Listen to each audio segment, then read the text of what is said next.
Gonna hit them.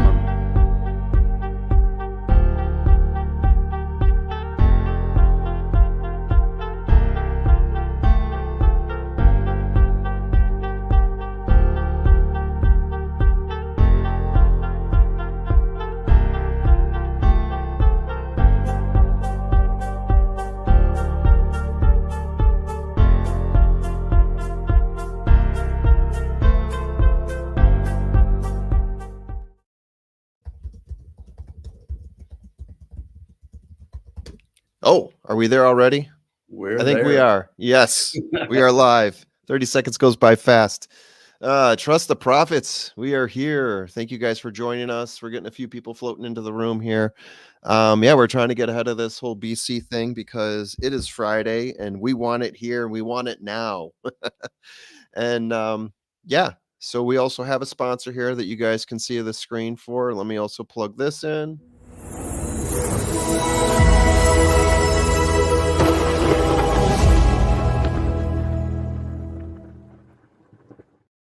Iron Bets Racing, yes, they are now live, giving away random $25, $50, $100, $500 bonuses to the lucky souls who do sign up. Yeah, you could be in their random drawing for one of those, but you will certainly get a 50% deposit bonus up to $300. And hey, use that promo code TRUST, TURTTRU. I can spell TRUST. It's been a long day. For an additional $20 on your first deposit of $100. Guys, this is the best way to build up your bankroll for BC, right? There's no better way to do it than to get free money just for signing up. And with that, I'm here with Tim. Tim, how you doing? I'm doing great. It's Breeders' Cup time. It's here. We've been excited all week. We've been talking Yes. about it. We were in the lounge last night, and we were still as excited about this as we were the races we were handicapping. So we got a few minutes, about 15 minutes here until race 5, and then starting in race 6, we get our first 5 Breeders' Cup races. All of those future stars races coming up tonight. Yeah, it's exciting. You and I in the chat have been, I think, showing more excitement than our compatriots. They are excited, I know, but I think you and I have gotten a little bit more giddy about this than they have, comically enough. What's up, Mike Witten? Mike Witten joining us. Hey, Mike Witten in the house. We're ready. Little Friday action, Mike. Let's go. Yeah. Let us know if you guys are out there, and we are going to have a giveaway courtesy of Iron Bets Racing. So the giveaway is going to be in the form of $25 into your Iron Bets Racing account. We are going to figure that out momentarily, but if you guys are interested, let us know in the chat. But also, please make sure that you check their website to see if you are in a state where you are actually eligible for using legally Iron Bets Racing. So if you can get an account, get that $25 in there. I know there's a few states that are not supported yet, and we want to make sure that we're in one of those. Absolutely. And they've actually gone, if you look at their launch, and they wanted to make sure that they launched for Breeders' Cup races, obviously. They're calling it a beta launch. It's kind of a soft opening kind of thing, so to speak. They are still working on all of the remaining states. So if you're not there, just keep checking them out and keep checking back.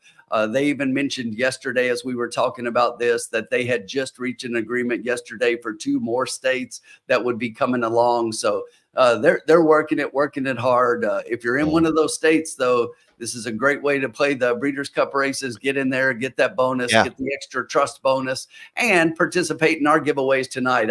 I don't think lots of people are going to have the account. So if you've got an account and you get into our drawings tonight, you got a chance to win even more money. Yeah. It's going to be helpful come Breeders' Cup time, which is today. Let me do some editing here. We're going to start with a bankroll. Oh, you already did that. Look at you. So we got our starting bankroll of $100. I think we're going to get ready. We got 13 minutes on race 5. Why not get our beaks wet here early on? Sure. With some action in this Golden State Juvenile Stakes. I like it, and we've been talking a little bit behind the scenes. If you guys like somebody, go ahead and drop it in the chat. But it looks like if you're looking at the odds right now, they've got this 3 at 9 to 5, and I Yeah, can see that. But I've got a horse here that I really like, and I think has a real chance here, and that's the 7 Speedy Wilson. This is a horse that is sitting at 5 to 1 for Phil D'Amato. He's got a couple in here. We'll talk he about his does. other horse here in a minute. But this is a horse who just has improved each time out. Broke his maiden last time out, and in doing so, set a speed figure that is best last race speed figure. Co with the 2 in here, but really looks to be positioned well. And I think amongst all of these is the one that's going to appreciate the extra furlong, stretching out to 7 furlongs in here. Started out racing at 5.5, then went to 6. But I think 7 and maybe even longer is what this horse wants. So give me the 7 Yeah. at a price here. And then the other Phil D'Amato horse gets Flavian Pratt up here. I think that's a clear jock upgrade. This is one who broke his maiden at first asking and then raced in a stakes race at Del Mar. Decent third in there, came back at an optional claimer at 6.5 and finished third to the 4 horse in here. I'm a bad boy, but this is one, especially with Pratt getting up, I think you have to give that one a really good look in here. Yeah. But our Heisman, I get JJ getting up and everything, but to me, this one here, I'm playing against this one a little bit. Maybe stick him underneath, but I'll go 7, 5, and 3 right now. Yeah. I've got the same horses, just a different order. Between the 3 and the 5, those are my top 2. My formulas are kind of split on which one goes higher. In some of them, I do have the 5 actually going higher.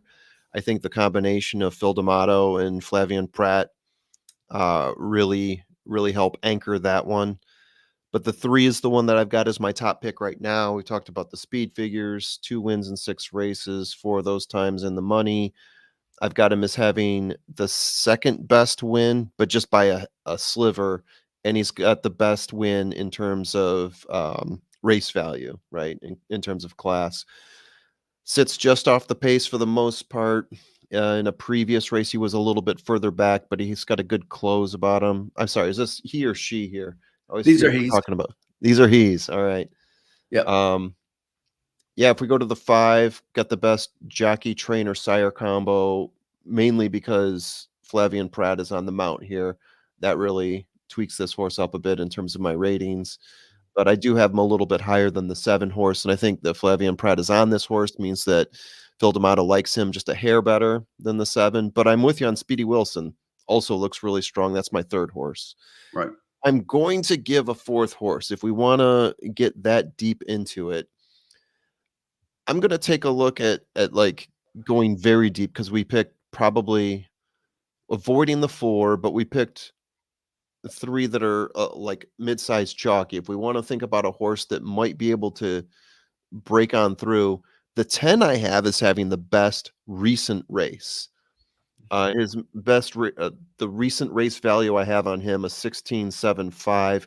When I talked about a horse having the best number here, I've got the 8 at 17.5. But again, we're talking last race here.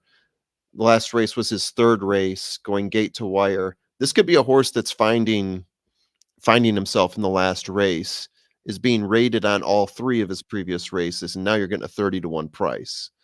So that would be my 4th horse just to get the value here.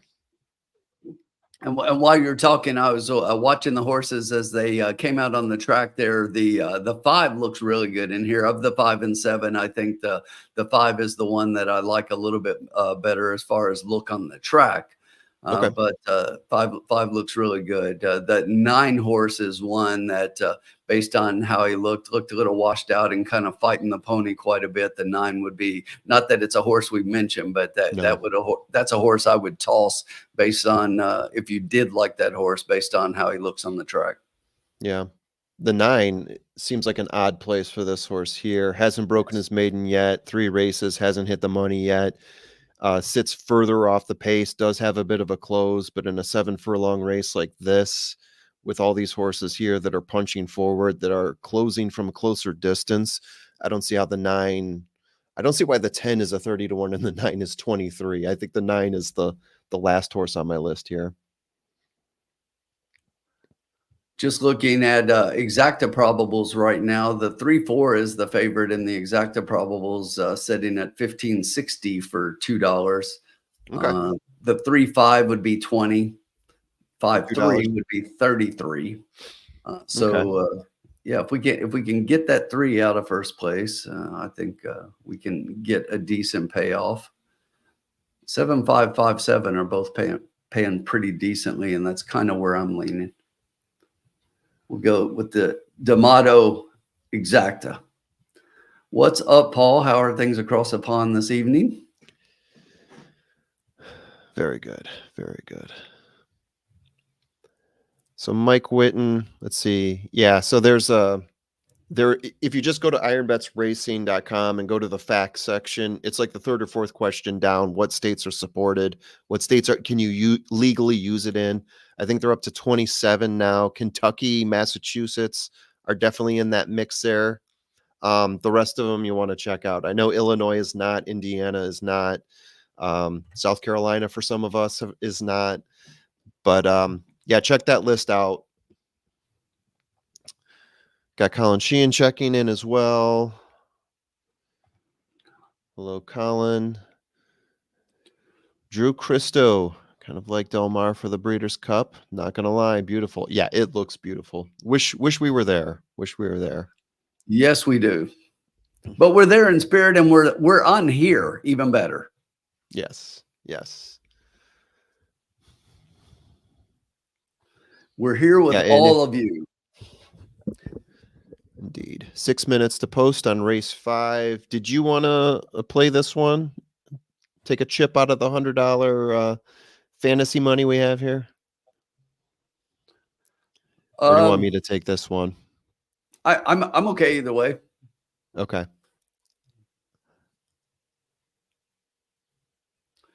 I think we're of like mind. What's up, Gene? So. If you're asking if we're seeing your messages, Gene, yes, we are. Good evening, yes. Bob. Thanks for joining us. Got 41 people joining us so far, and we're still one race away from the Breeders' Cup races. We will have more prophets joining us here in a little bit. Some of them are making their way back from work still. I had a couple things to take care of this morning, appointment-wise, and now we're here. Yeah.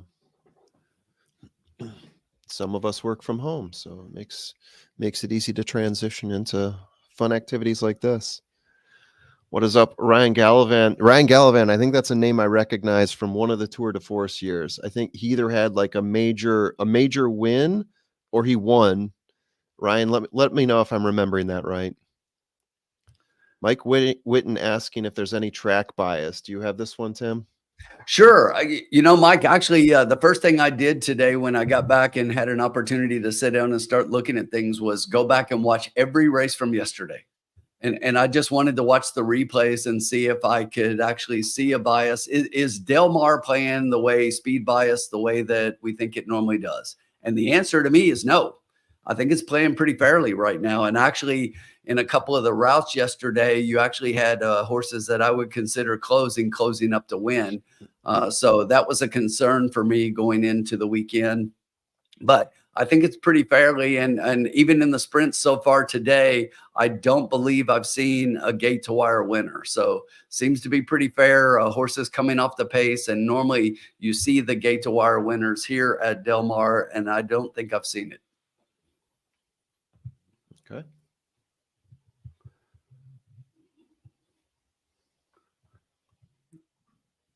Okay. You know what? I'm gonna take a small chip out here. Sure. Yeah, absolutely. Let's see, where are we at here? Are you guys going to play this race? Gene, we're going to play this race. We can't hold back. And yeah, Gene, Ryan Gallivan. Gene, if we're on and there are races, we're playing. All right. So let's see here. Let me hit the brand here, and I'll just say the pick is in. There it is.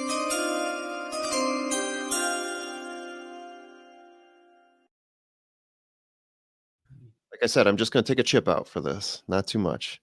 So we are going to key. I think we both liked. I'm going back The and forth. 5 with Pratt, a little more than Yeah, the 7. I'll key as the the 5 consensus. with 3, 7, and I'm throwing the 10 in there for fun because we both talked about this one. The 10 in there having the best last race, in my opinion, could be on the uprise. You're getting a huge price, 35 to 1. So I'm going to play this at $1, which what's the price going to be on that? I can't remember. Is it $8, $6? Key For box? playing what? Which way? I'm sorry. An Oh, exacta. sorry. I got this. I can do it. I can do maths. So key box with the 5, 3, 4. Sorry, 3, 7. Yeah, so it's going to be $6. Right. Not spending much. I'm just taking a little chunk Yeah. out, and hopefully it does something. Exactly. $1, 6 total.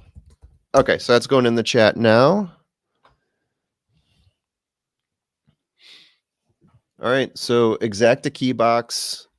We're hoping that in the top 2 here, we've got Flavian Pratt. That's the 5. He's got to be in one of those top 2 positions, and then the other position has to be the 3, the 7, or the 10 for us to win. $6 bet in total. Absolutely. And we are 2 minutes to post. We got that in just in time. Bob Jackson out there, 135 in the Del Mar 5th race, the one we're in right now. So the 1 is not in this race, though. The 1 has scratched, as has the 6, Bob. Just giving you a heads up there. Mike Whitten likes a couple horses we did not cover here, the 4 and the 2.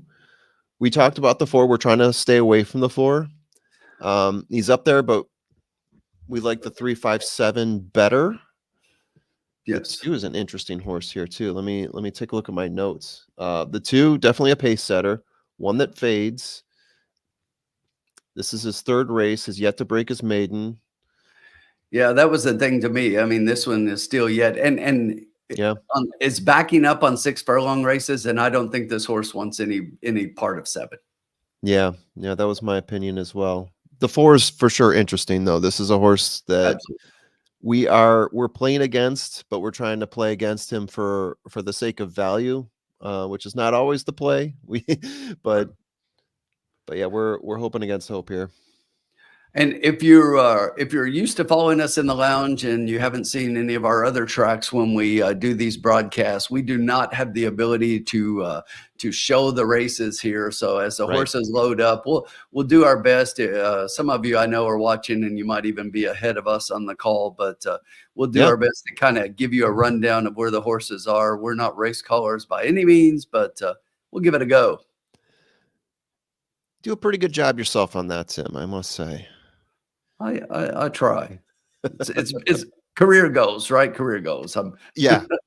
We all have those hobbies that we would love to turn into careers.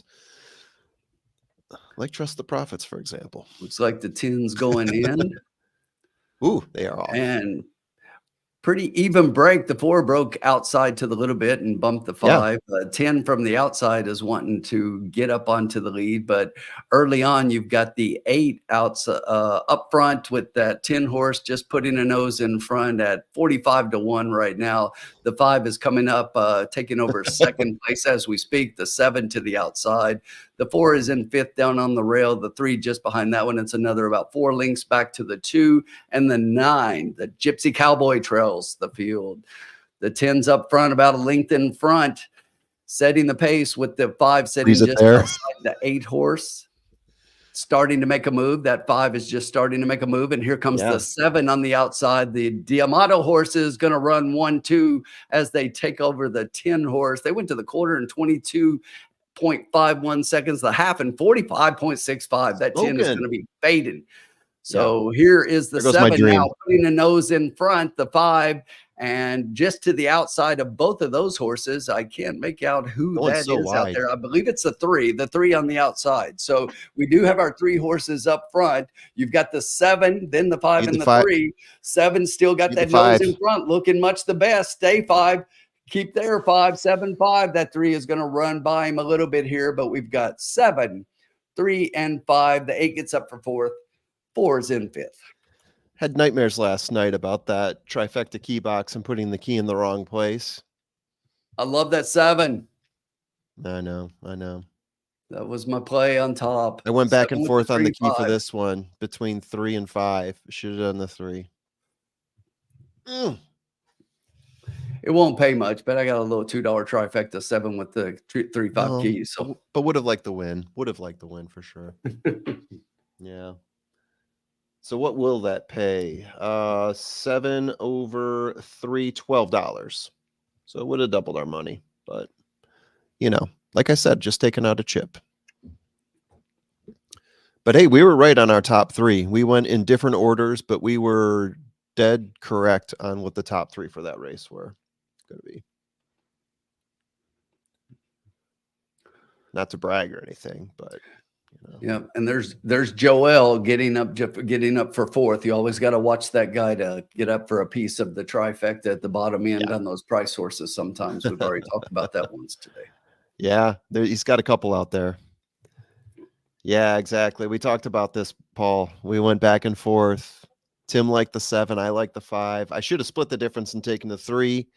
I just like the fact that Flavian Pratt got put on the 5. I figured that was the one that Phil D'Amato wanted, but here we are. 2 not doing well. Yeah. Some of us predicted that, though, Mike. Come on. Uncle Sully. Happy Breeders' Cup to you as well, Uncle Sully. Always nice when the uncle checks in. Always nice. Absolutely. We'll get the next one. Yeah, we're only 6 down. I mean, that was just a warm up. Next one. Now we break into the real Breeders' Cup races. Exactly. Now we're getting. Now it gets serious. The Breeders' Cup Juvenile Turf Sprint. I'm going to step away for just a second. I forgot to pour my tea. And let me just. The bankroll is updated for -6. $6. Yes, there we go. Looks good. Yeah, we'll get the next one. It depends on who we is, because I actually hit that one. If you were listening to me, I had like 7 with 5, 3. That's what I played. 7 with the 3, 5. We had the right horses. We just played that a little wrong. We did that a couple times last night, but hopefully you listen to the horses and play it your own way. Take it easy tonight. Tomorrow's the real day. That's it, Paul. You got it. We'll have a bankroll here, and the wagers won't get crazy. They never do in the lounge. That's not the way we play in here. We like making these small wagers, and every now and then maybe gets up to about $20 or so. But that's about as crazy as we get overall. And yes, tomorrow is the big day. We'll have a little bigger bankroll because we got a few more races than we normally play. So we'll double up our bankroll for tomorrow and play that. I'm glad you made that comment, Tim, because that is one of the things that I try to tout about horse racing, especially to beginners, novices, people who are, interested in it, but maybe afraid, because there's a lot of people out there who are like that. Going to a track, seeing like the shysters out there gets intimidating. But I always tell people, look, this is a sport, a gambling sport that you can walk into with a $20 bill in your pocket and enjoy pretty much the whole day. If you just want to sit there and play show bets, have at it. If you want to place win bets, have at it. I mean, we set $100 because we're doing a couple little things here and there, and we want to try to showcase the horses we like and show different ways to spend 10 if that's your budget. But I really do like the fact that you can set your budget fairly reasonably within this sport and have yourself a good day if you got your strategy set up right. Absolutely. And, there's nothing wrong with having a $20 budget for the night. And, we've got guys in here. Mike Whitten will tell you, he comes in here and he says that's typically what he does most days. And he said right there you go. Just on cue, Mike throws it up and yeah, basically he's playing $30 tonight. So he's increased his bankroll by 50%. Big spender, Mike. Big spender. That's right. He must have got paid. He must have got paid today. I think so. But I love it. Look, there's nothing wrong with that. There's nothing wrong with playing $2 on a particular race and skipping a race, and it's all about the fun. Inflation. Mike upped it for inflation, he says. Yeah. So let me just quickly answer this question here. So I was, and maybe I did this wrong. I can update it if I did. I did an exacta key box Right. where I played the 5 with the 3, the 7, and the 10.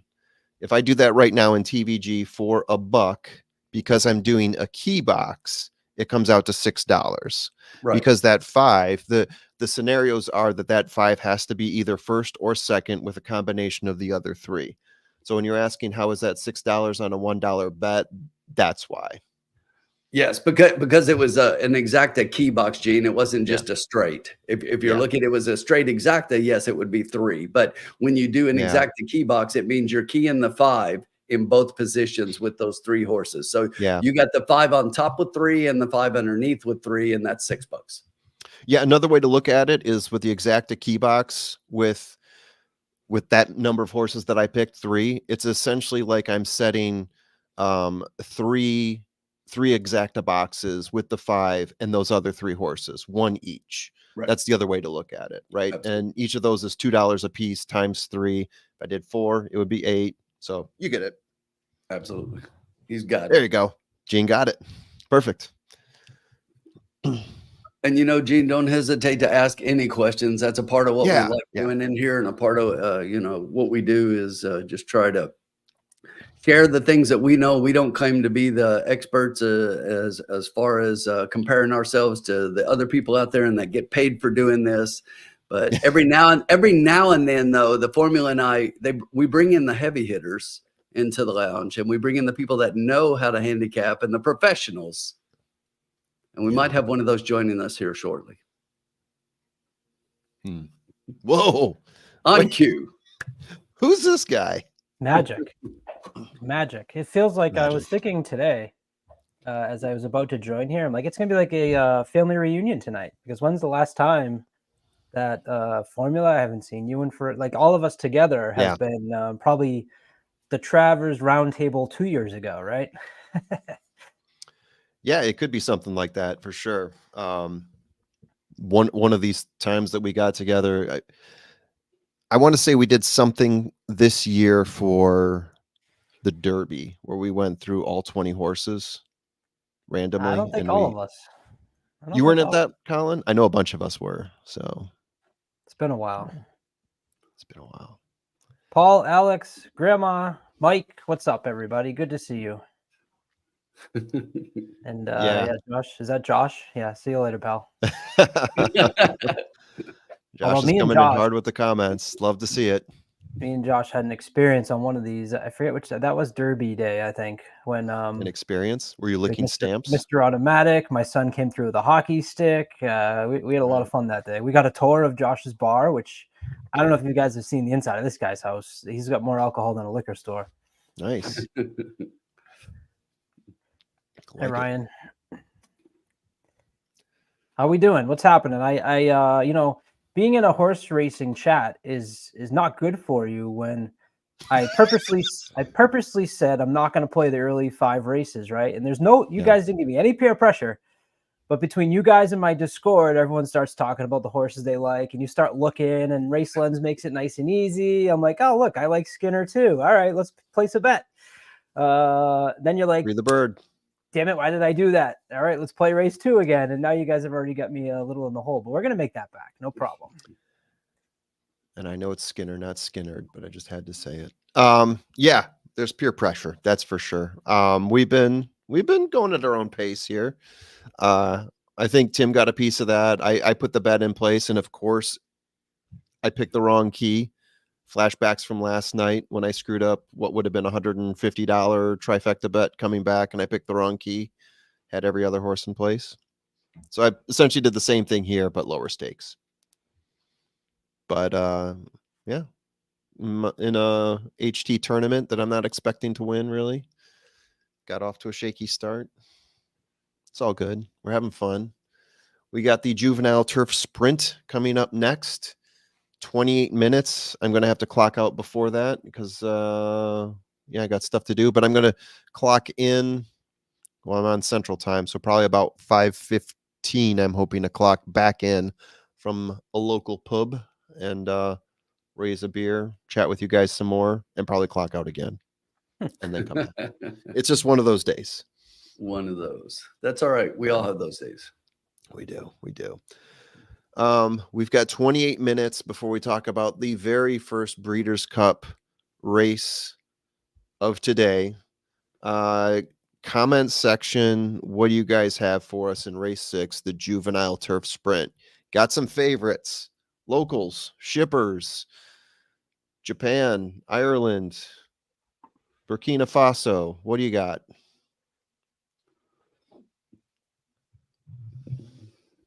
Who's that? Me? Anyone in the chat who wants to go?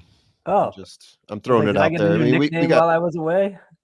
You know what, Colin? Why don't you kick it off? We'll let the chat sort of fall in place with that as well. But if you've got some favorites in race 6, I would love to hear them.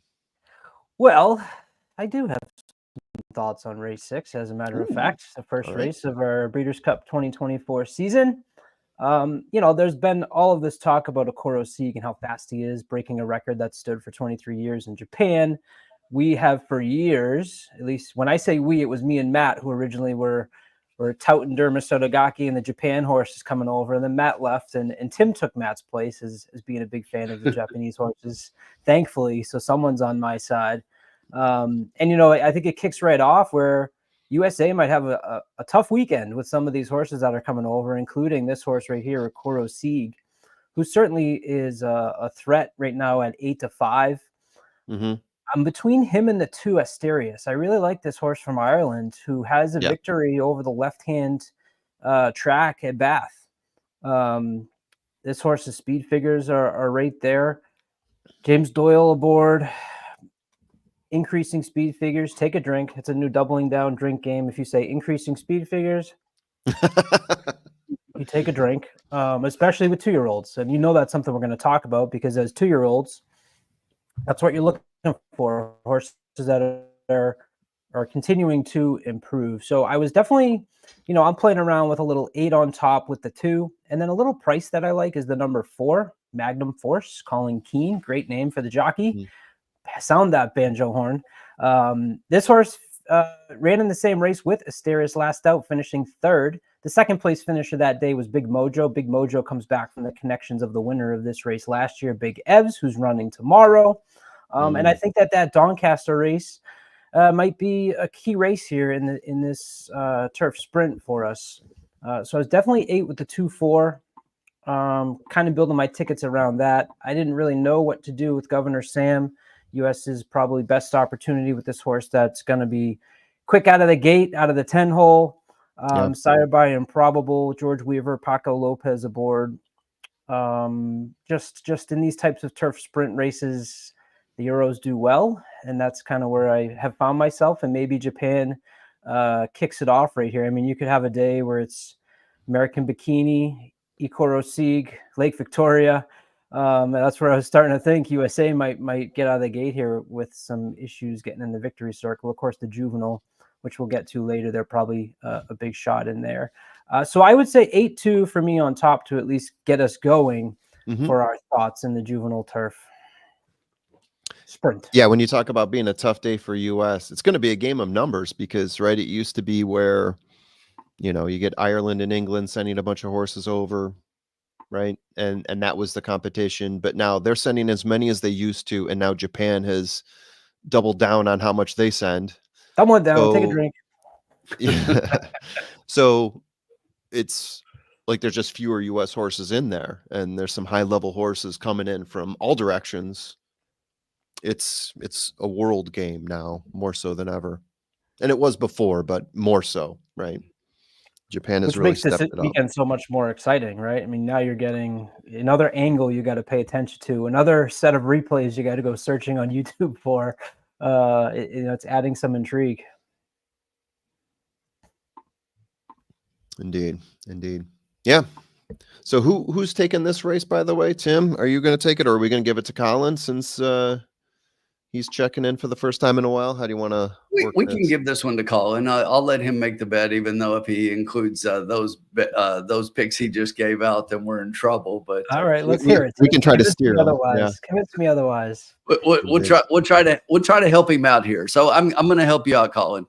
I totally agree with you that I love the Japanese horses over the course of this Breeders' Cup and their contingent and their chances. And we've been waiting for them to break through on the national stage. And I think they will over the next 2 days a little bit, but this ain't one of them. And I get that this horse broke a speed record, but going back and trying to look, this horse has beaten no one. And I know when you say, okay, but broke a 23-year-old speed race, it doesn't matter who was in there, it would have beaten anybody. But still, at 6 furlongs and now is going to, be cutting back here a little bit. And you would think that, well, the horse is that fast and well, 6 furlong speed is not 5 furlong speed. It's not the same thing. And we've got some serious horses in here. And I'm really surprised that I do have the 2 on top. So your second pick, Asterius, I really like this horse a lot. I think being a little bit more inside and hopefully with the 1 out, they don't just move everybody into the 1 hole. And this one is now on the rail. But I think that's okay in here with this horse. I really like Asterius a lot. And the one thing about that last race where Asterius, Big Mojo, and Magnum Force were all in, you got to remember a lot of these sprints for these European horses is on the flats.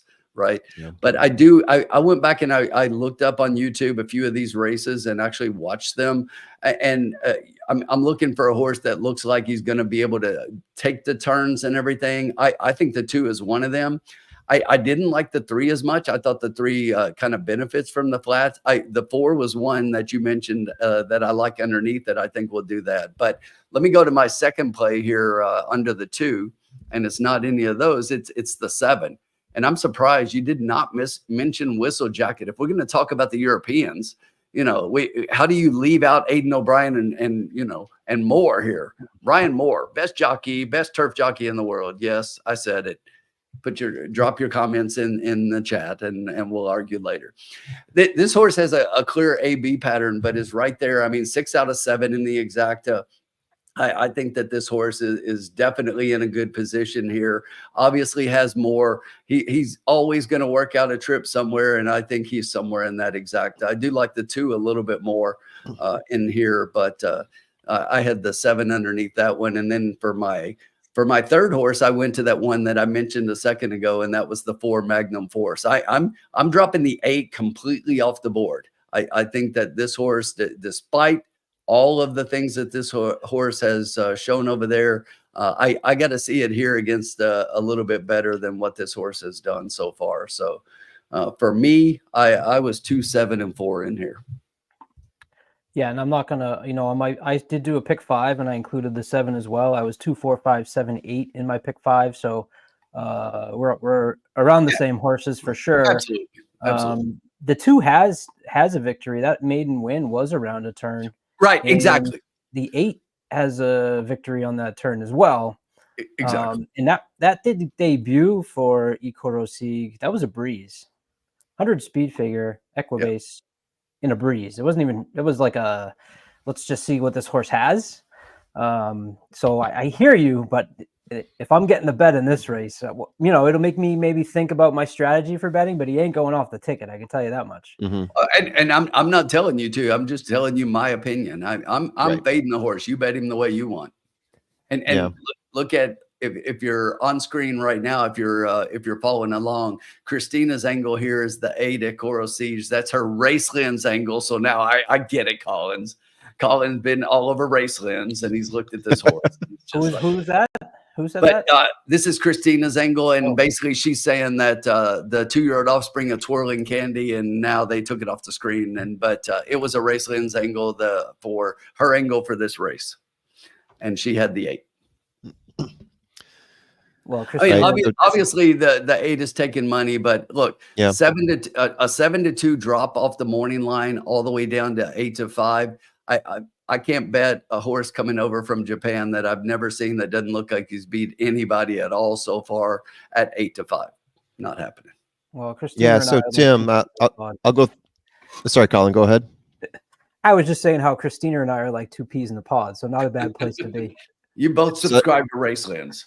So that's a good segue for me then, because I feel like Tim and I are two peas in a pod here.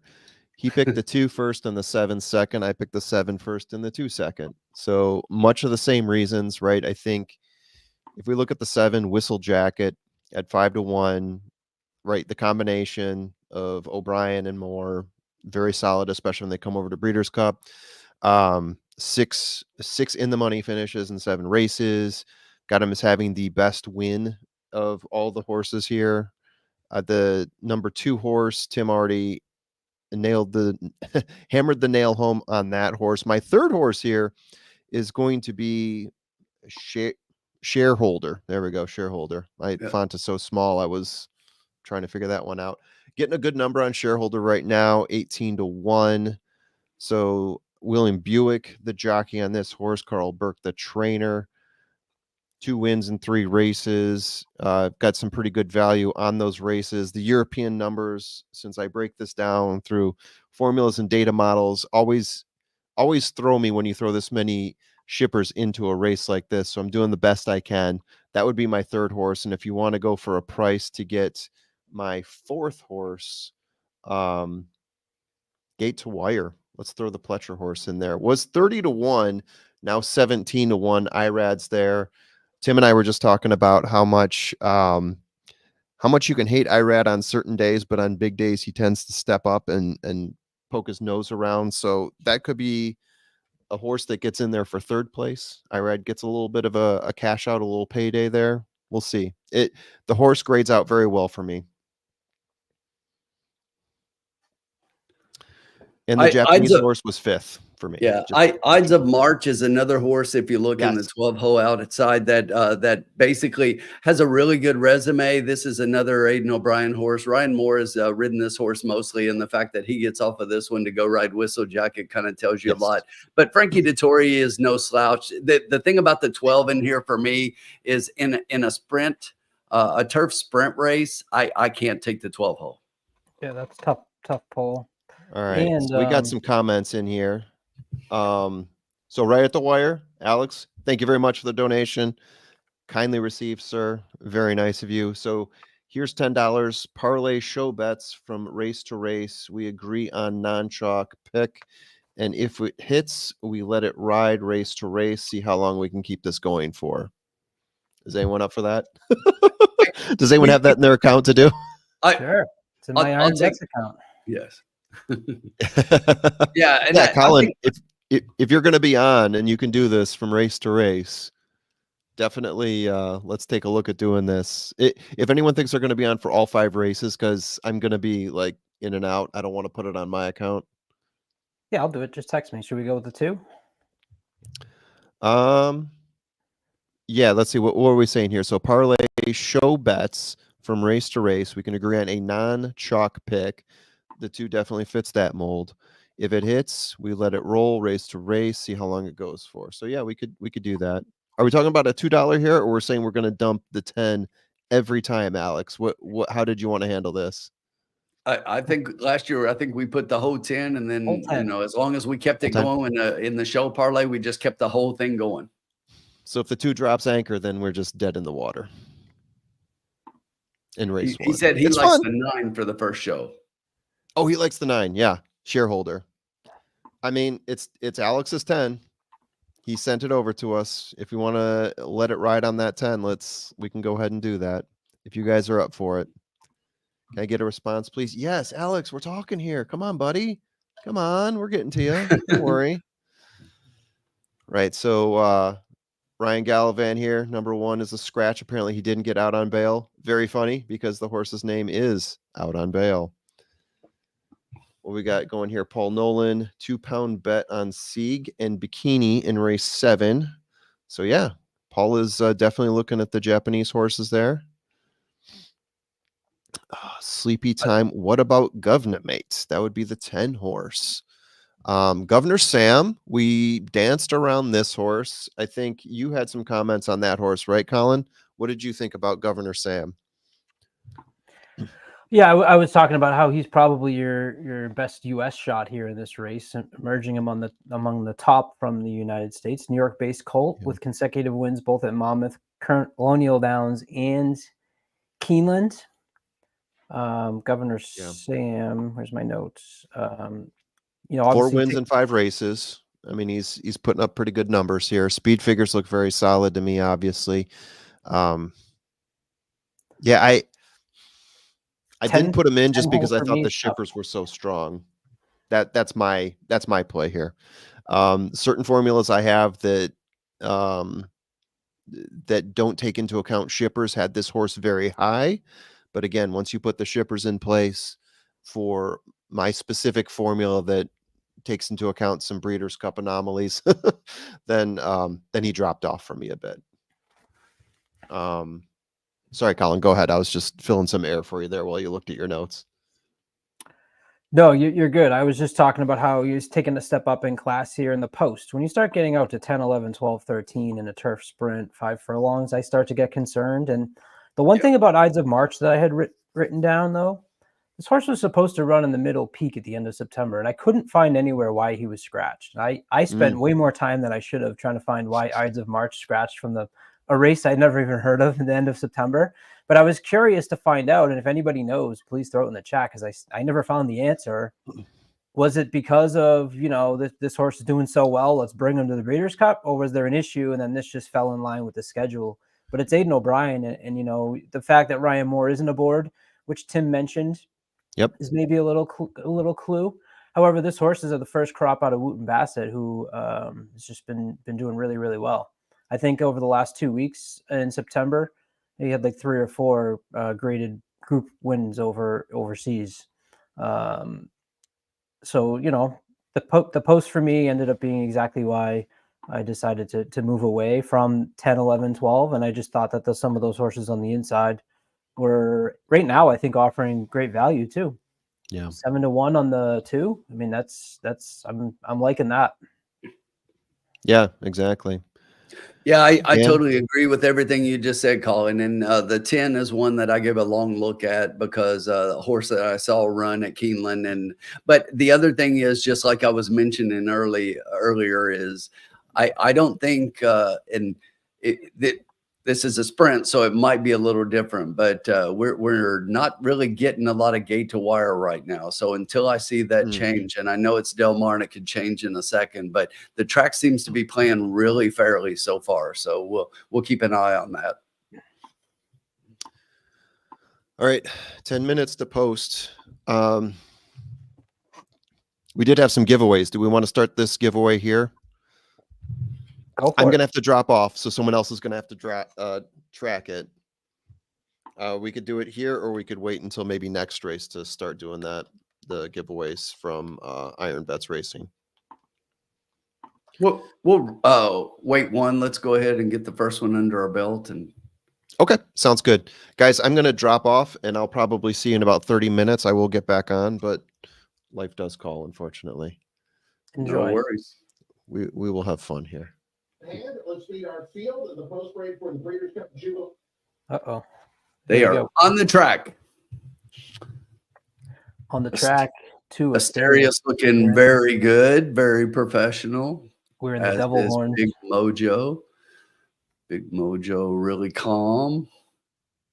Taking in the scenes at Del Mar.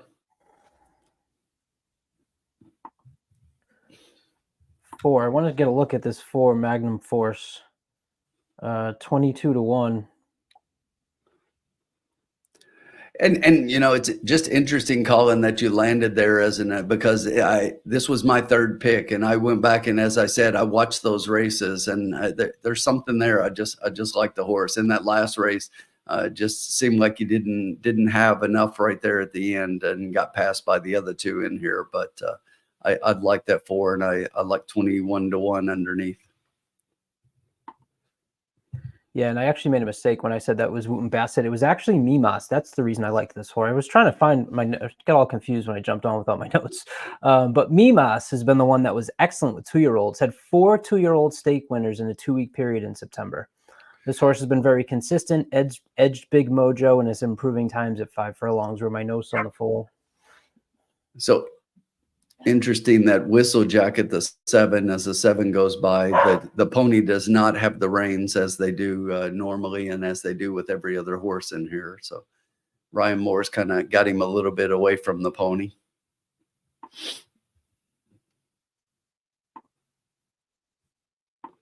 What happened to our graphic? Was Tom sharing that? But he looks good. He was. You just get our So, heads I bigger. guess. So sorry for all you people out there. Josh just sent me a picture that he's in the stairwell at Breeders' Cup drinking beer in the corner. He took a picture, said I'm watching the chat. So shout out to That's Josh. hilarious. Just having a good time with Matt, I'm sure. So Tim, as we start to work through and get towards, for those that aren't familiar, we will alternate the bets for the races, and one of us will listen to each other's opinions, and then we work together to form a bet, something that has been very good on the lounge that why change, right? When you're doing well on the lounge, don't change just because it's a big day. Let's stick to what we are good at. Don't fix what ain't broken.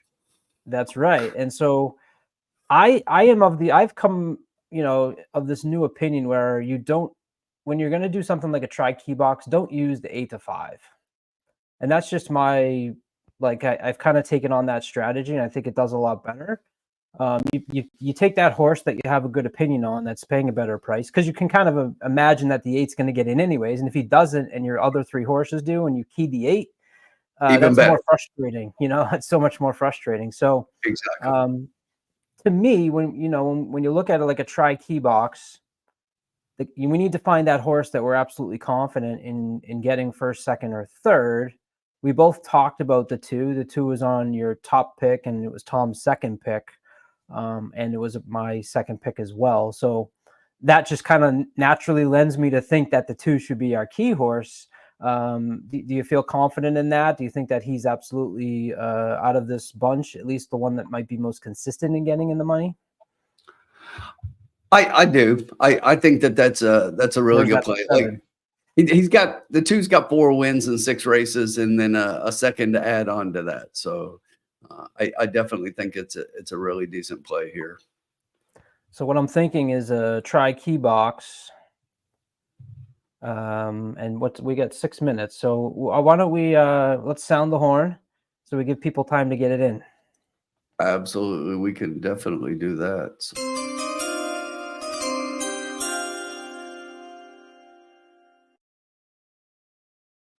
Here we go, 2024 first official bet of the lounge. We are going to do a try key box with the number 2. So we need the 2 to come in first, second, or third.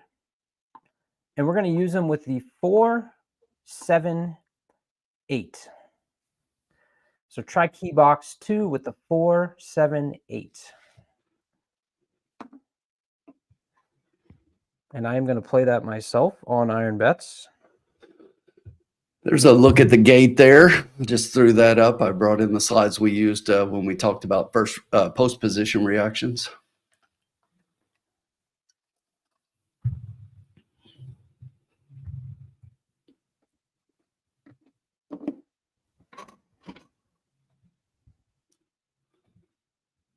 Gene, that's the bet. We'll put it in. I'll put it in the chat for you. We'll do. What do we do? A $100 bankroll? Yes, we started out with $100 and we spent $6 on the previous race, so we're sitting at 94. All right, so we'll do a 50-cent try key box 2 with 4, 7, 8. That'll cost you $9. And there it is in the chat for you. I'll throw it up on the screen for our first bet. 50 cents try key box 2 with a 4, 7, 8. So we need the 2 to come in first, second, or third, and then those other 2 positions to be filled out by the 4, the 7, or the 8.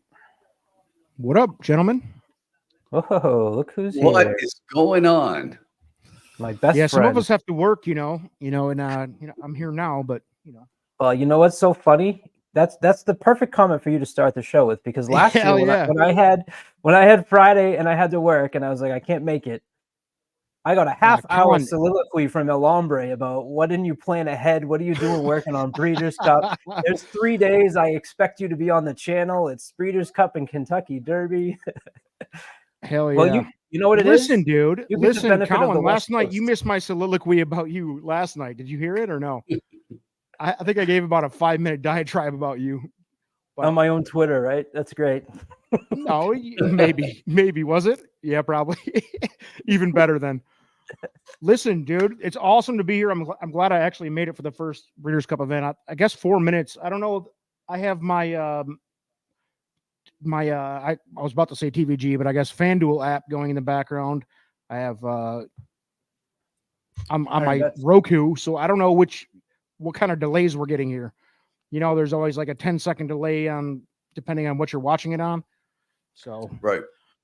What are you guys watching it on? Are you watching it on like an app on your phone or like on your TV? Or I just want to make sure we're kind of rooting. I've got my ADW up on the screen as I'm looking, and right now, as an example, so they've got 2 minutes to race 6, and they're showing the number 3 Big Mojo. 11-1 right now. Who'd you like here, Lombre? Did you get a chance? I pretty much I really love the 7, which I think the formula was touting the 7, right? He had 7-2 and I had 2-7. Yeah, I love the 7. Breeders' Cup YouTube channel, Paul Nolan says. Okay, that's good to know. Is that broadcasting? Maybe, but he's overseas, so I'm guessing that the YouTube channels are probably on a time delay. Yeah, I was watching that earlier when I was at a doctor's appointment, the Breeders' Cup, and it was like I could see it. So I've got I don't even want to say it because Iron Bets is supporting the channel, but the other one that nobody bets through, but they do have a good Roku app. So I think my app and historically the app that I watch, TVG, formerly known as TVG app, is always a few minutes or maybe 20-30 seconds behind. So you're sitting here hearing like, oh my God, I can't believe this race. And they're not even coming around the corner yet. It's like, yeah, the Roku with the streaming, it has it has a lot of latency. So just enough delay to wreck everything. Switch to your app if you can. So guys, I'll say this. They're showing the 7 on the screen. If you were watching that, the 7 looks amazing. Well, it's Aiden O'Brien, bro. I mean, exactly. No, but he looks so good out there. When is Aiden O'Brien and Ryan Moore, the best jockey in the world, not looked good at the Breeders' Cup, bro? Come on, let's go. But no, listen, I think for the most part, Colin, I agreed with your bet here. Are we doing $100 bankroll for the full Breeders' Cup, or is this just today? No, this is today. So okay, tomorrow, I was making sure. Yeah, no, Formula and I were talking about it, that 100 for today, and we're going to do 200 for tomorrow because it's twice as many races. Yeah, that's fair. Ladies and gentlemen, welcome aboard. We got 70 people online.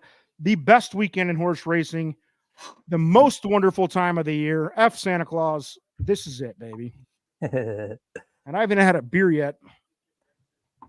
Diet Mountain Dew for the kids at home, but I'm about to get into some beers in a minute. Well, there's a new drinking game on Doubling Down now, El Hombre. Uh-oh. Anytime somebody says increasing speed figures, because it's something that I feel like I always talk about, is it from an angle, especially 2-year-olds. Now it has to be increasing speed figures where they haven't gone down at all. But we've already got one drink in today because I talked about it with the number 2, I believe. Number 4. So to answer your question, Colin, I put the 7 as the key horse, key box horse, but I have a similar combination underneath too. Slightly Any interest in the 8? We both hit. The 8's in mine too. Yeah. Yeah. I got the 7 with the 2, 8, 9, 12. Kyle knows what's up. The only one I didn't cover compared to yours is the 4. So hopefully we both hit. I mean, it's possible. I've got the same horses. I just attacked it a little differently. I like the 7-2 exacta enough to where instead of trifecta key box, I played 2-7 with 2-7 with the 4-8-9.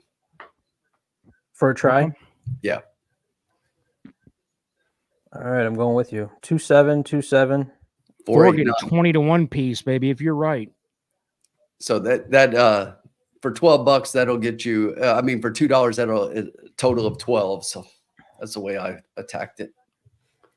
Are All we right, doing they're the loading up. are we doing the show bet? Oh yeah. Oh yeah. So we got to put the 10 to show on the 9. That's what he wanted. The 9. I got it.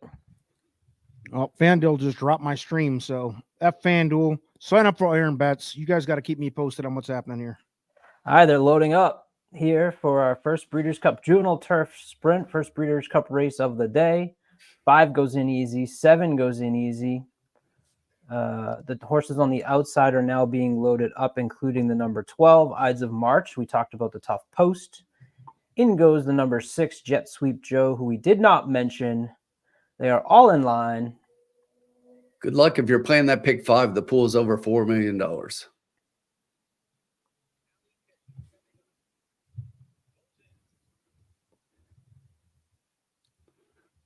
By the way, we are going to win tonight. We're off. I have a feeling we're off. We're off. The 12 breaks to the back, along with the 7. He's dropping in to get a rail position, though. Yeah, he's going to cut in outside with the 13. 2's down low, holding it down with the 10. The 10 goes out to the lead. That is Governor Sam, the horse from the U.S. contingent. Right. Right behind is Asterius and the 3, and this 90 to 1 shot 6 Sweet Joe, Jet Sweep Joe.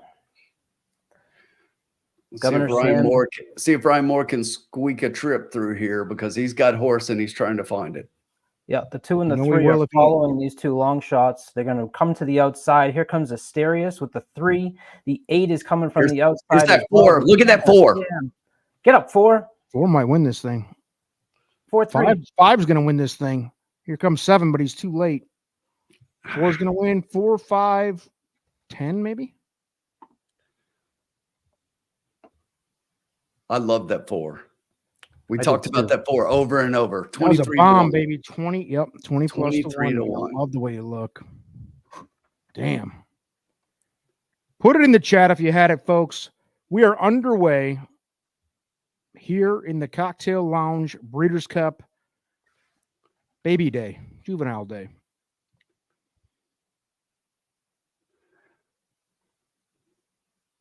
Man, that stinks when we like a horse like that. We Yes. don't connect. I did have him to start out my pick 5, so I'll be happy about that. Magnum Yeah, Force. do you with really? Arizona, How deep did you go on a pick 5, Colin? If you don't mind me asking. I hope my you spend spent was big. $20. $20, and you included that 4 there. Yeah, this leg was my longest. I went 2, 4, 5, 7, 8. Yeah, I was gonna say that's. I mean, listen. I wish it's I played Breeders' that Cup, exact. which is always tough to predict, and then you throw in juvenile, even tougher, and then you throw in turf, even tougher. So like the trifecta of hard things to predict happen here, and that first race always the toughest. Look, I'll tell you though, I love the 4. I had the 4 underneath, and I didn't have it on top, but I can't. I'm still looking at the 5. I can't get it there. So you want to know why I had the 5 on my pick 5? Which I should have just boxed those 5. The 5 was the equine edge long shot of the day, or long shot of this race. And I watched them last night, and I wrote it down. And I can't say I could find it either, Tim. That was the only reason I put the horse on my ticket, because I felt like this race, even though I was confident in that 8, which you were accurate on your handicapping of the 8 in that race because he was running up the course. I felt like this was more of a one that I could spread. So this pick 5 that I did was more ticket structure. Lake Victoria was a single for me. So hopefully we're right on that one. I know from our preview Monday night, we were all very confident in the number 1. Race 7's a little bit of a wild card. I think you can go a lot of different ways in there. I ended up with the 3 Immersive and the 9 American Bikini. And so we'll see. But that was my spread leg, and I got the price. So we'll take it. Bobby Jackson, let us know. Did you hit that? Because he did say time for a drink. It sounded like a celebratory comment there. I saw him say down here that he thought he hit the exacta. So if you had that exacta, that should be a cute little payout for you, buddy. Congrats if you hit it. Let us know how you did there. Yeah, $402 for $2. The 4-5, yeah, $401.80 for $2. So just a quick little 200 to 1 piece, 200 to 1 odds. No big deal. Colin, how much was the total wager there? I'm going to update the bankroll. $9.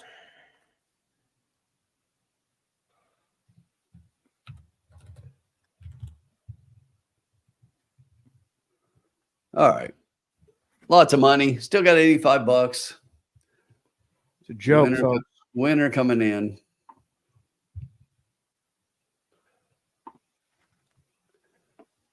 I always hate it though. 200 to 1 odds exacted to kick off the party here. You knew you were going to get that on Juvie Day, Always. especially on the turf, especially on a sprint. It's crazy, Colin, though, because we were both talking about the 4. I hate it when you have a horse you love and it's this kind of odds and you don't have any piece of anything. It just drives me nuts. Increasing speed figures. Drink. And look at the jockey, baby. you I did mean, there. that's the reason, right? Ricky? No, it Colin wasn't Keane, Ricky. baby. Colin. Oh, Jesus. Sound that horn. I'm trying to find it. You know I'm going for it. You know, somebody find it, damn it, because I'm taking too long. I got So it. far down because you guys. Thank you. They moved all this. You stuff did in. that for that reason. That's sick. Why is it doing that? Unbelievable. Oh, I see. It's set the loop. We'll stop that. Great ride Shout there, out though. to Banjo. Banjo got There a he shout is. out last night. Nice. Love it. Love to keep the memory alive, my little buddy. Hell yeah. Shout out Banjo, keeping the memory alive on Breeders' Cup weekend here, folks. You love to see it. Banjo lives on in the cocktail lounge forever, baby. That was an impressive ride for a 2-year-old to kind of, that horse had to come out to the right in order to get by. So nice job by the jockey and an impressive move there from this 4. And Ireland once again. Yeah, El Hombre, I'm gonna let you choose here. Coming up next in the 7th race, we have the Breeders' Cup Juvenile Fillies. Would you like that one, or the next one is the Fillies Turf after that? No, I'll take race 7. It's fine. You take 7 and okay, I'll take 8. Yep. You know me, I'm like definitely more comfy on the dirt Absolutely. than historically my deal, but Although I signed up for 9 that because is not an easy race. I really wanted the juvenile, but I don't care if I do the bet. I just want to talk I don't about care my either. horse, which we always do. We're all a team here, baby. That's it. You knew Collins' bet was going to lose. That's kind of like a It's a given. goes without saying. It's typical Colin that right there, right? We talk about a 12 to 1 I like, and then F up the bet and then don't get anything. That's the story of my life. Remember when you had to watch me win like $1,000 on the Forte race? After we actually discussed exactly how to bet it, and then you didn't. I love that. That was probably the best moment in the history of That's me. Profits. That's me. No, because we sat there and discussed Forte can beat. What was it? Cave Rock. He can beat Cave Rock. He's just as good. We both agreed. Right. And we talked That was about me and you. Yeah. Coming off of our big hit with Mischief Magic in the first race that day. That was great. That was the best Juvenile Friday I've ever had. Was that 2 years ago? Yeah. Yeah, that was great.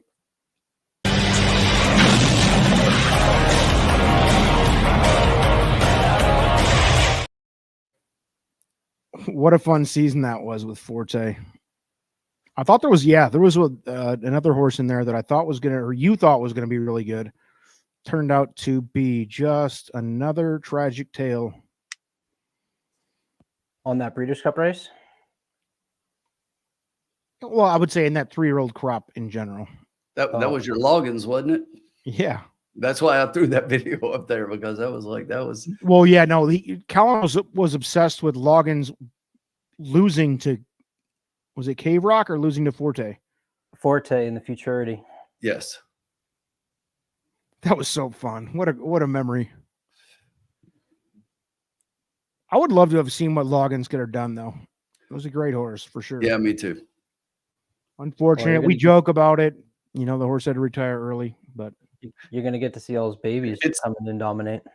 But it's become like a pattern. Loggins locked.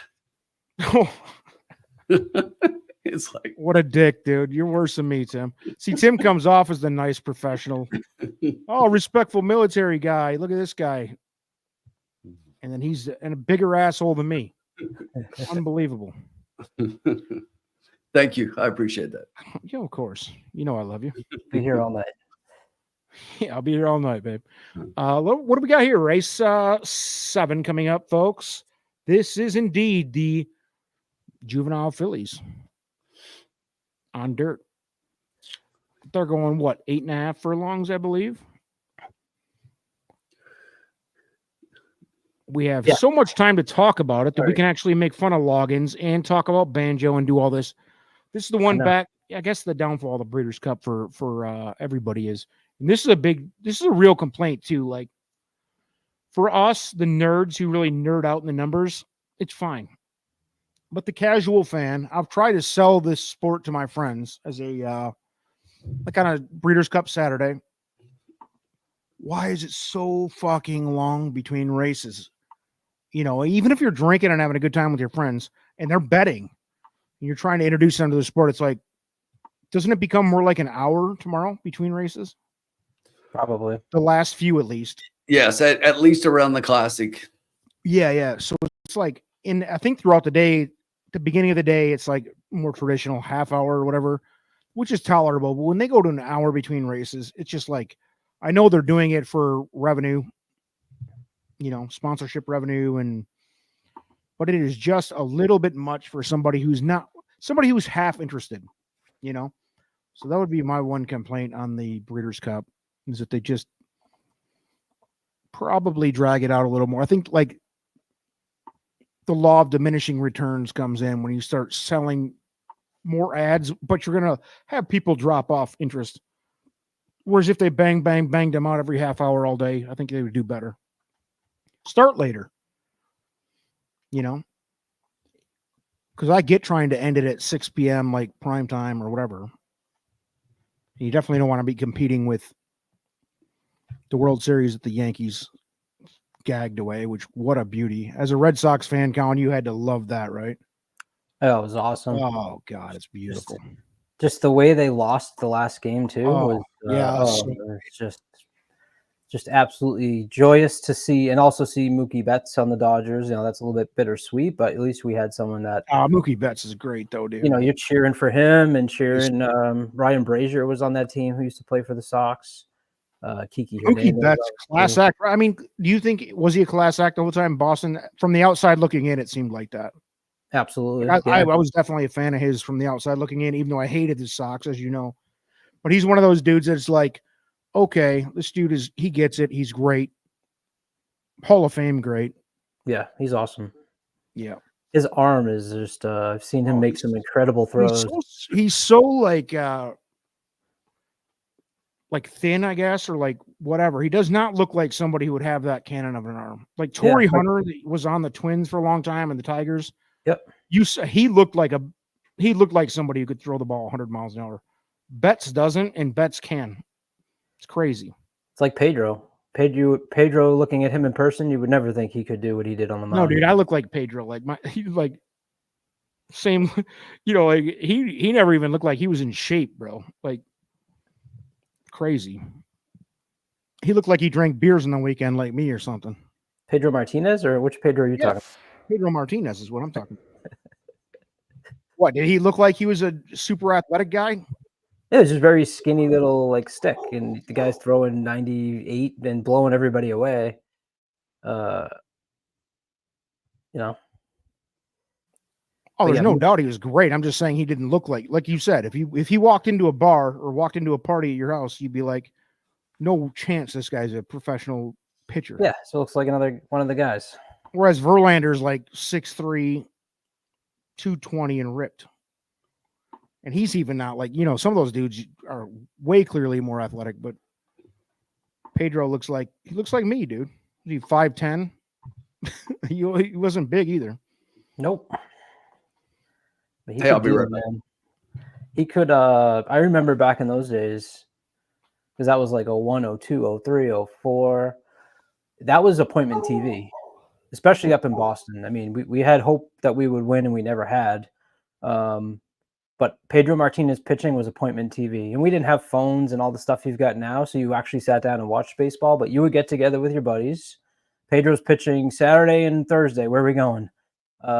Because you always knew that there was that possibility of a no-hitter or seeing something special. And that was some of the best times. Vividly remember all of that stuff.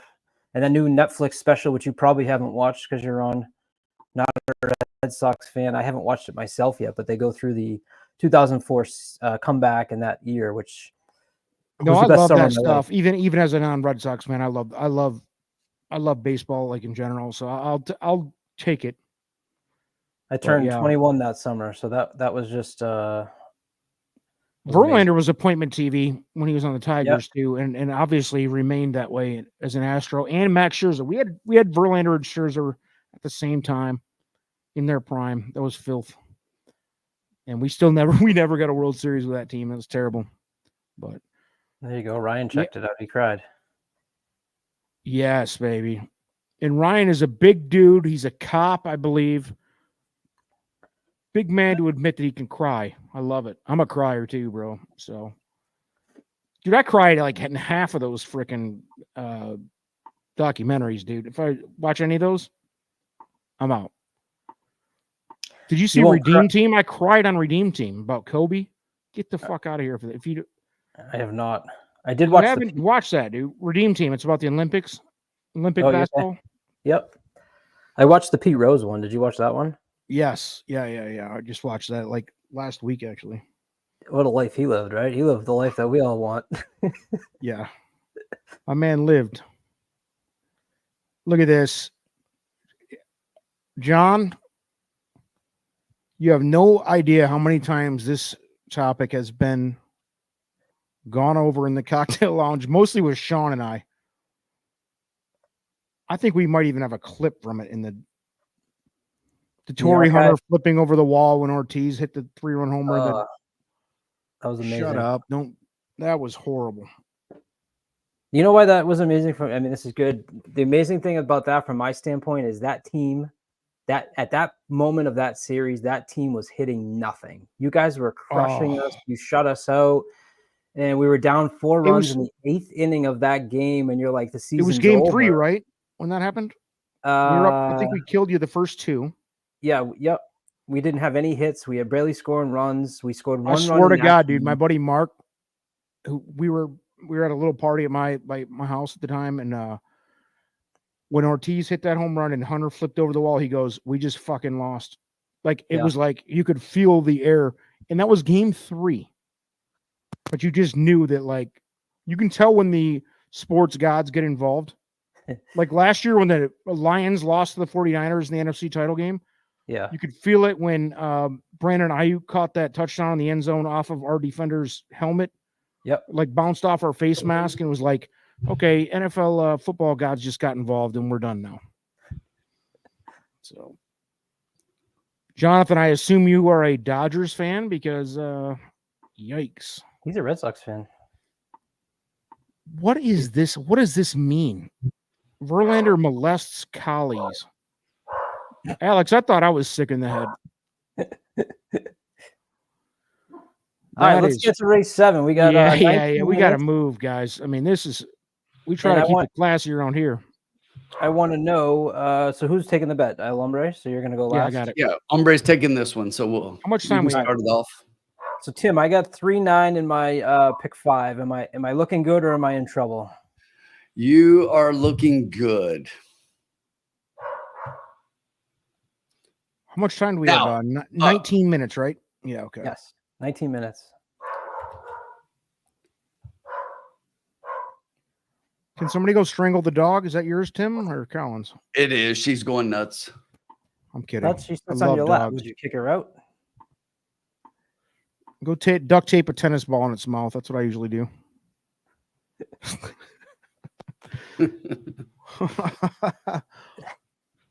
My concern is the number 10, Scottish Lassie. for Jorge Abreu with Jose Lezcano aboard. This horse won the Frizette by 9 lengths, beating Snow White, who's also in the field here, was bumped in that race, puts up a 95 speed figure going a mile. This race today is a mile and a 16th.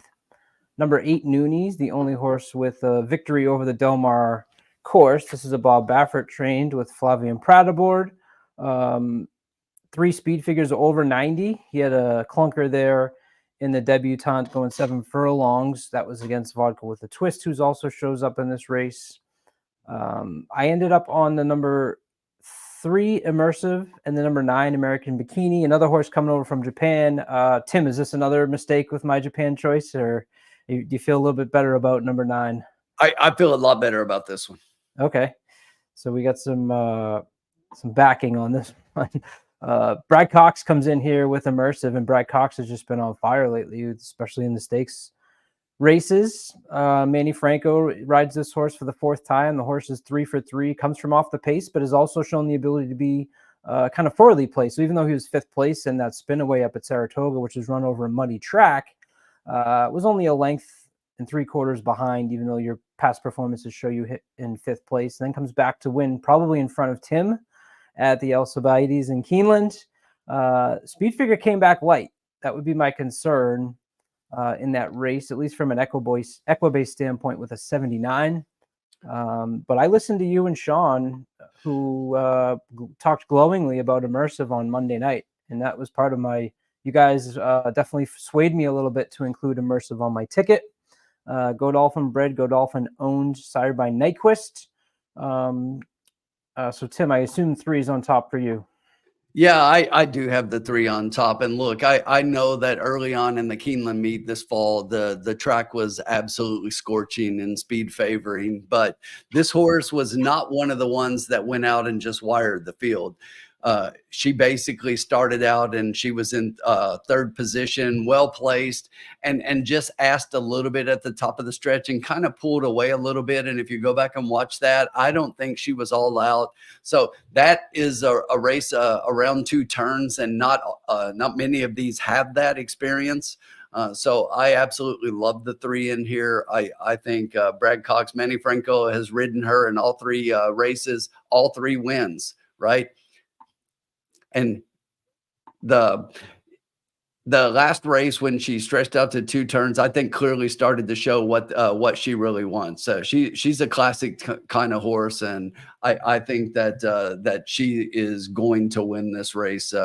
In my opinion, if she does it like I see the race, pretty handily. I am going to take my first Japanese play underneath American Bikini. This is one that's had some really good races, and when you look at her coming in here, the unusual thing that I think here, so you bring in a Japanese horse and you put Ryan Moore on it. They've got several Japanese jockeys here, yet they're going to Ryan Moore, and I think that just says something here, that they want a jockey that's going to be able to get this horse the trip.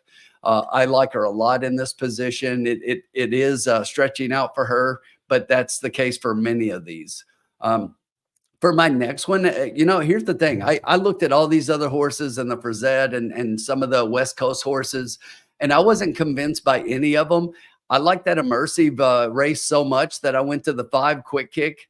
And this is a horse who finished second to Immersive in that race, and that was going, again, 2 turns. So has the 2-turn experience, has a decent speed figure out of that race. And I think as far as fitting with these, right? So you look at some of the winners in the other races at the other locations, and that 2nd place finish was as good as any of those. So that's how I ended up. But I'm going to add one more here underneath that at a possible bomb price. And that is the other Japanese horse, Otomina Shacho. So the 6 horse in here is currently sitting at 30. What is she, about 30 something to 1 the last time I checked? 39 to 1.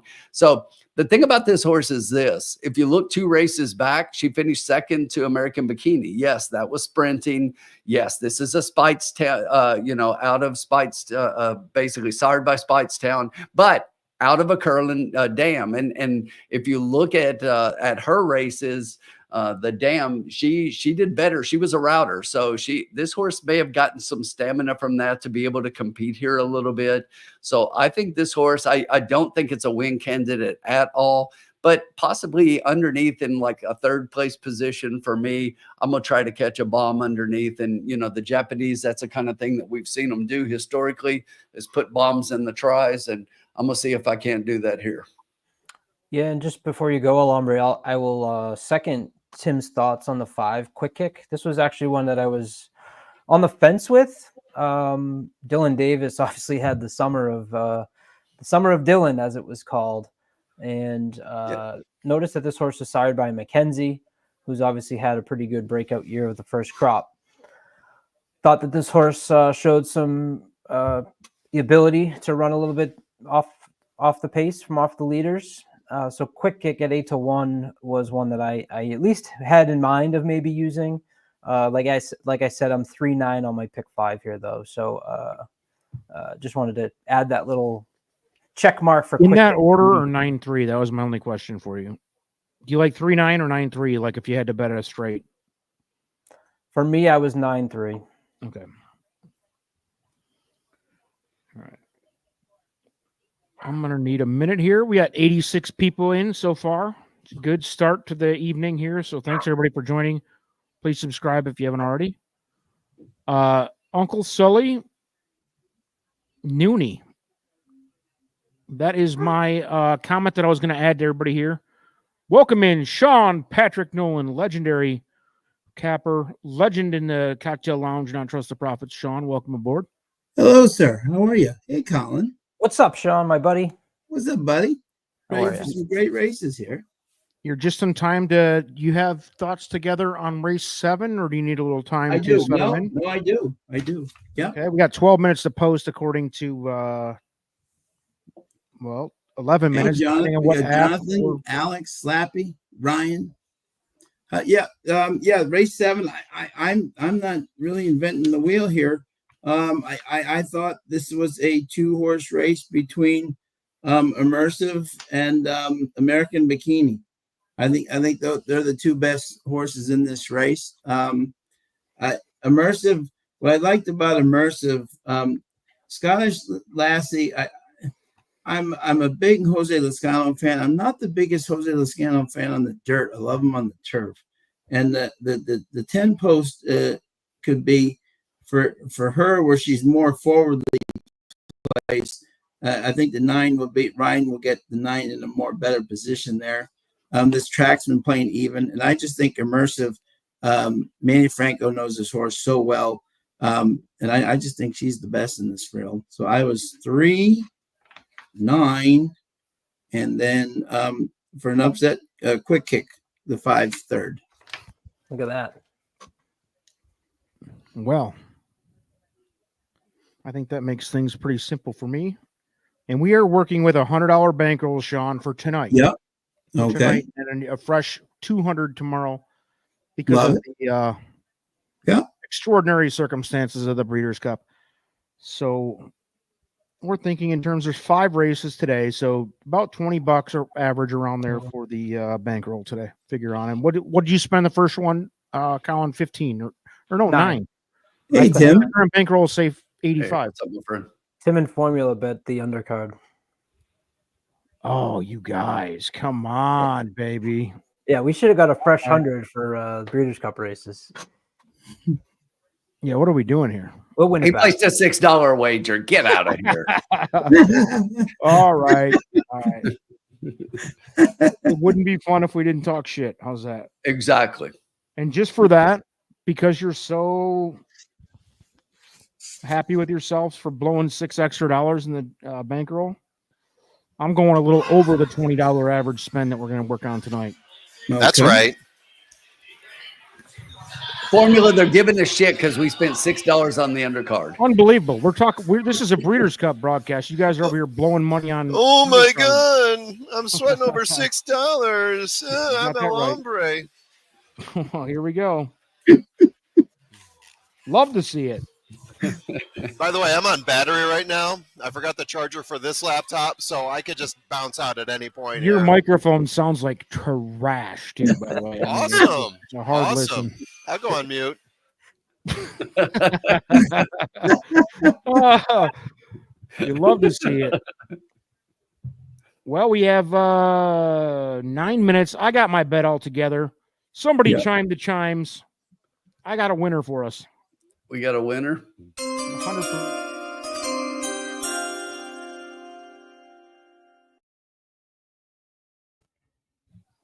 We are going with a $2 trifecta. Try key. Yeah. 3's going to win the race. 3 is the key horse, not key box, straight key. And we're going to bring along with him the 5, 6, 8, 9. Tim liked that bomb to get third. That would very much help the payout here. And everybody agreed that the 9 is probably second best. 5 and 6 were the other ones mentioned here. So we all loved the 3, but I'm keying the 3 over the 5, 6, 8, 9. That is a $24 bet total on a $2 trifecta key. I like it. Yeah. Alex says Tom is broadcasting from Trustee's space capsule. Yeah, his basement, if that's what you call it. The torture Joining us there. from Mars is the formula. Thank you. Yeah, this is great. He'll be here all night. It doesn't sound as bad now. I think. Did I make I mean, you got adjustments? karaoke in the background or whatever's happening. Yeah, Taylor Swift is about to go on stage, so the Swifties are getting a little bit crazy. All right, in case you missed it right there on the screen, the official wagers, a $2 trifecta key 3 with 5, 6, 8, 9 cost you 24 big ones. There you go. And guys, I'm going to say it. I'm going to go ahead and say it on behalf of everybody in this chat and on behalf of everybody on this live stream. Colin has guaranteed victory tonight as far as the bankroll goes.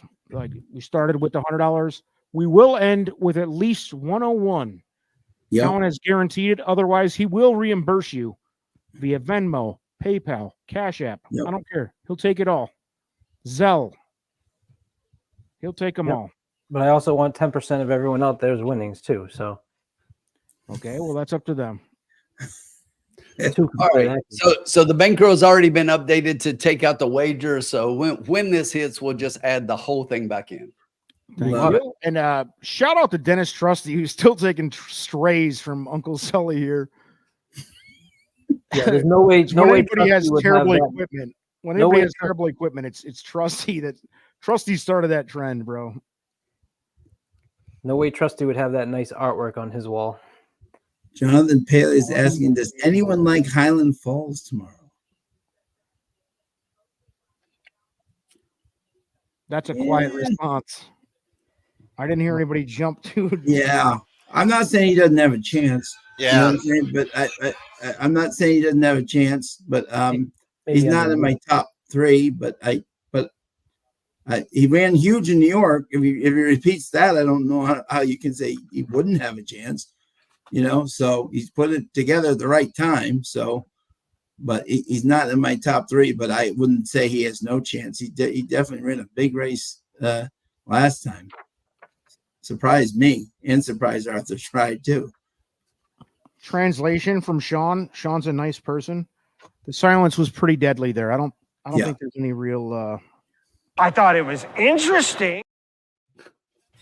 Highland Falls is kind of a weird horse because we've been talking about a lot of these horses for a while. Highland Falls is kind of like one of the new on the scene horses. Yeah. It's been doing very well. Comes from Brad Cox. You could totally see him winning in this position, but nobody's talking about him. But at the same time, right, you got like a Forever Young, you got a Sierra Leone Fierceness, and that's just talking about the recent 3-year-olds, right? It's tough to it's tough to take a look at Highland Falls and see him like in that rank. But again, there's no flight line out there to say, oh, that's definitely the horse. A lot of us love Forever Young, but I don't think any of us are jumping up and down and saying he's a sure thing. Right, Johnny, if you like him a lot, I mean, go with him. Go with him. Box him along with whoever you. Nobody here is going to tell you not, because especially like that is such a well balanced classic. This is going to be maybe one of the better classics we've seen in a while. Yeah, and that's what I was going to say is when I looked at the potential for horizontal tickets for tomorrow's card, the Breeders' Cup is one of the races I think you have to spread the most in. Yeah, I agree. I really believe that. The classic, the Breeders' Cup, they're all Breeders' Cup, but the classic. For what it's worth, guys, too, just read a tweet. I was checking Jessica Tugwell commenting on how good Immersive looks in the track. So that kind of just love it. Helps out. Yeah, no doubt. You know, and she's probably the foremost expert in this group of horse flesh, for sure. A horse on the track and a horse in general.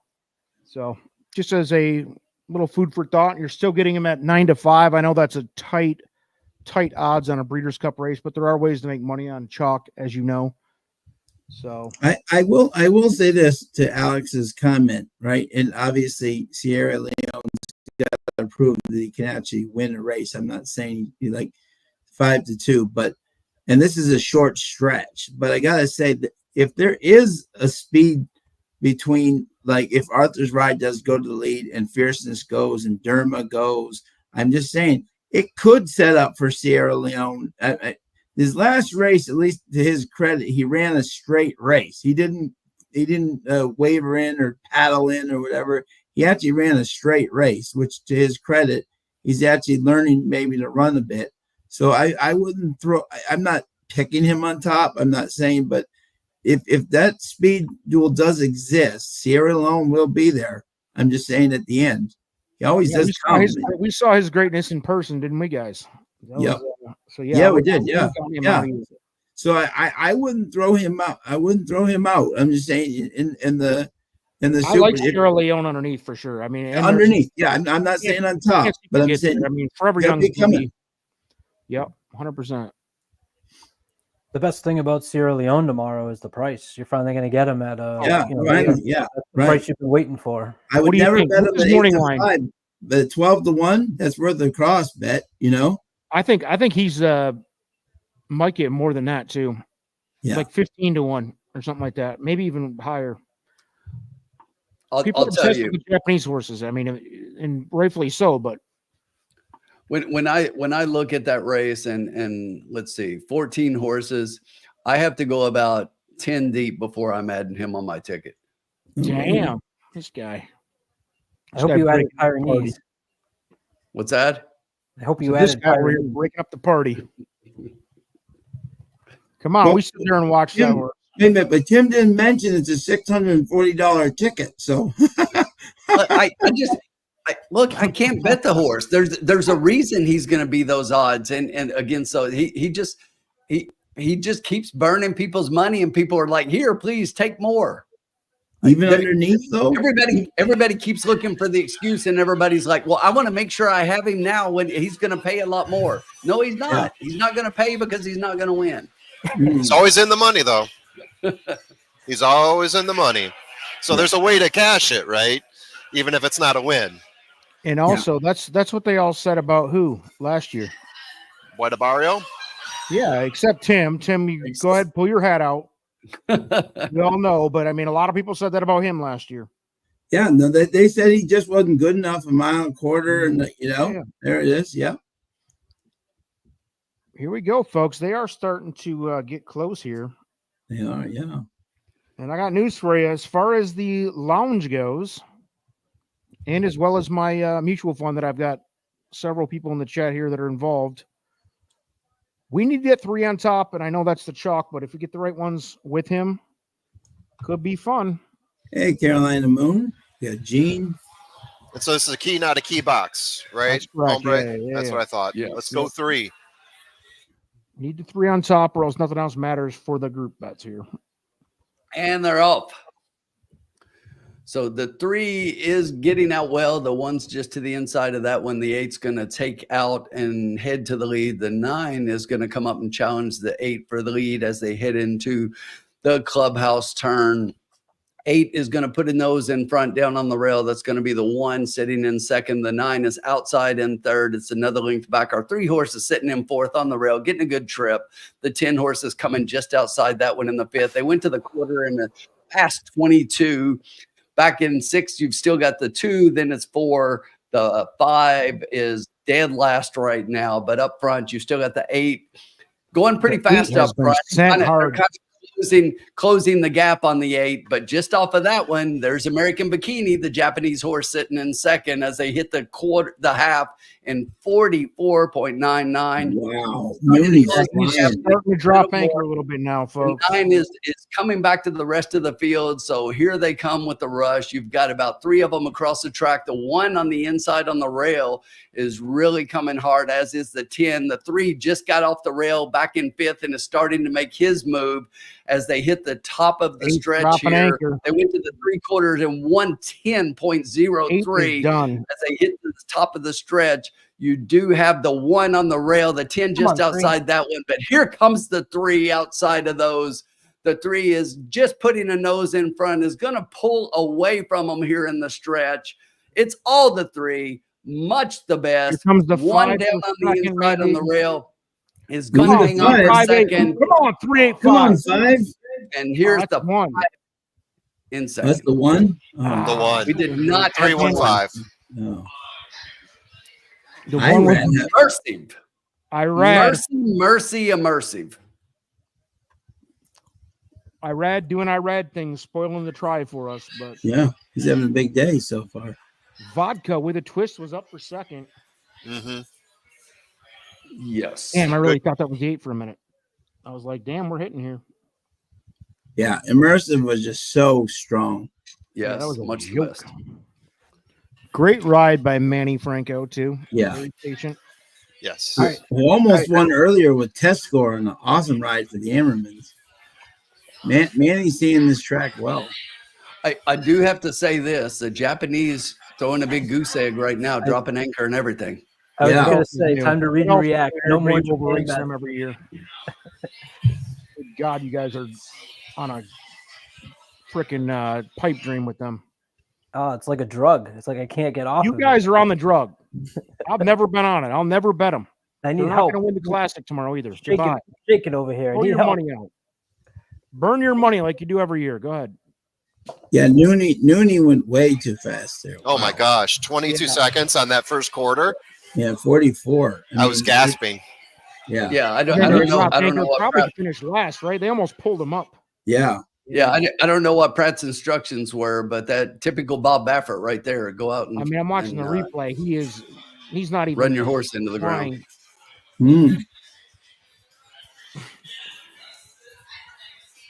That was just much. Boy has what is Baffert still a trainer in the horse racing industry, by the way? I mean, it's just incredible. If you remember, he has been terrible at the Breeders' Cup the last 3 years, and especially in California, which is weird. Why, but I mean, because he's just not getting any.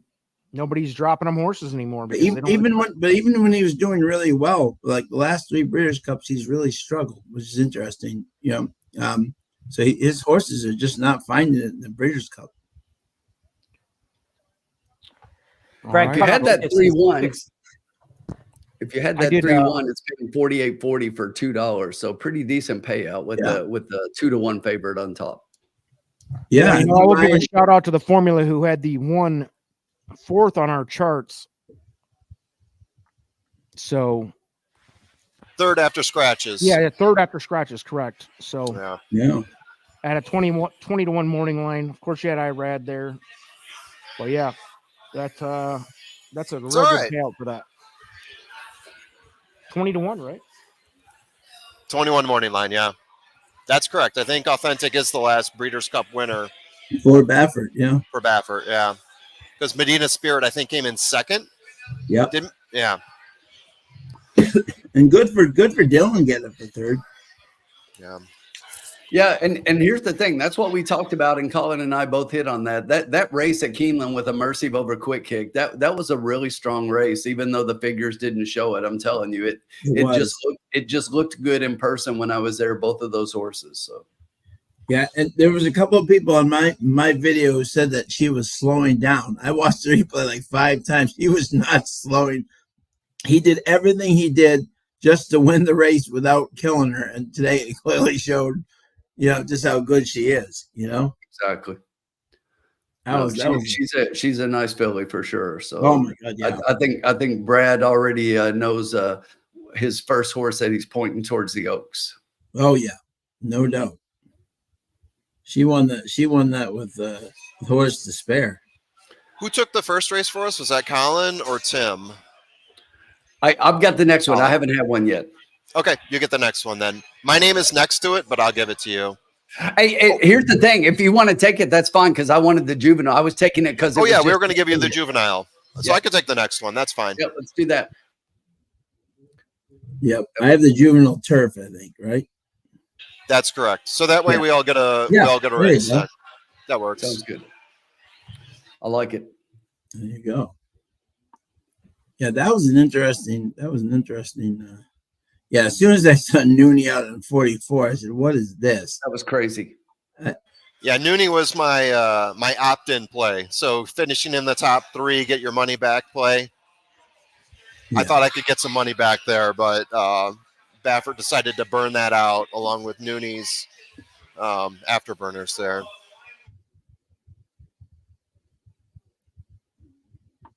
Yeah, track like Canterbury.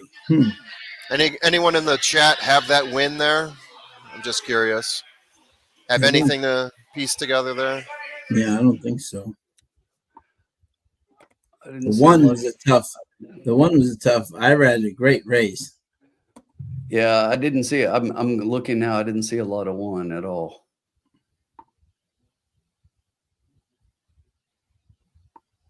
I didn't see many ones. No.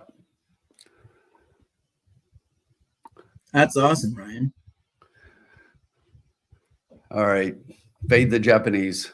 Well, I think in that particular case there, if you really look, I think the rider of American Bikini made a little bit of mistake trying to follow Noonie for a while, because they really followed Noonie until around the far turn, and then Noonie went farther ahead. But he really used American Bikini to get into the race to even try to get to Noonie. You know what I'm saying? So that was just I don't know if that may have been a more jockey error rather than the horse, because he really put her out there. Yeah, and you know the funny thing about it was, Sean, that we were talking about it, that if you look at that horse, Ryan Moore was riding that horse, and yeah, he hadn't been on her, so I'm not sure what the instructions were and how all of that went, but that was not pretty. No, and I've always said, by the way, Tim, I've said this. I said this the other night. I said Ryan Moore, argued without question, I think, is the best grass rider in the world.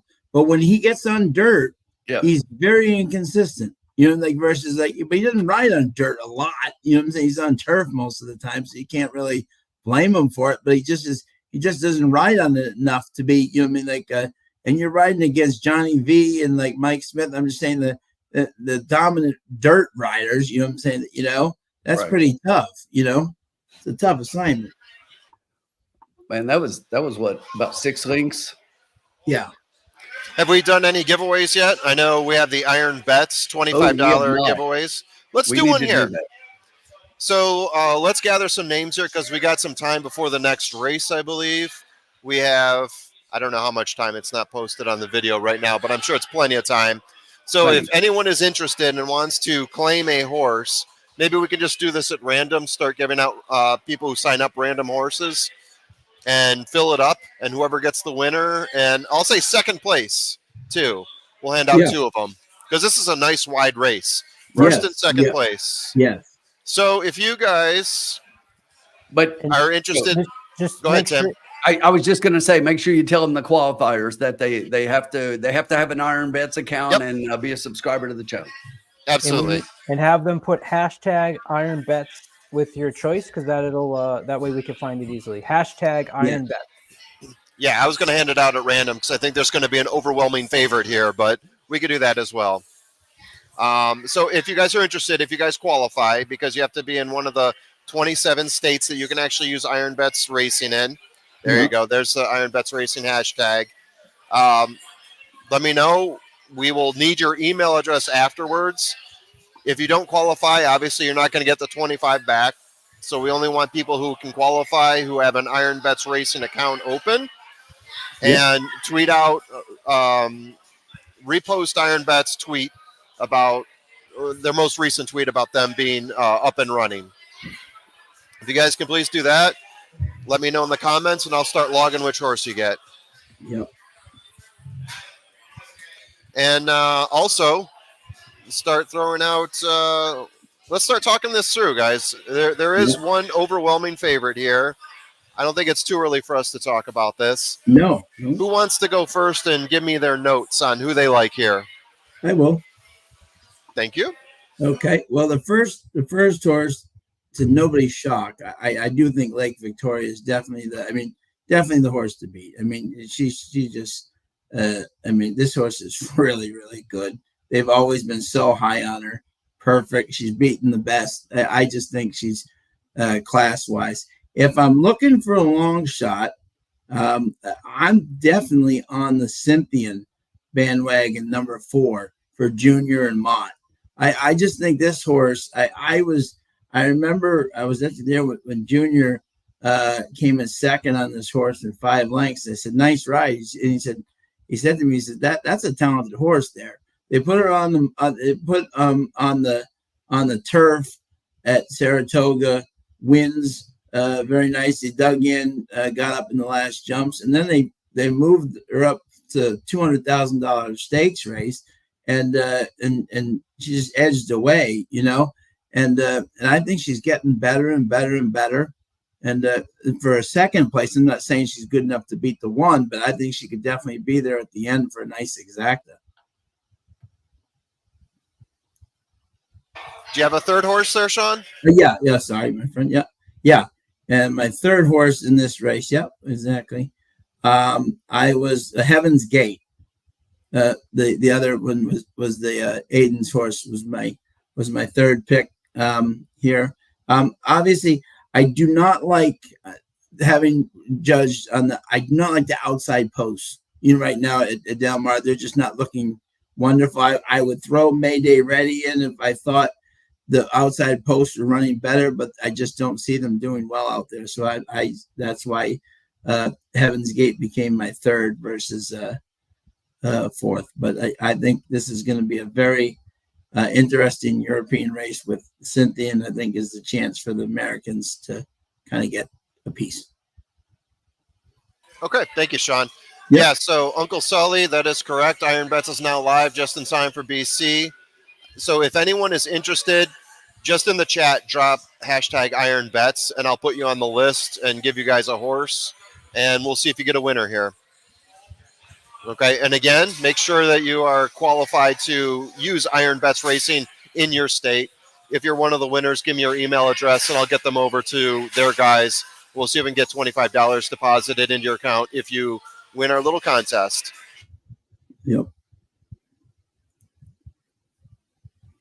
And Gene, no, just do hashtag Iron Bets, and I'll give you a random horse. Because like we've been saying here, there's one horse that we think is definitely going to be the favorite here, so we don't want everyone jumping on that horse. Okay, who wants to give me their picks next?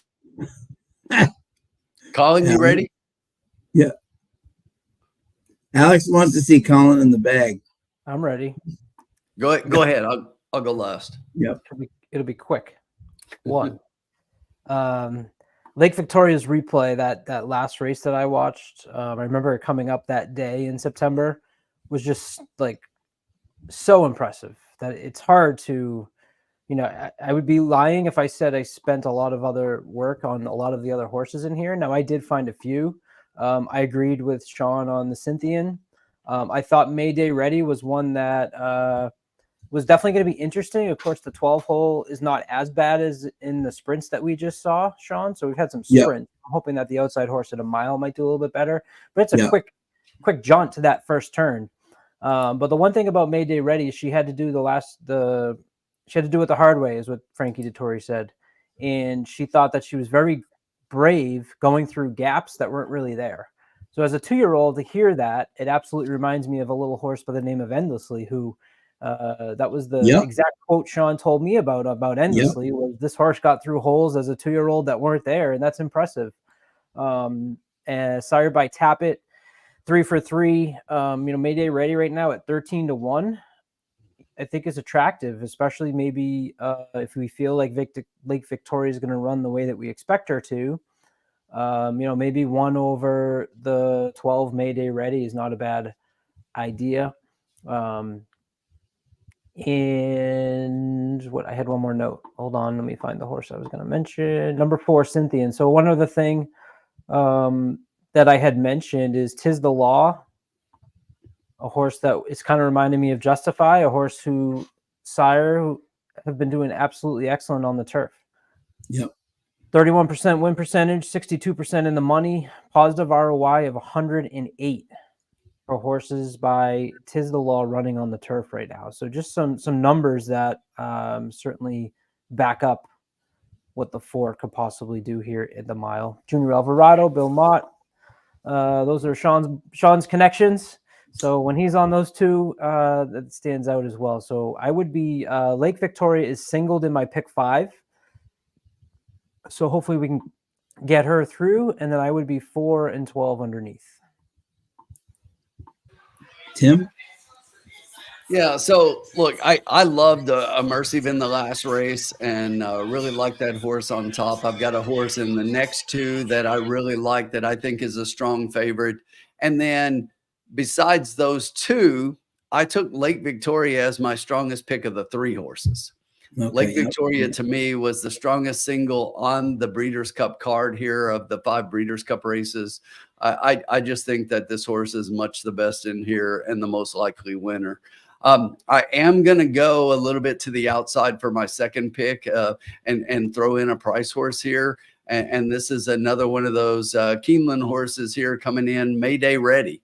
So look, if you like Lake Victoria being 4 for 4, how do you not like Mayday Ready being 3 for 3? Sure. She's done everything they've asked her to do, and she just keeps seemingly getting a little bit better each time out.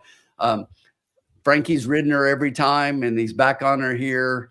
He's going to find a trip for her. That race in the Jessamine for her to get up at 1 1/16 was good.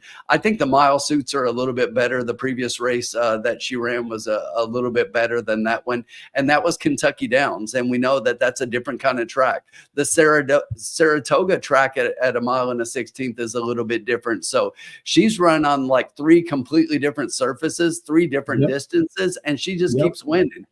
And don't let the speed figure scare you here. I think that they're a little bit less than some of these, but I think that she's a serious filly. Underneath that one, I was fading the 7 a little bit in here. I know the 7's going to take money, has a potential to maybe hang on for 3rd. But the horse I really like for 3rd in here is the number 9 Kilwin. This is a horse at a price. It's another horse that's undefeated coming into this, and she is stretching out to a mile for the very first time. So that's a horse that I think moving forward could definitely benefit. She came from the clouds last time out to win that 6.5 furlong race, and I don't think that we know how good she is yet, and I think this race will be a better indication. One more that I'll throw out there is Virgin Colada, the 6. It's a horse that I love as well. Flavian Pratt getting up for Chad Brown. When those 2 hook up, and we all know that it was the summer of those 2 in Saratoga. If they were on a horse and it was running at Saratoga, they probably won. So in the end, though, I'm going to give you 112, and then underneath that one, I like the 6 and 9. All right. Thank you, guys. Yeah, sure. Just doing a time check here, 20 minutes to race 8. If I can, for a second for me, I'm just going to touch on Jonathan Paley's comment, which is interesting. Interesting, guys. I did a little research on this, and I know everyone's bringing this around that the no horse exiting Kentucky Downs has ever won a Breeders' Cup race. They're like 0 for 50. Okay, I went back, right? Honestly, of the 50 horses that have run in the Breeders' Cup, none of them were favorites. None of them were horses that coming into the race, you said, oh my God, this horse is not only going to win here at Kentucky Downs, he's going to go to the Breeders' Cup and slaughter them, right? So I went back. None of them were even like 8-1 or like lower. You know what I'm saying? Like in terms of like, so a lot of those horses that have run in this race in these races, they haven't been favorites. So to put that on Cogburn's, now, does that mean Cogburn's going to absolutely win? No, but I'm just saying he's the only horse.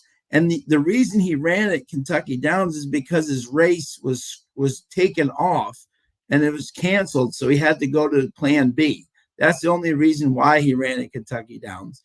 So Cogburn is by far, of the 50 horses that have run at Kentucky Downs, the most talented horse that's come out. Most of the horses that you see at Kentucky Downs, if they even do go to the Breeders' Cup, are usually 18, 15-1 or higher and don't run.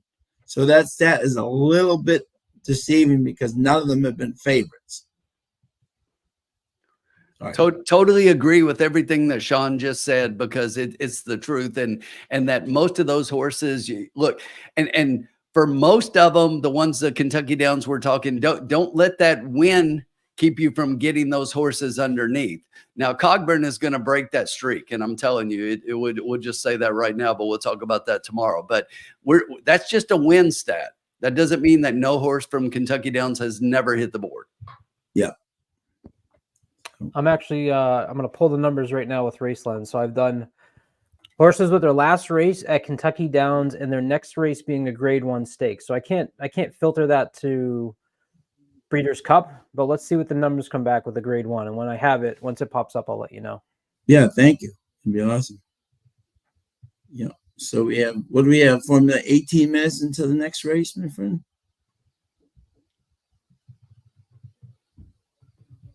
It looks like about 17 minutes. Yeah. We have plenty of time. Yeah, I'm excited to see her run. I'm. Ooh, nice drink there. Barrel-aged Imperial Stout with coffee. I can dig that. Ooh, there you go. Dig that.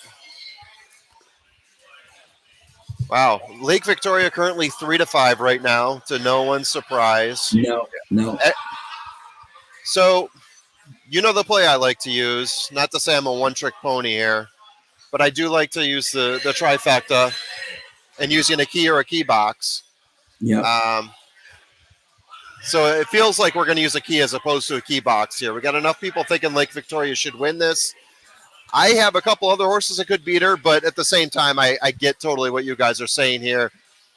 We save ourselves quite a bit of money by making it a key as opposed to a key box. So maybe we lean on that.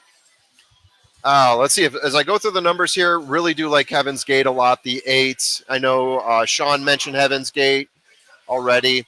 That was one of my top picks, actually. I have that as a horse that could rival Lake Victoria. Yeah. As you look at Heaven's Gate, obviously you see Ryan Moore is on Lake Victoria. Frankel's the sire of Lake Victoria. I'm going back to Lake Victoria, obviously. So when I'm looking at anyone shipping in, those are some of the things I look at as well, just seeing like which jockey is where, how that grades out for me. But yeah, Heaven's Gate, no slouch as well. Other horses that I'm looking at here, someone mentioned the 13. There's a lot that I do like about the 13, actually. The horse is getting a jockey upgrade, which is always good to see. The horse has been closer to the pace, improving where he is in the pace. And he's one of the horses that I have as having median lengths being greater than -1 at the finish. So the horse is it's always there at the finish. It did grade out very well for me, so I really do like Vixen here. And John Velasquez gets the mount. So that's a horse to look at as well. I was even looking at the 14, all the way back to the 14. Yep. That's one that's shipping in as well. Joel Rosario on the mount. There's just so many horses to look at here. That's why I think making Lake Victoria the key as opposed to key boxing is the way to go. Yep. Yeah. Mayday Ready grades out fairly well for me.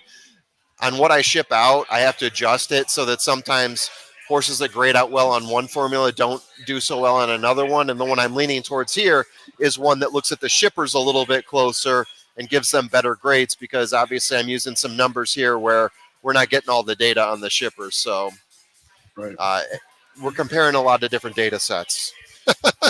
Yeah. And you have to do that in these turf races where you have so many of the shippers. You have to. Yeah, Breeders' Cup is just difficult that way, right? Especially once you get to the turf races. I'm back, Hey, ladies and gentlemen. Gizmo. Hombre. Hey Hombre. guys, I'm absolutely embarrassed for the keepers of the Cocktail Lounge and the Profits channel. I would like to apologize for everybody for not recognizing the very obvious piece of this puzzle here in race 8, and it is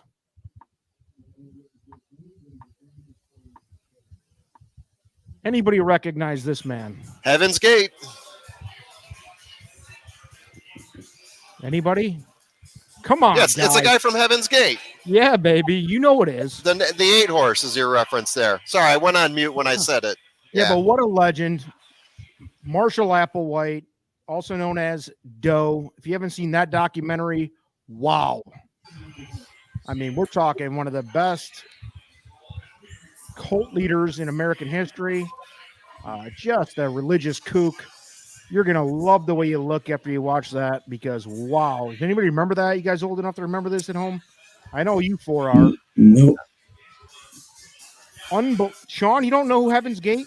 No, I do. Yeah, I know Heaven's Gate. I just know his name. man. No, I know Heaven's Gate. No, I do. Yeah. Well, not everybody knows his name. You have to be Yeah, I didn't know his name, but I you have to be a definitely know certain type Heaven's of Gate. individual to know his name. But Yeah. anyway, I thought that was a fun little tidbit to this. But yeah, man, Scott Letty, how are you, sir? Scott Letty, a legend in the So lounge. the people in the chat think that looks like me on Crystal Meth. Wow. Wow. That's a good one. That's a good one. Wow. If you haven't seen the Heaven's Gate cult documentary, It's Tim's look when Tyler. oh, That's classic. wow. Why are you That's comparing Marshall Applewhite to Tim? Besides the gray hair, come on. What are we doing here? If that guy is your leader, start thinking really hard about the decisions you make in life. That's all I have to say. If that guy is leading you, And by the way, that take a face, step back.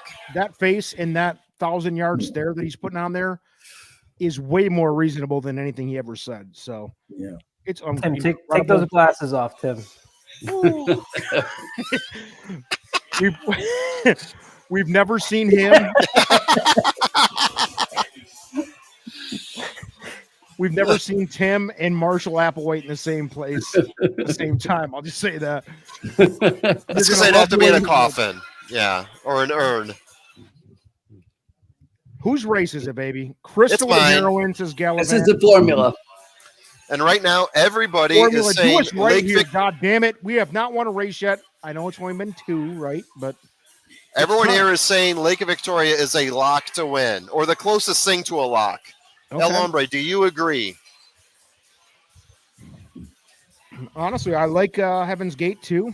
But I yeah, know. I think what are we looking at? 3 to 5. JC. I know. 3 to 5 and a 14. For me, it's the field too, right? No scratches. there's a few at the end, but it's a full field. So for me here, it's the difference between do I make Lake Victoria a key or do I key box him? Key. Yeah. I think it's a key, right? So we spend more money to get more underneath. Yeah. Yeah, And I'm sorry, here's the other thing about that. I think if you're going to key box, you have to key box somebody else. You don't key box a 3 to 5. yeah, A 3 to 5 is a 3 to 5 is either a key or all, or Well, not. I go back on that because if you get that horse in there, you think it's the best one to hit the money, then but he's still you box it No, in. but that should Tim, with the listen. reason- Either I'm you're understanding what he's guaranteeing it saying here. wins. Either Hold you're on. guaranteeing here. No, seriously, I'm making a point. Either Tim you're first. guaranteeing it wins, or at 3 to 5, it should be in the money, and you shouldn't have to key it. But the idea of the key is you're putting the most likely horse to be in the money keyed in because you're giving yourself the best chance to cash the key. I would disagree that you're ever going to key box the favorite. What if it's a 3 to 1 favorite though? Or a 9 to 2 favorite? Yeah, 3 to 5. No. Yeah, no, and that was my point. That at 3 to 5, I would say that that's I'm a with different you, but scenario. I also don't necessarily agree. It depends on the race. I mean, like a flight line situation. Yeah. That is You're not key boxing that though. Is this a flight line situation, guys? I guess that's what it comes down to here. Is this flight Yeah, line? flight line is a key. Obviously. Yeah, Is it- yeah. I think she is. You guys I are think way she is. more in tune. As you guys know, I've kind of taken a a slow I'm with you, Alex. summer. So let's go. You do not key box a 3 to 5 chalk. Right. Yeah. Either straight or throw it out. I agree. Hang on, though. Hang on. Totally I have agree. one. I'll play devil's advocate for a second since we have 9 minutes. Devil's advocate argument to that would be, I'm a lawyer, by the way. It would be that I don't think the horse will win, but I'm positive the horse will get second or third, or maybe win, but can do it. And with him being 3 to 5, we're going to get some 10 to 1, 15, 20 to 1 possibilities on top. But I know this horse is going to definitely at least show. Yeah, the whole idea for a key box, for me, that's a conservative bet. Yeah. I It's a understand. manager bet. I understand what you're saying. Just mathematically, I totally disagree that that's how you should ever bet. My personal opinion. I would never do that. Fair enough. Okay. You're not wrong. I'm not disagreeing with you. I'm just saying, like, this is the thought process, because I think, like, obviously in a situation like Flightline, that horse would have had to fall down to lose that race, right? I mean, like, it's the most clear and obvious choice for when we all knew somebody was going to win in our lifetime. I mean, we weren't here for Secretariat. I wasn't. The thing is that if it's 3 to, and I agree with Tim on this, if it's a 3 to 5, key boxing. You're saying no. You're taking a horse at really bad price that you don't think is going to win. So why would you take a 3 to 5 and box him to come in first, second, and third? Okay, so if you key box let's say the second. Let's say your choice is the second choice, and it's like 5 to 1, right? Well, I would argue that you're not doing a try key box with a 3 to 5. Yes. You would, if you think he could lose, then you bet an exacta, or you put something where you put him in second and pick the long. All right, you're making more sense. That's what I was asking. Yes, you pick your other horse that if you're not confident that he can win and you're going to key him on top, then who's going to beat him? And that's the horse that I'm going to key. Right. Let me ask you this: that would be the horse key box an underneath horse, like in this What's case, Heaven's Gate. What's Heaven's Gate? 18 to 1 right now. Is that real?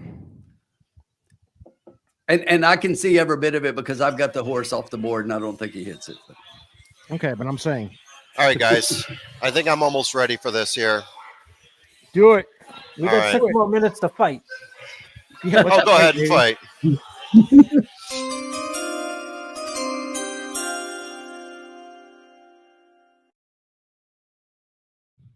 One sec. This guy's in a bar. I mean, we can't get any bit more professional than this. Unbelievable. We've been doing this for how long? 3-4 years now? What are we doing? Unbelievable. I know I conduct myself as a professional every time I'm on here. This guy's out here in a bar. He's got headphones. His microphone's trash. It's beautiful, isn't it? All right. $15 total on this bet. Whoa. So we're dumping in the 1, but we're dumping in a whole shitload of other horses as well, including the 15, which is currently 90 to 1. So what we're hoping for here is he's not in it. Your key no, the 14. Sorry, the 14. I was looking at the last number, which is the price. Okay, gotcha. So the 14 is currently like 86 to 1. So we're hoping to catch some crazy ass prices in here. I don't hate that. You did key box, right? Oh, sorry. Key. Yeah. I'm keying. Sorry. Okay. I'm dumping We're gonna that. hide that. I hid the comment. Thank you. Delete the comment. So you are committing to Lake Victoria, which nobody here is going to sit here and disagree with. No. We're going Lake Victoria and hoping for a bomb session underneath. Yeah. Yes. And that's going to take us down to a bankroll of $46. That's already been adjusted, and you can see that on the bottom. So plenty of money left for 2 races. We're good to go. I'm bringing this back in a big way next race. Riders up, Tim. 93 people in the room right now. They're all listening. They're all depending. Their lives are depending on the formula's choices here. So I hope you feel strong. There we are. Look at Alex, right at the wire. And he's exact, the 110. Of course, he's the Antichrist. The 10.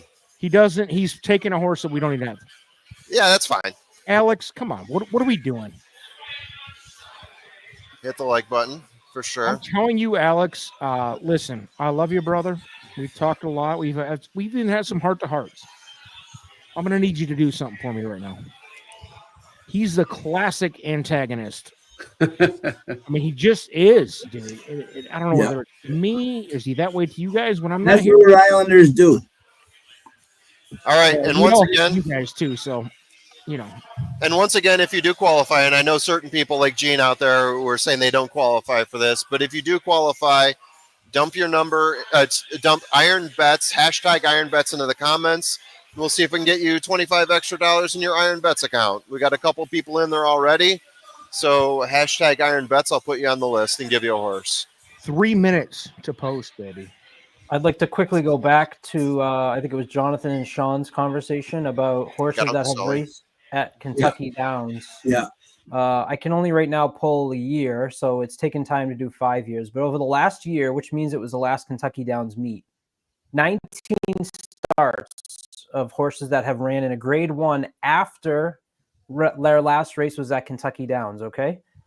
To Sean's point, there was one horse at about 3-1, AG Bullet, who finished 4th. By the way, none of these horses have won.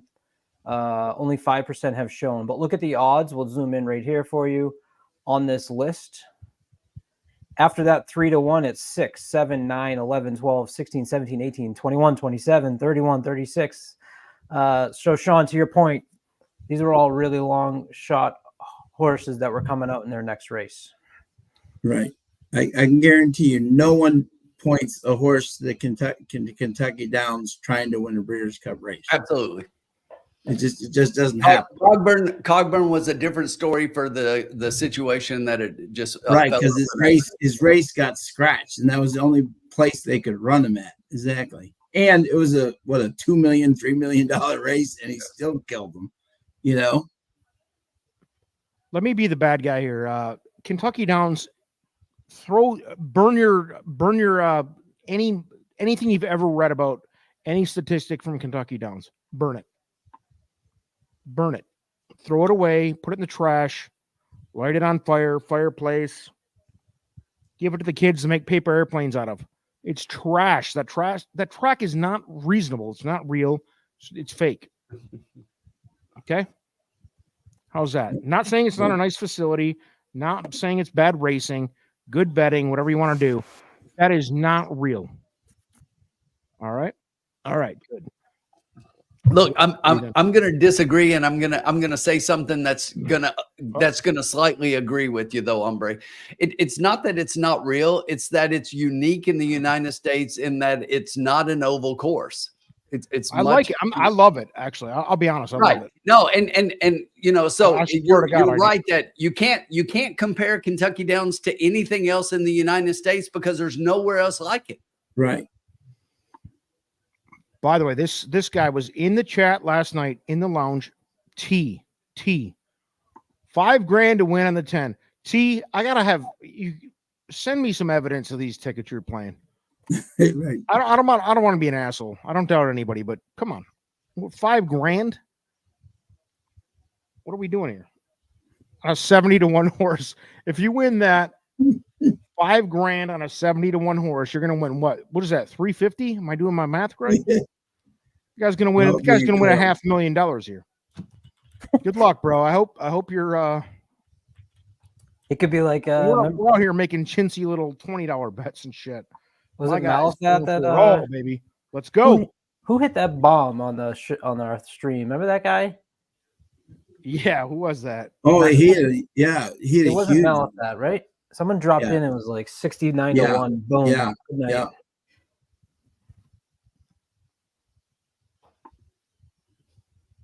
Here we go. Loading up. I'm single to the 1 in my pick 5, so hopefully Victoria. I'll tell you what. Here's the thing, Colin. All the pick 4s and pick 5s, everybody's single to the 1. Well, hopefully they didn't have that 4. Tim, you know that's not a great sign. I'm telling you, everybody's single to the 1, myself included. But the cocktail lounge needs the 1 here, so let's go for the lounge. Let's do it for Iron Bets. Let's do it for the Breeders' Cup. 7 acting up a little bit, and pretty even start, even across the track. Looks One like you've got got out the clean. 14 ducking to the inside, and everybody else is still pretty square across the track. Up the middle, though, it's going to be the 7 trying to get to the lead here. 9's going to take up second just outside that one as they go into the clubhouse turn. Behind that one, you've got about 3 horses, with the 3 being down inside. I believe that's the 10 up on the outside there. The 8 is currently in 5th. Behind that one, you've got the 13. The 1's down on the rail. The 5's another length back. The 2 is behind that one on the rail. The 4 outside that one. Then it looks like we've got 12 and a couple more. And we should be hitting the quarter here. I don't see any times coming up on the screen, but they should be there.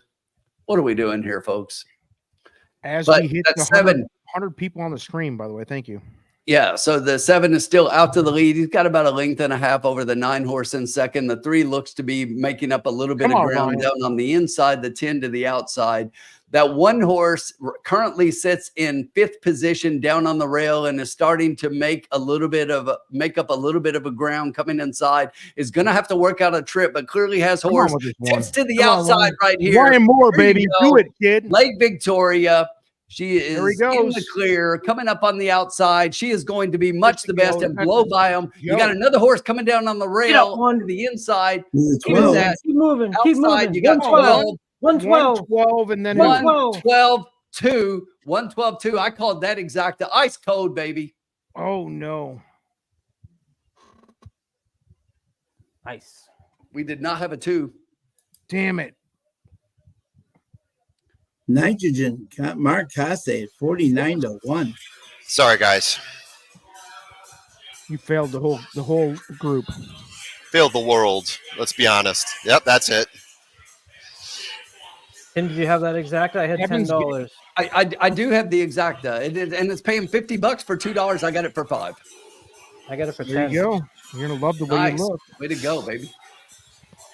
Man, Way to what go. was the 8 never showed up. Heaven's Gate.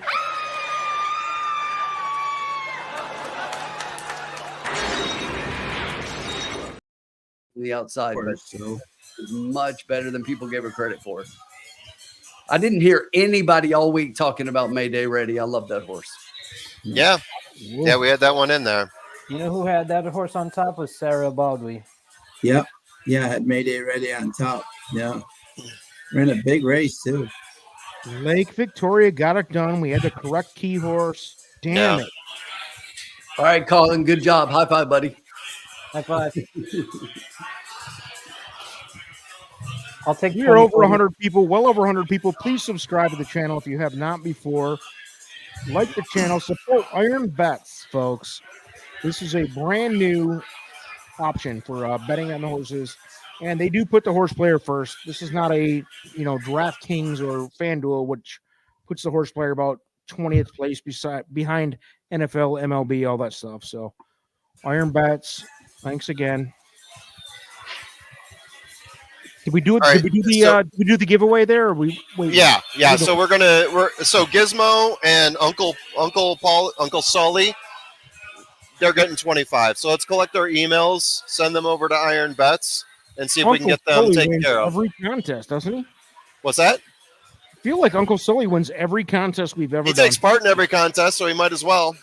I love it. Game of numbers. All right, guys, I got to drop. I'm hoping to be back on later. If not, do me proud. We'll see Have you a good tomorrow. one. We'll See you tomorrow. guys. See you. Yeah, Lake Victoria did what Lake Victoria does. Hell, yeah. Aiden O'Brien does what Aiden O'Brien does, and Ryan Moore does what Ryan Moore does. But look, that exacta to me, I mean, That's crazy. Nuts. I mean, the payout. that was like giving out money though. We just took well, the way I look at it is I just got 24-1 on Lake Victoria. Exactly. And That's how you gotta bet that's it. pretty much what it was. So, but $50 for $2, 25-1, hell yeah. Yep. Had way too much faith in the other O'Brien horse, Heaven's Gate. And yeah, I did- exactly. I did personally. And another thing too, is that I will defend my favorite track too. Nitrogen got up for third so many times in this Breeders' Cup. Look in the past. Cheryl's Spate at like 50-1. Nitrogen 49-1. The Woodbine horses do not get much respect when they come down, but that turf course and those horses know how to run races. Like even Moira is not going to get any respect. She's been huge. The Woodbine horses always show up in the Breeders' Cup and run solid races, and they never get any respect. Yeah, I agree with you. Colin, we missed out on that one though, because I don't know why I did not play a bet that I play a lot, and when I feel strongly like I did here, and we should have played a 112 all trifecta because we'd have hit the mother load. Yeah. Oh yeah, that's going to be a fatty try. Yeah, Yes, 50-1 coming in third. So Wow, $255 for a 50-cent try. What would the try have paid for how many horses in that race? So that would have been like if we'd have played a normal $2, which I played by $1,800. How much would the bet have been though? 12 times 11. What's that? So basically 12 times 2, so $24, which is basically what we did. Sean and I did when I hit that try a couple weeks ago. It was like a $28 wager going with our 2 horses with all, and then we got the longest shot on the board in third. Yep.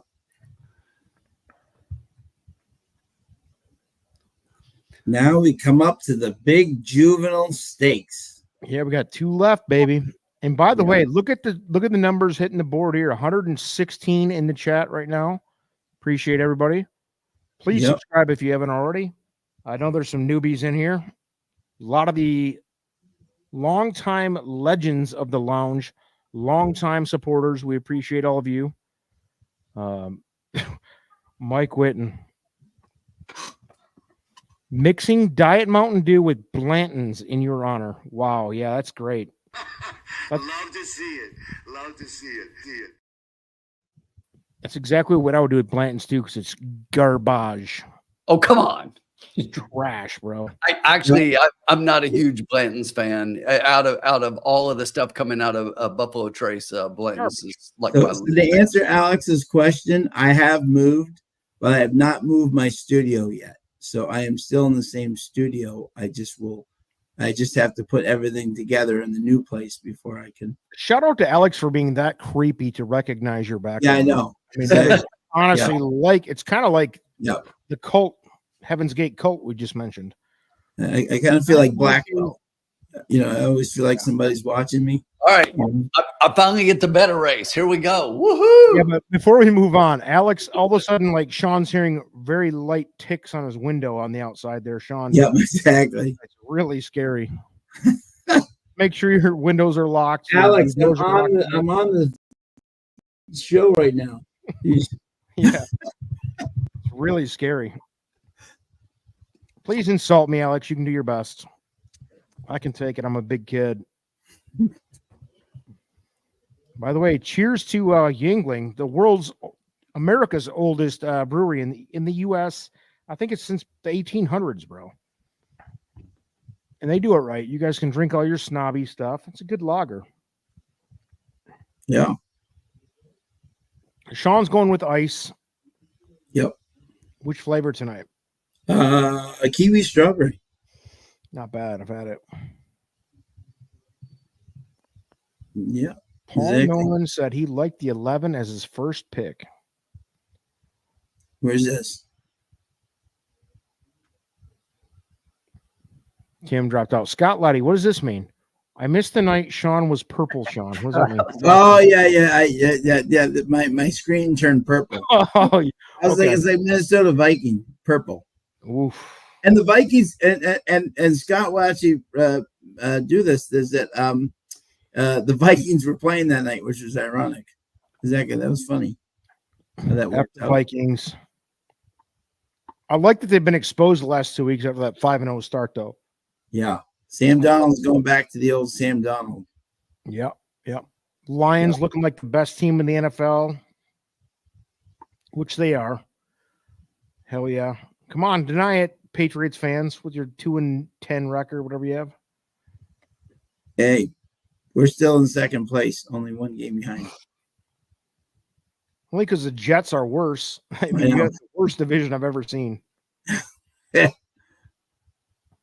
Mike Whitten reminded us that Buffalo, we are five. Buffalo, Jets, New England, and who's the fourth?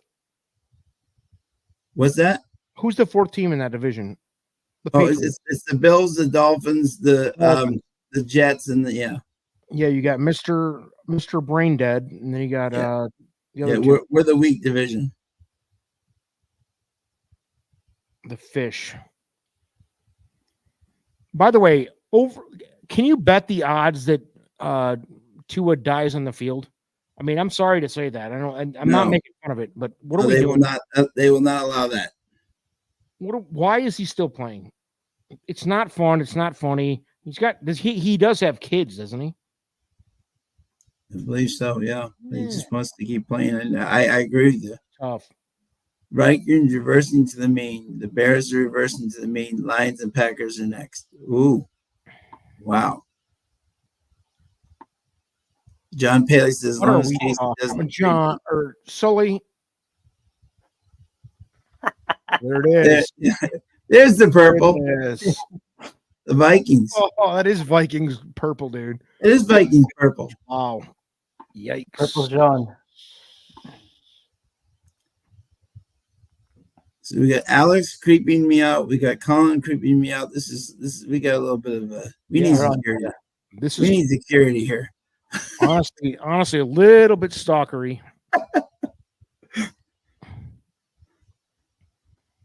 Glad you guys are having fun. All right, now down to the big business here, where we're going to make a big comeback. Here's a real crackhead hero. Gene will win the Super Bowl. There you go. There you go. Hell yeah. We need the entire TTP crew for opening night at Turfway. Alex, you've always been creepy. You scare. I mean, I've had multiple emails from several people. Maybe dozens of people being like, this guy creeps me out. I don't know what's going on with him.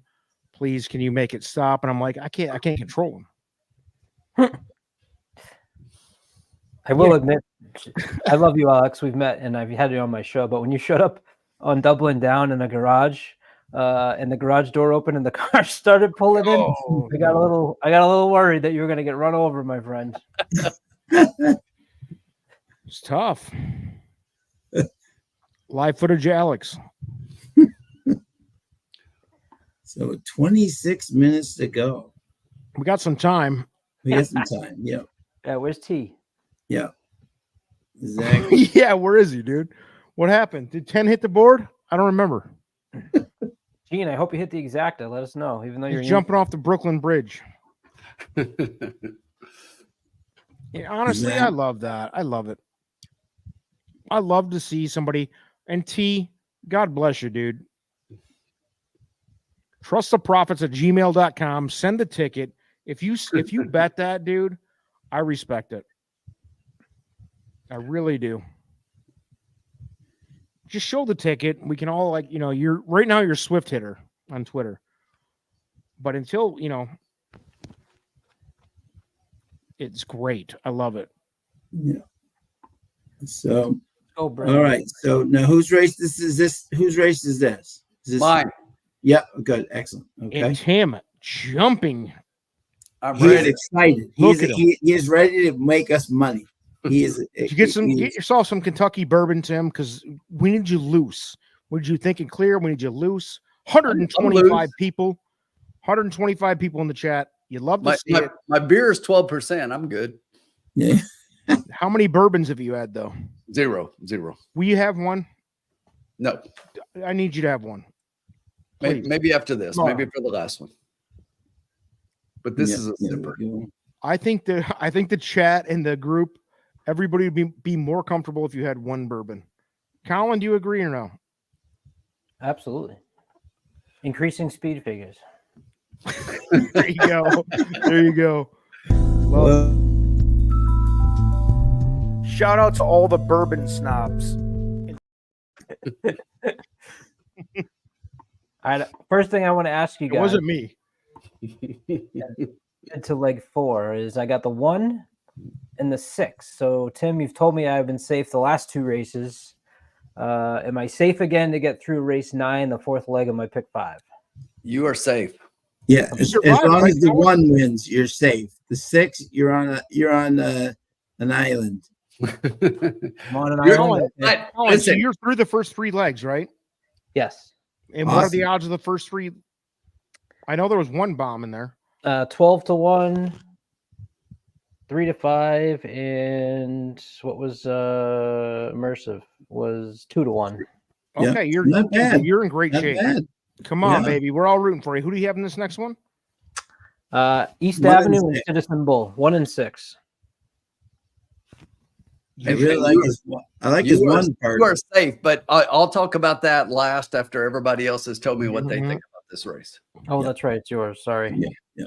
Set you up. Well, I'll go first. 130 people in the chat, by the way. Thank you so much. Anybody who's new to the channel, please subscribe. We do these fun cocktail lounges. Sean and Tim usually host. Myself getting back involved here heavily every Thursday night, but we're doing this special Breeders' Cup. But please subscribe, and we're gonna keep this rolling. The guys have been making money all year. It's crazy.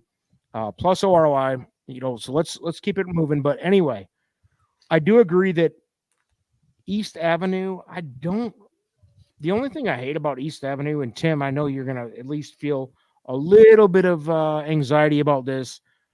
Tyler Gaffleone up on the dirt. No. Hombre. He bet him, singled him at Keeneland, and he won. Okay. The horse This is has to game. be This- like I'm talking Secretariat. historic, Tim. To win Tim's winning percentage with Tyler is like 6%. This horse has to be like the best horse, like Secretariat, to win like he did. Okay. So you're saying he's going to overcome Tyler's mishap? Yes, he will overcome once again. Okay. Yes. Okay. He will overcome that objection. Yes. And right now we are at 9 to 5. But I'll keep it quick for me. Yeah. I think it's a 2-horse race. Chancellor McPatrick to 10.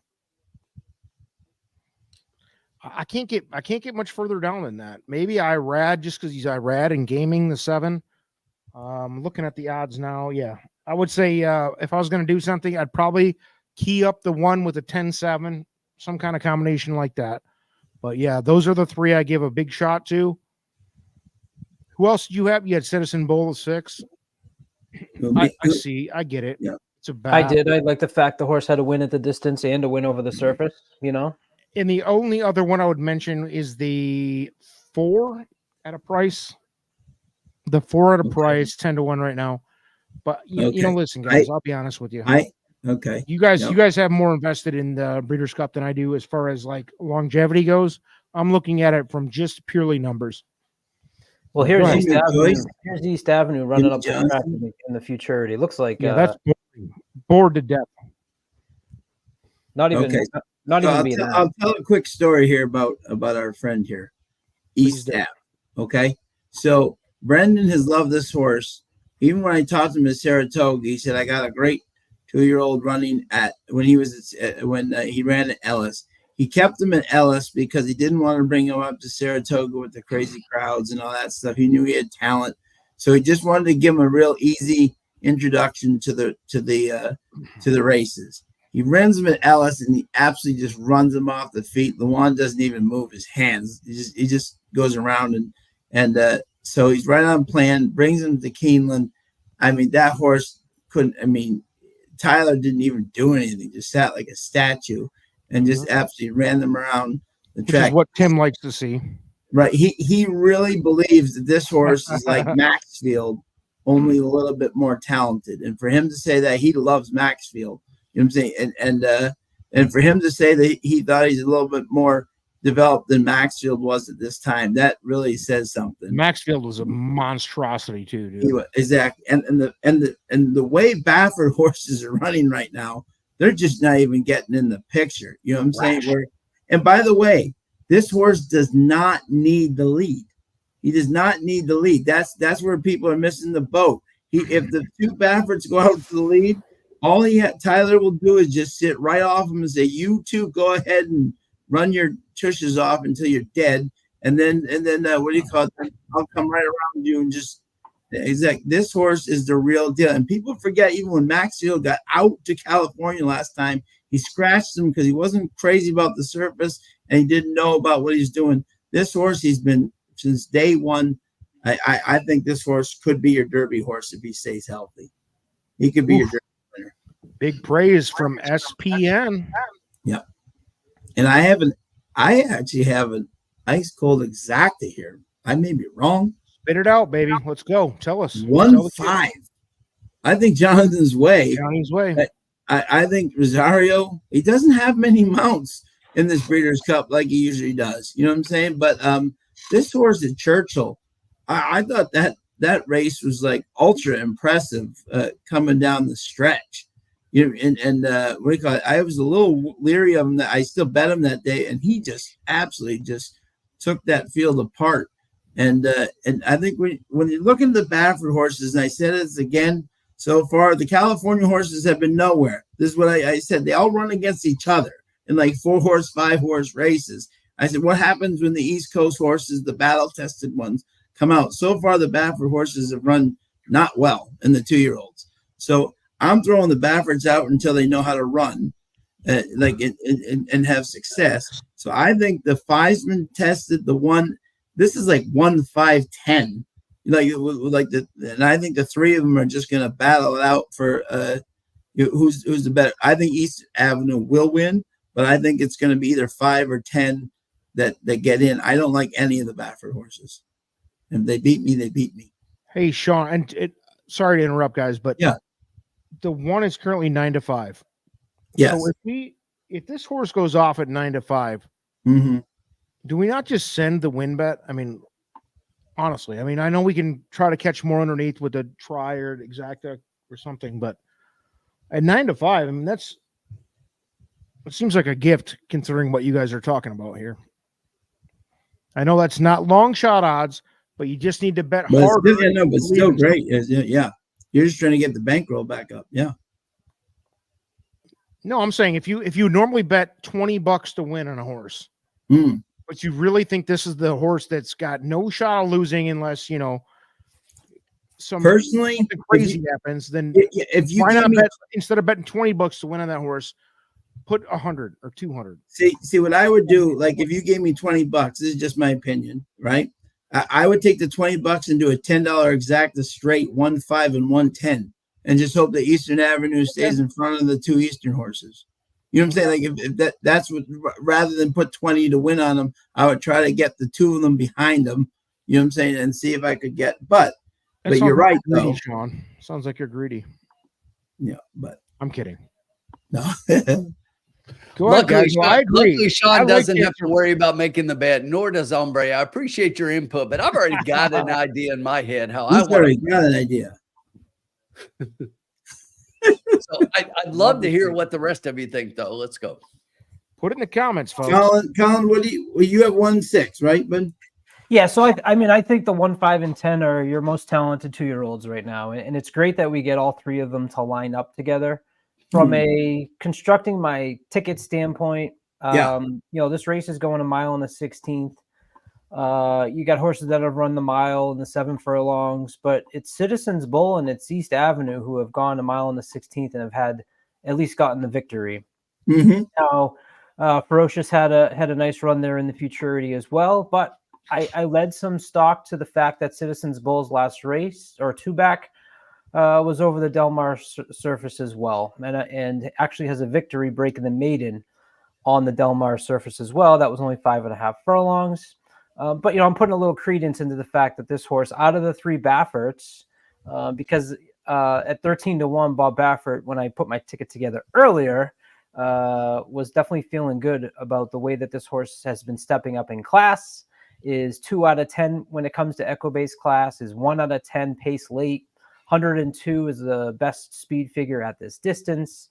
So if there was going to be one that I picked up from out west, I landed on Citizens Bull and hoping that maybe he's the price for me after getting through Lake Victoria and the favorite in the race prior to that. So there was that for Citizens Bull. Look, Chancellor McPatrick, this it's been talked a lot about on Doubling Down, especially with Vinny, this McKinsey baby. It closes like a freight train and is very talented. And the thing that concerns me is the trip that this horse might be looking for in this race here.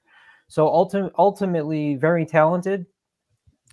That first turn is going to come up quick, and he's probably going to have to do something like we saw in that turf sprint in the race prior, getting on the 12, who cut down to the rail pretty quickly and was behind the field. That's what Chancer McPatrick's going to do. I'm just concerned about what that trip's going to look like, especially on the track. In general, it's been playing very fairly, right? But in general was a speed favoring track, so that gave me concern about Chancer McPatrick. The horse I'm really scared about not having on my ticket right now is the 5, Jonathan's Way. Pacoma's on the dirt, 8.3 success score in race lens, 32% positive ROI. This horse won at a mile in the Iroquois, kicked away from that field. You know, I can't. I'm worried. I'm worried about my 5. So, I landed with East Avenue on top. As we all talked on Monday, we immediately, when I asked the question to you guys when they draw the field, I said, are we concerned about East Avenue on the rail? And are we concerned about Lake Victoria on the rail? When I said, I think we're going to have a lot of 1s, you both easily said, nope. And then we get the last leg, and Sean had a big favorite in the last leg with El Kuldra, right? If you guys remember back to Monday. Yep. So, I just played that replay of East Avenue. Hopefully that's the horse we get. The thing that I'm concerned about is what we just saw Lake Victoria do in that race. She got behind and was down at the rail behind horses, right? And Tim, you called it out as it happened. She had a lot of horse, but she had to go to the outside to get past them and get in the clear. If there's a situation like that lines up in this race as opposed to the last one, that might be a situation where Chancer McPatrick is wide and has that first jump and is coming with a head of steam and just gets there first almost, as opposed to the talent level, right? East Avenue might be a more talented horse, but I'd be concerned a little bit of how this race shapes up. So to hear you say that East Avenue doesn't need to be on the front, that's great, but it's going to need to come through like Lake Victoria did in that last. So my ticket is 1-6. But as we I think most of us agree, 1, 5, 10 are right now the marquee 2-year-olds. One's a McKenzie baby, one's a Vekoma baby, and those ones have been having a ton of success. So I know where Tim's going to go. So hopefully we get the 1 home, and if we don't, hopefully Citizens Bowl gets in there as well. The one thing that worries me a little bit about Chancer McPatrick is that Del Mar has the shortest stretch in America. Right. And Chancer McPatrick likes to just build steam, like build up, and then pass people. You know what I'm saying? This is a short stretch. I'm a little bit worried about him in terms of he really likes to get going after the turn. You know what I'm saying? He's not going to have a lot of time to get them, in terms of this is the one thing that worries me a little bit about Del Mar. Is this McPatrick here? This is McPatrick's last race. Oh my, yeah. Yeah. Let's watch this for a second just to see, because it's interesting. He just seems 10, like he need he's a 10, right? I think he was. I believe he's a 10. Yeah.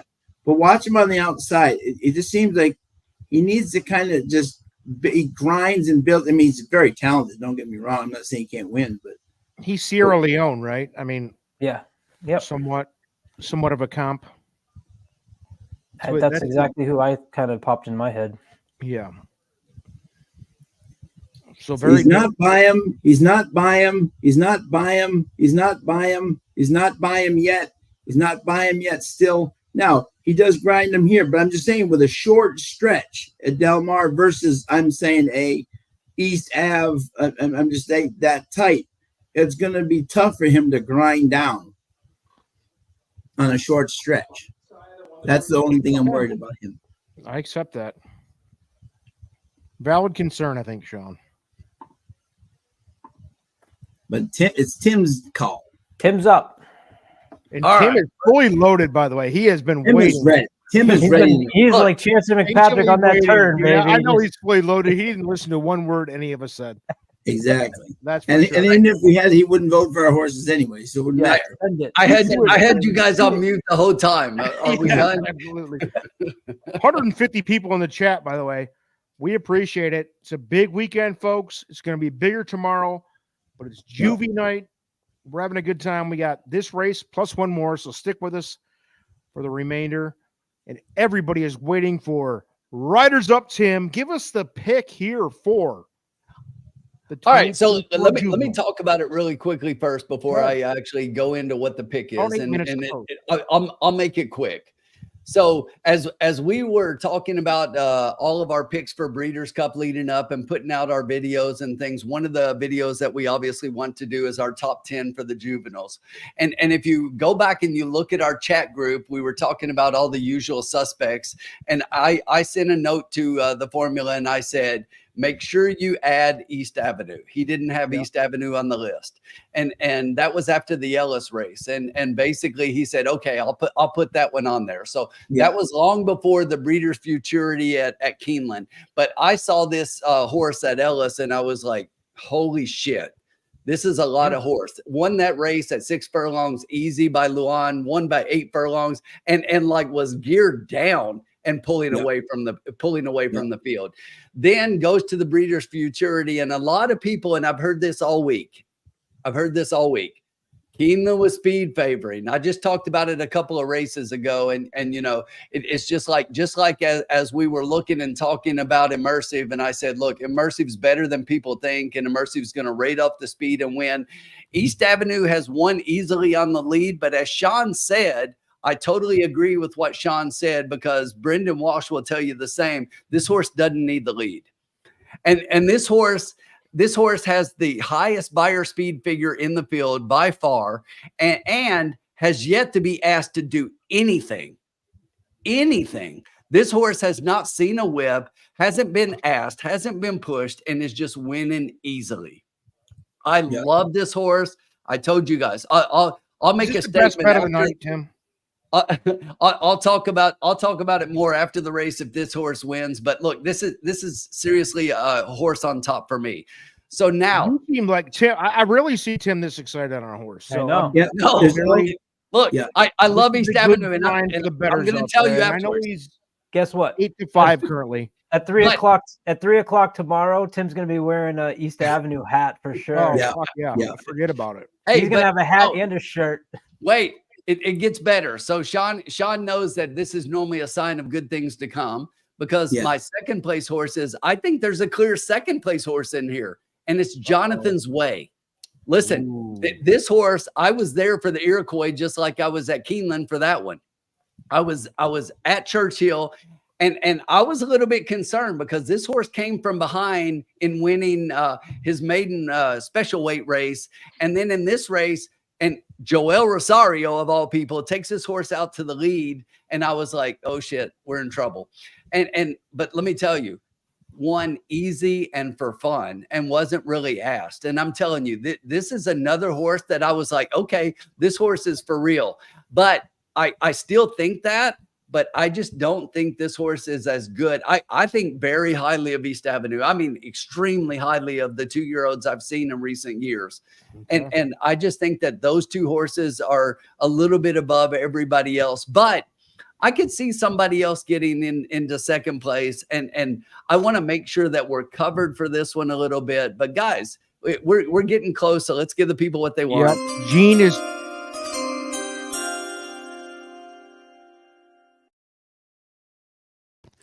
rambled enough, Tim. Let's go. Look, we got bankroll, and we're going to use about half of it and leave the other half for the last race. So here's what I'm playing. We're putting the one on top in a trifecta. We're playing 4, 5, 6 for second. I'm if you notice, I'm fading Chancer McPatrick. Everything Sean said, I totally agree with. I don't like Chancer in this race, coming from behind on Del Mar against all of the speed that's in here. But I do love the 4, 5, and 6, and think that while I think Jonathan's Way is clearly the second best horse in here, I could see both Ferocious and Citizen Bull hitting second in this race. And then I want all for third. So for $1, we're going to have a $1 try, $24 total. This is what we're playing, and we're going to cash this at the end of the race.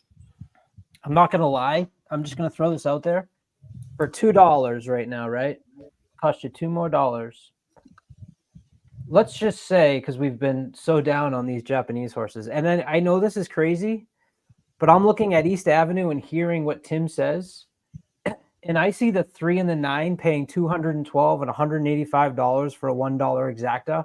I put that in. I put $1 on it, 1 over the 3, 1 over the 9, $1 each way, because just because, right? If East Avenue goes out and buries some of these horses that we've talked about on the front end, and all the Bafferts get out there and they fall back, and look, the odds are 213 to 1 and 184 to 1. So I can't sit here and talk to you that I love it.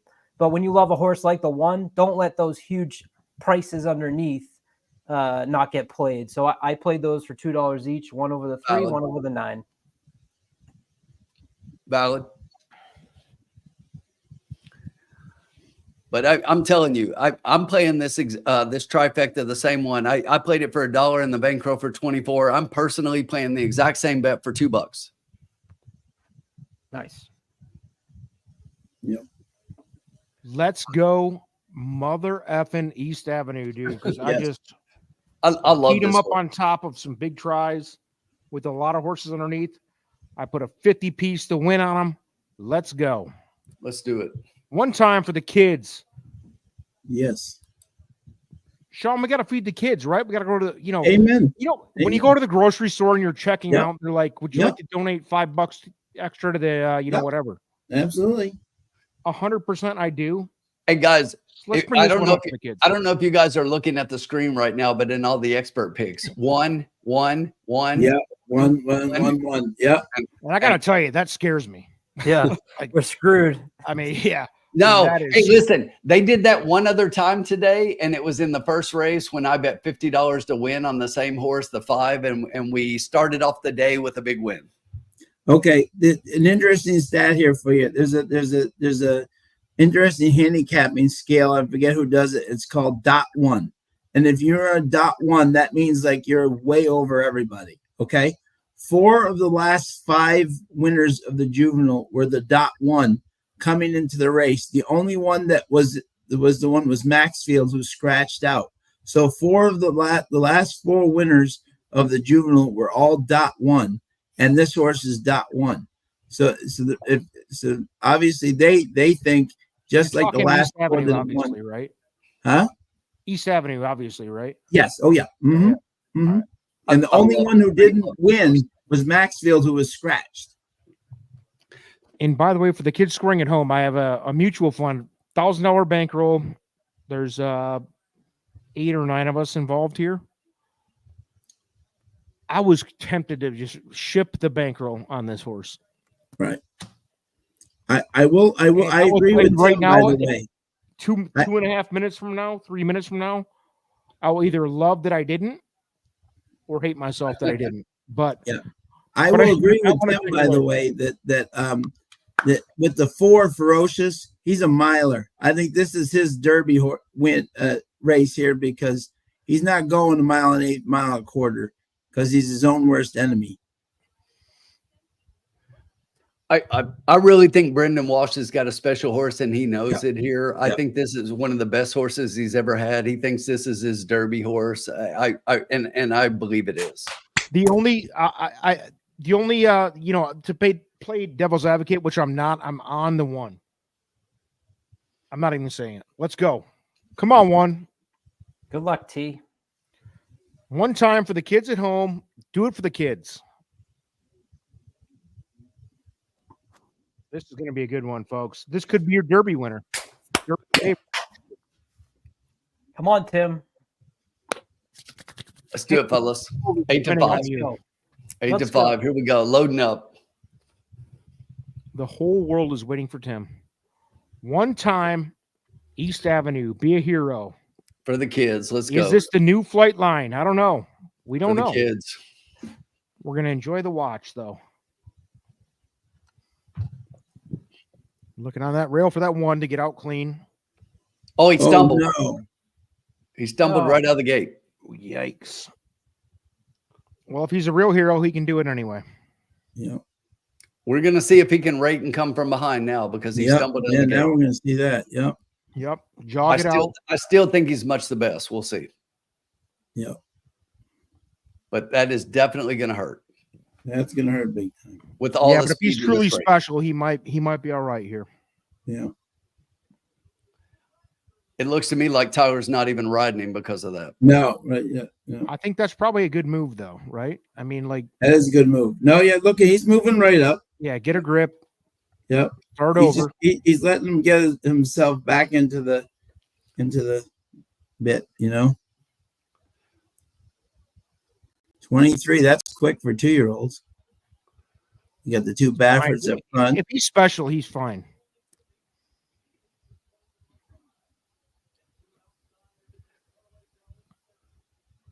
Here 47 he comes. so quick. Here he comes. Right now up front, we got the 6 on the lead. The 7 is starting to make a move to the outside of that one. Outside of all of them right now, it looks like that's the 2. The 1 is trying to move up the rail. Tyler is trying to get him up the rail in the back, but he's got a lot of work to do and looks like he's empty today. No, the Baffords are just dominating right now. Come on, He's 6. on 6. Win Come for on, 6. Colin. Come on, 6. Come on, 6. 6 for Colin, baby. Get him home. He's home. He's home. He is home. All right, Colin, you're living to the 5th leg here, right? Let's go. You're gonna love the way you look. How many options you have in the 5th leg, dude? Wow. I gotta lick my wounds on not betting. Dude, no. 6. If you're alive to that pick 5, though, Colin is hitting the pick 5. Don't worry. He is hitting the pick 5. who do you have in the last leg, bro? Let's look at the. Let's I just hope you enjoy. went Let's at just least a enjoy the little win. bit deep, Colin. I hope you went a little. Otherwise, I would be honestly putting $10 to win on all the horses you don't have. Well, this would be great to have you guys. You're going to be great at helping me through this. So we'll see. We'll see. I'm excited, but I feel bad for East Avenue because I thought when you get a bad 1, Colin, your fucking pick 5 is no joke now. No. You got a 12-1 and a 15-1, right? Yeah. Yeah, you're good, baby. If you win that, by the way, we expect Colin to donate back to the kids. God damn, that thing was over before it started. We tried to play it off like it wasn't, but Yeah. the horse fell on its knees. No. Yeah. I knew it when he doing? stumbled out of the gate like that. It was over. You know what that reminded me of? The last time I put a wild amount of money. It was a sprint on Saturday, Breeders' Cup Saturday. Who was the unbeatable sprinter? Matoli? No, like 2 years ago, probably. Okay. Jackie's Warrior. Yes. Stumbled out of the gate, right? Yep, stumbled out of the gate completely. Fell down just like that, identical. Yep. And it was like, Yep. oh, yeah, you blow the gator Del Mar, you're done. Exactly. Yep, yeah, it's done. Yeah. Did anybody else get a piece of that? Colin might be the big winner in the casino here tonight. Wait, Mike Whitten, 1569. Nope. You left gaming out, baby. Baffert, by the way, dude. Finally. Yeah, but what Who he could was have gonna been make if East Avenue runs his race and he's up there and he wins Yeah. and you get the 167. I mean, it's just like we had thought about it. But that one, the break, go into your knees, forget You're about done. it. There's Thanks no for chance. coming out.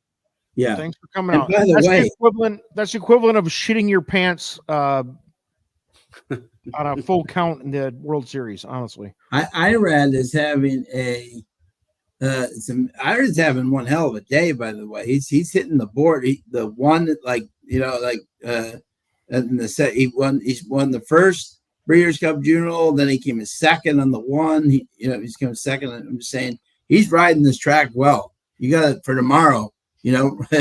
He's come. He knows that he hasn't done great in the Breeders' Cup, and he said he was coming in to change that.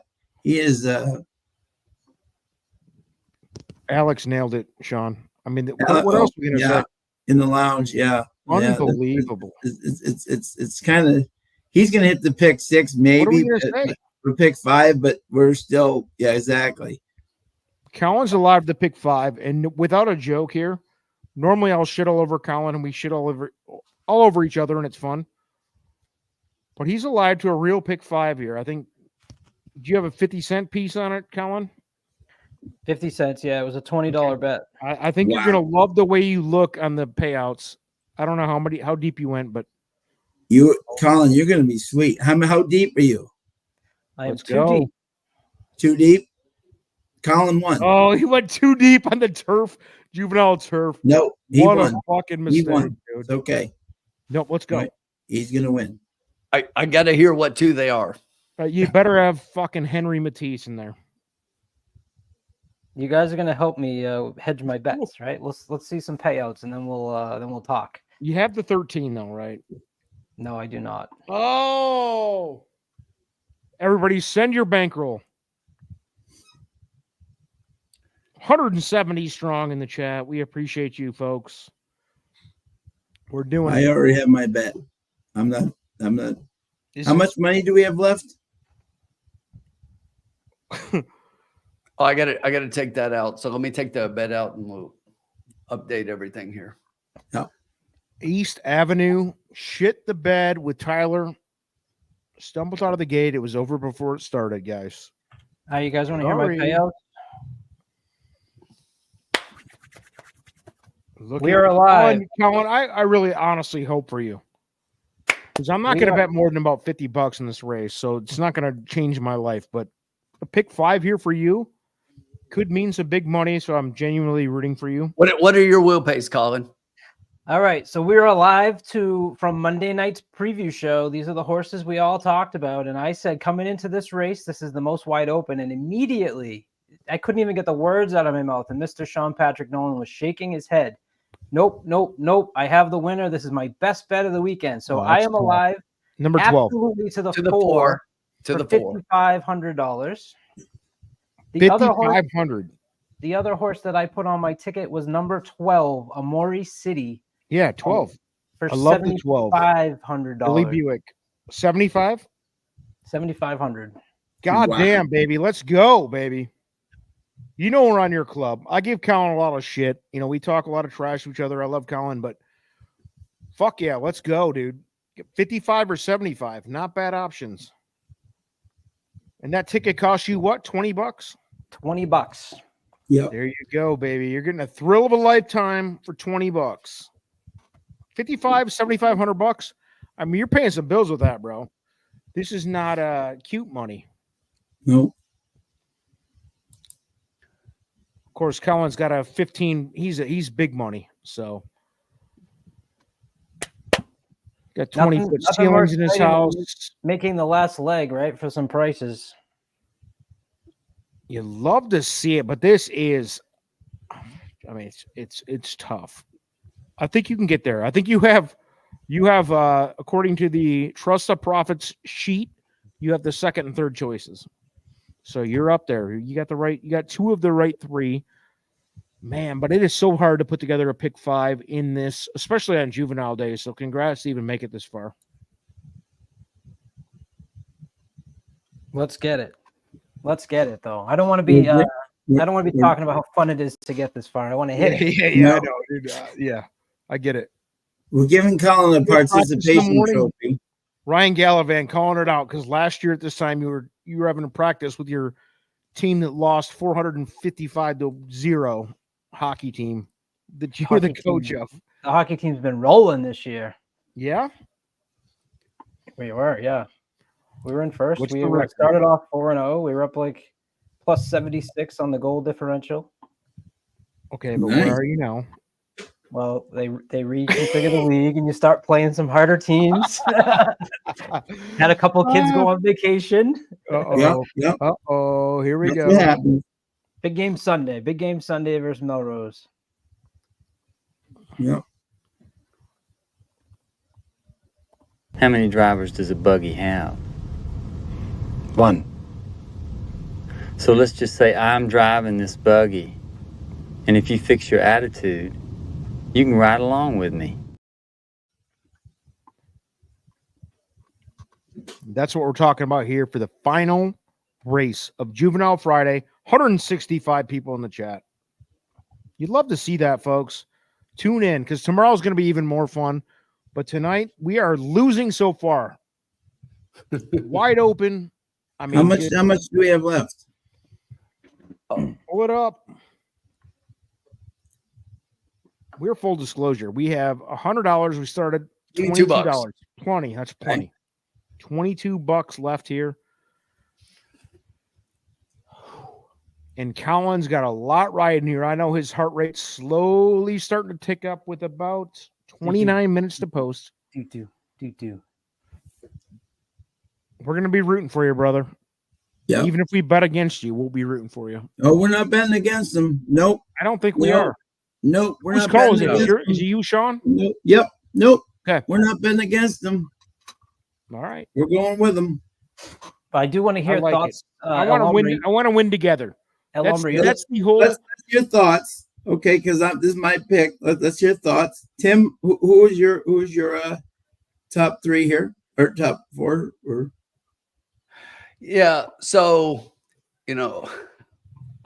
I really hope that we get the 12 or the 4 home, and I see that. But the horse I went to on top here, I went to all the way to the outside to the number 13. So Henry Matisse was my top pick. I absolutely love this horse in here. Aiden O'Brien, Ryan Moore. I just think that this horse is the class of the race. And yes, being on the outside is probably not exactly where they want to be, but we got a mile. It's Ryan Moore. He can work out a trip. Hopefully he does better than he's done so far today. But after that one, my second pick, Colin, my second pick's a 12. I had a Maury City for my second pick. This is another one. Charlie Appleby, this guy, all he does is win when he comes to the Breeders' Cup. He's actually got a better winning percentage than Aiden O'Brien does as far as overall percentage. Yeah. Gets Billy Buick, who's his regular rider on this horse. And I think that this horse is definitely going to play a part. I mean, if we're outside, let's just stay outside. I got the 13, I got the 12, and yes, I've got the 11. Oyson Murphy getting up for Andrew Balding here. This is a horse who does have one race in North America. Sean, we're at Woodbine in the summer. Mm-hmm. Won the summer, and Sean was talking about this, and I totally agree. Look, the turf course at Woodbine is very underrated, and I'm telling you, these horses who come out of Woodbine on the turf, who are competitive up there, have been competitive across the country. So I've got the 11 New Century underneath. So 13, 12, 11 for me. I do like the 4 a lot, but I just really like those outside horses. But I think this, and if you look at those, all invaders, the 4 is as well. But I think you can take those 4 horses. And if the one, just to throw this out there, just to add another dagger in my back here with East Avenue. If East Avenue wins the last race, I'm alive to all 4 of these horses in the pick 4 and the pick 5. Whoa. Okay. Tim quietly having a seizure over there then. There he Hi, is. buddy. Yes. How you doing? Junior Sheehan. Good. What's going on, my man? You're getting so big quickly. Tomato, tomato, Alex, tomato, tomato. Say it how you want. I'll say it how. Tell everyone what you just told me that they said at hockey tonight. They were yelling at me all day. Oh no! Why? Was Daddy nice or mean? He wasn't there. Oh, okay. Oh wow, even worse. You can say hello. Is Daddy usually nice to your team or mean? Oh, look, we got both people. There we go, guys. How you doing? Nice. That's good. Wave and say hello and say goodnight. Which horse is going to win? Give us a number 1 through 13, 14. That one. Which one? Small one. The small one? Yeah. All right. Pick a number. I like number 2. Number 2. All right. There you go. Dream on. There's the Graham pick for his birthday, right, Graham? Yeah. All right, Graham. Sunday. Good to see you, buddy. 2 kids and winning money. What do you think? Love it. Good. They're going to bring you luck, Daddy. Go ahead and see Mama, okay? Good job, guys. There you go. Thanks for saying hello. 175 people just witnessed Graham on the live stream here. Love the way you look. Paul's asking the 3 got third, right? Did the 3 get third in that last race? I have no idea. No, that was the 2. The 2 Paul got it. That was nitrogen. Or no, that was no. I'm sorry. No, wait a minute. That was the last race. Hold on, wrong race. The last time we saw William Buick on the 12 horse was last year riding Mountain Cocaine Bear, who has become a living legend. And we have now just taken any horse with a bear in the name is a cocaine bear. Yep. True or no? Hmm. I think any bear that or any horse that has bear in the name is now just cocaine bear. Yep. And I like it. 180 people, baby. We're just keeping it at keep adding them up, though. What do we got? We got one race left here. Yep. All right, Hombre, who are your top 3, my friend? 13, 12, 4. Okay. So Henry Matisse, I feel like is God, Colin, I hate to say it, but I feel like that was by far the strongest piece here. But the 12, 4, and then I had the 10. Shout out to the 11 as well. I like it. Yeah. Yeah. 11 will definitely be a tough one. The 11's 9-2. I'm looking back at the odds here. 13 at 5-1, though, guys. I mean, what are we doing here? Colin, by the way, as a hedge, what are we doing if you're not putting at least put $10 on the, you know, if it was me, $100 on the 13? You're muted. No, I know. That's what I wanted to ask you was, you know, I would hedge with that. Yeah. You in this situation, which ones are you kind of attacking? I wrote down out of what you guys said, the 13 and the 11, obviously. 13, 11, and 10. I think. I mean, probably the biggest threats of the 2 you don't have, or the 2 you got 12, 4, right? Colin? I got the 4, 12. Yeah. 4, yeah. So, outside of those, I would say the 13, 10, 11. I mean, if you're trying to hedge, if you're all in on those, I get it, which I wish you the best of luck, dude. I certainly don't have a shot at 5,500 right now. So, Tim, you're still alive in this one too? Do you agree? No, I had East Avenue singled, so I'm screwed. Yeah. What would you do in this situation, Tim? If you got 412, what are you thinking?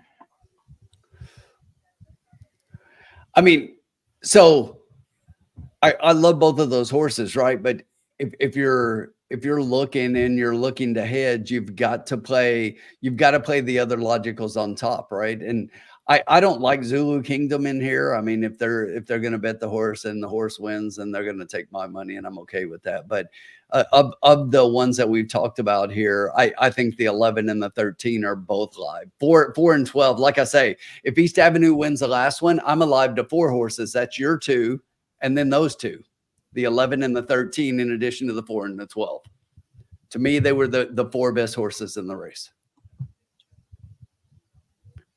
So I would put something with maybe 4 and 13 over those horses. And I guess he didn't like it because he just left. Yeah, he told you to F off, dude. Yeah. That's what he did. I deserve it. I'm good with it. True story. So Mike, East Avenue, Mike's asking where do they go? So they're going to take the winter off, and they'll come back with a 3-year-old campaign, and they'll decide where they go first as far as the Derby Trail. But the horse is still a serious threat. I just wish that had turned out differently, and the horse had gotten a decent start so we could have seen what he could have done. I was definitely disappointed in the 5. The 5 did nothing.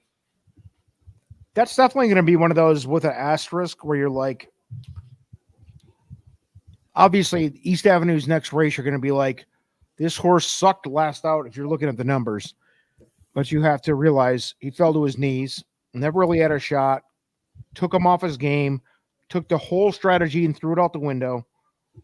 And you're just, you're for the rest of the race, you're trying to figure out how to salvage that terrible start. So yeah, and basically, I said it during the race. Tyler wasn't riding him, and Tyler basically, I think after that, he's like, okay, I'm not up there. He's like, I'll let the horse run a little bit, but he never pushed the horse, asked for anything. He's like, we're out of it from the beginning, and he knew it.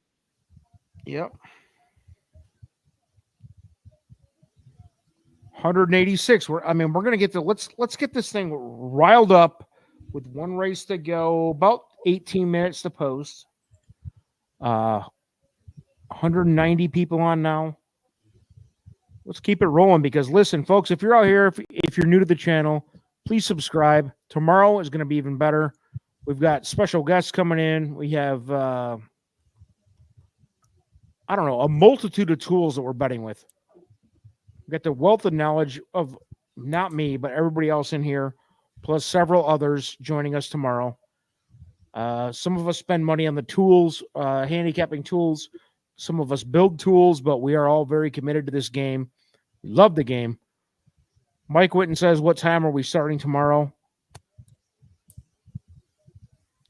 I don't know, 30 minutes before the first Breeders' Cup race starts. So when's that? 105, I think. Does that sound right? Around there? I think 105. I'm Is not that sure. the pre-card, though? I can check. No. I think the first, let me check here. Maybe that's their Is there time. a pre-card? There's I'm usually going to check right now for us. Hold on a second. Give me a Sorry, second. Mike, we're looking. Yep, we're looking. Yep, let me see here for us. 17 minutes to race 10, baby. Yeah. Tim, I was listening, but you're 18 minutes from a pick 5 and your kids start playing the drums and one turns on the TV and then stuff's flying. I had to regulate. No, Not it's acceptable, so Colin. good. I get it. I was messing with you. It went from can I come say hello to turn on the PlayStation and the drums are banging and I said, no, this is not happening right now. Well, clearly you're a Like, terrible Daddy's father. alive to the pick 4, guys. Daddy's Get alive. out of here.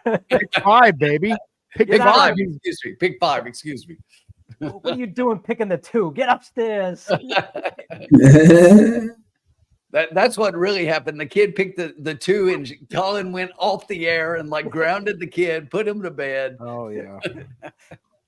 Out of my life. Colin could make history. One of the bigger hits in the Cocktail Lounge history.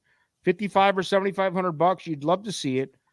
And by the way, he has said that he will donate at least 75% of his winnings tonight to the St. Jude's. Absolutely. I can't Money even get it for out. aftercare for sure. If we win. Yes. Yep. Yes. And Colin does do a good job with taking care of the aftercare and the horse racing industry in general. So I joke, but Every 100 followers. All right, that's it, so baby. all right, so my kids are gone now, and I know we said the 11 and the 13. What would you guys bet? Like the horses to win? Yeah, that how you- I mean, that's is that your how you hedge. play Yeah. That's the hedge. Exactly. I would pick probably I 2 agree. and bet them to win, 50 to win on each of them? or just either that or nothing. Exactly. Either you don't do anything or you hit a slightly heavy win bet on each of those 2. Because like if you bet the 11 to win for $50, you're gonna win $450, which will it'll help the sting of the Take the sting off. loss of 5,500. Yeah, well, I don't want that sting. 11 and 13 will both pay like $500 for you. If All you're right. gonna do that. There we And go. who's the other one we mentioned? We're doing that. The 4. So then No. the only thing but Colin, let's talk about the downside of this. No, the 13. You get a real bomb in here, you might be throwing an extra. $100 down the drain. Yep. So I mean, just to be real, hedging is a thing, but with a If I lose to Fierceness's brother with Tim here, I that may be what El Hombre's always hoped for is someone doing bad things on the stream. what does that mean, bro? Imagine if Ferocious's brother beats me on the turf for this much. Don't swear! Oh my God! Fierceness, I meant, not Ferocious.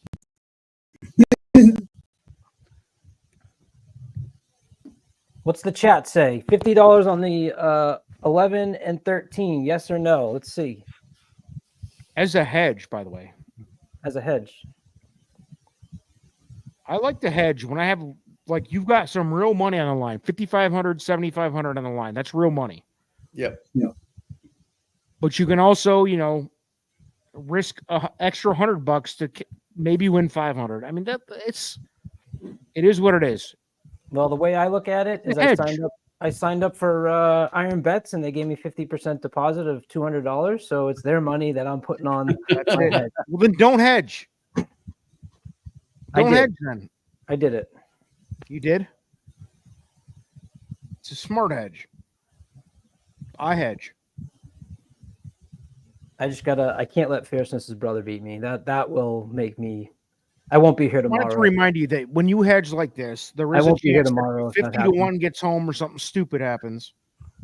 You lost an extra 100, but that's not going to happen.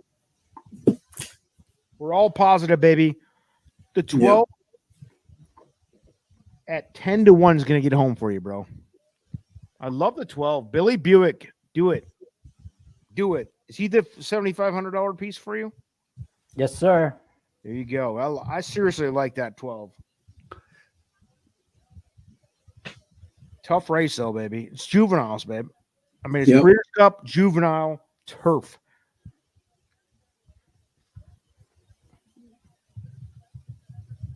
Yep. Who won the juvenile turf last year? Anybody? Anybody? Anybody? You would think that you would know, but that's how wide open it is.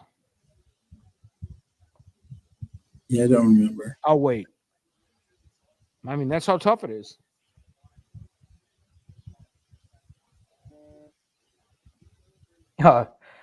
Sean, you should remember. Who? In the juvenile? Endlessly. Yeah.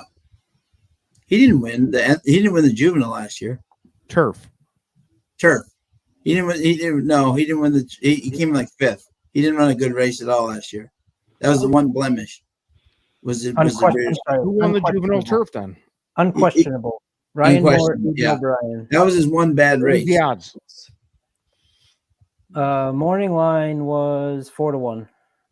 Okay. Which is the morning line on your 4. Yep. There we go. Let's do it.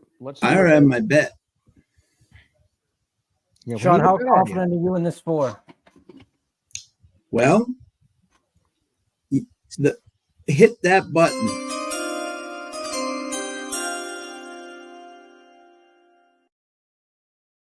Last bet of the day in the juvenile turf. Spin is betting 22 to win on the 4. Nice.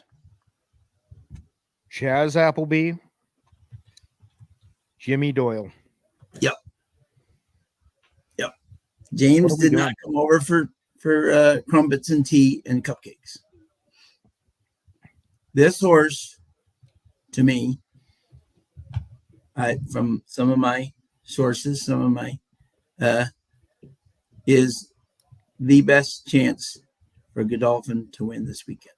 And when you have Rebels Romance, and you had, before the stumble, Eastern Ave, I'm just saying, that for people to say that, and Zach. Wait, Sean, excuse me. Fade the 3, fade the 3. Tyler Gaffleone alert.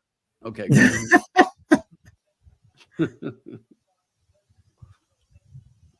I should have known. That is what we're going to get. That guy's like my arch nemesis.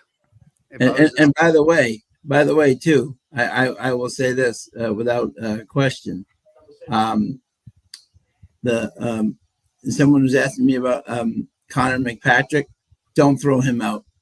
In terms of your Derby horses, don't throw him out. That stretch was short, and he's a grinder. That stretch is way too short. When he gets back on the East Coast, he's going to be a tough cookie. It's only a Tyler Gaffa alert if Tim bets on the 3. The rest of us are just fine. True story.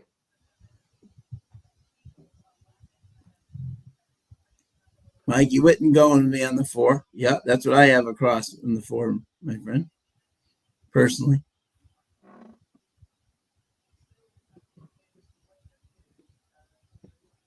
Oh, I want this, boys. I want this.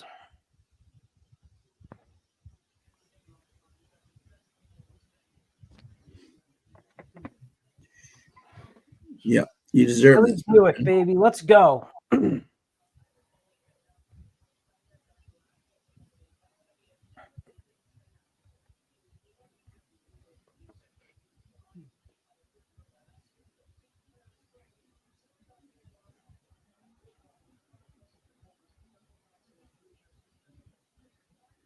Yes, sir.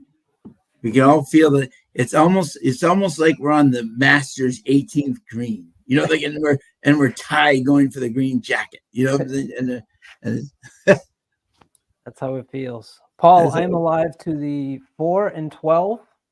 Yeah. And I bet 50 on the 11 and 13 as a little bit of a hedge. Yes. Yes, Scott. We put 50 on the 11 and the 13. Let's get it, boys. Let's get it, boys. One time for the kids. One time. One time for the good guy.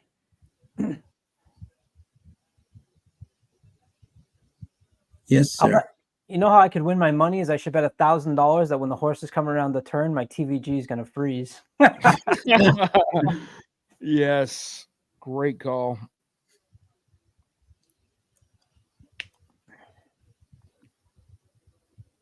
It looks good. So now you have 4 horses to root for, Colin. Thanks, Simon. 2 to root for hardcore, and then 2 to root for as a hedge. Yeah. You love it. You'll love the way you look. Hopefully Appleby is coming to play.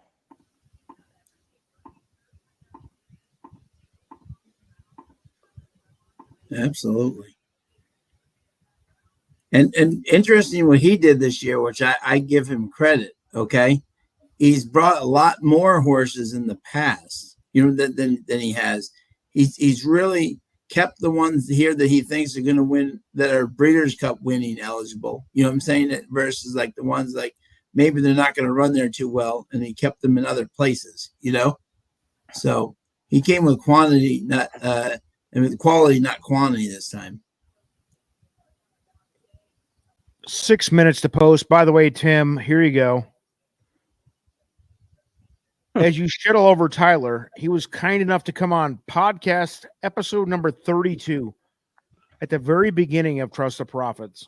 Nice kid, comes on. It's like 3 years ago. Took his time out for us, and now you just shit all over the kid. What are we doing here? With no hesitation. I love it. Exactly the response I hoped for. Yeah, he was like, I don't know what's going on there. No comment. Nice guy. I've met him a Mike couple Witten says the 5 looks good. Is Witten there? I mean, the guy goes crazy.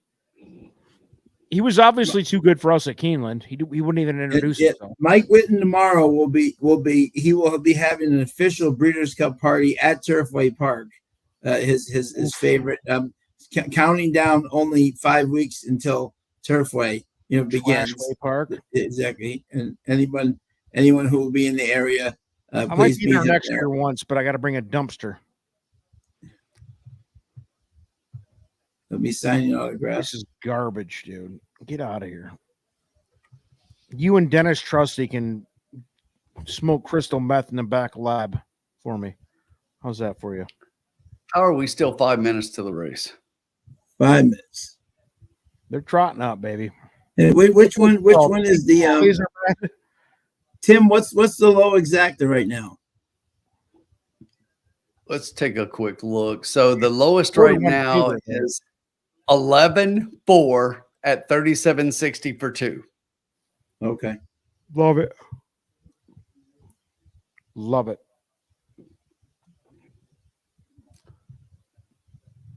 Let's get Colin the money. I just got an email from Mike Witten. Live footage from Turfway earlier this season and for next season. Love it. Love it. Love it. 190 people. We're going. Tell your friends. Tell your kids. Sell your kids diapers. Whatever you got to do to get one more bet in here. And we are going. $22 to win on the 4. Our partner in crime here, Colin, is big on the 12 and 4. Yep. Let's get it home for him. Let's root it home for the kid. He deserves a good score. We'll love it. And by the way, he did say he will donate 50% of his winnings tonight to me. Yep. There you go. Just out of the kindness of his heart. Yep. So I would expect if he gets this $5,500, just give me 27. I don't want 2750. Just send me not asking for much, you know. Yeah. But all jokes aside, Colin, you're getting it home, baby. 12 or 4. One time. Feel it for you, bro. Let's go. 3 minutes. 3 minutes. Tony Soprano is on your side, baby. Gabby, Scott, Todd, or not?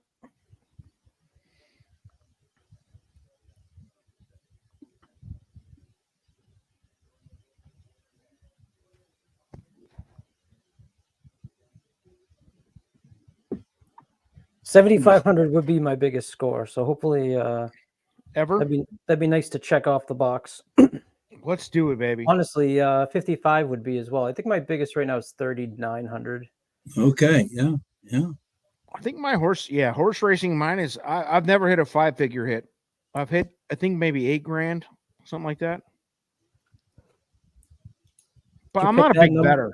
Did you pick that number just to be more than my 7,500? No, I really didn't. 7601 was Alombra's biggest hit. Yeah, 7,600 even plus 29 cents. I just got to one up you. No, I didn't do that intentionally. I've definitely never hit 5 figures. I'll go back. I'm pretty sure you've probably been a part of it, dude. I have once. You hit a 5-figure? Mm-hmm. Once. With my dad. 5? No, it was a twin try at Rockingham. I don't know. It was you had to pick. You can pick any horse in a row. So what? Yeah. So it's the 5th and the 7th race. You had to pick the first leg like anyway. You could go all if you wanted to. You'd be stupid, but you could go all. But the second leg you had to hit exact. And we hit it exact. Hey, hit that like and subscribe, please, folks. We got 200 people in the chat right now. And we're going to keep this race home. If you're just joining, Colin, our guy, third guy down here on the sidebar here, he is looking to hit a big score here, and we're all going to root him home. And if not, couple hedges. Tour de Force, absolutely happening. We're doing it for the Kentucky Derby prep season, which, as we all know, this is kind of the first leg there with East Avenue blowing the start there.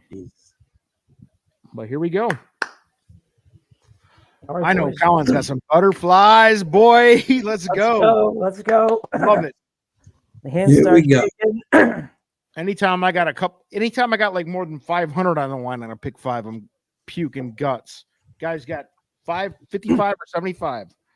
Come on, baby. One time for Colin. One time, Sean. The boy. One time, Sean. That's all we need, Colin. Give me that cool draw. We're looking for 12. Colin will treat me to lunch at Plain Ridge if this thing wins. Absolutely. I'll meet you there tomorrow. Yeah. Tonight. I'll pick you up on the way.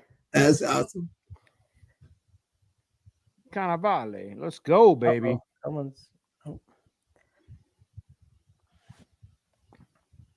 What are we doing here? I don't know. Going in. We lost him. Horse came out of the gate. We lost Tim. There he Where did we is. lose Tim to? There's Mentee. As we have 200 people, baby. We hit the crescent. Tomorrow we're going to have 1,000 people.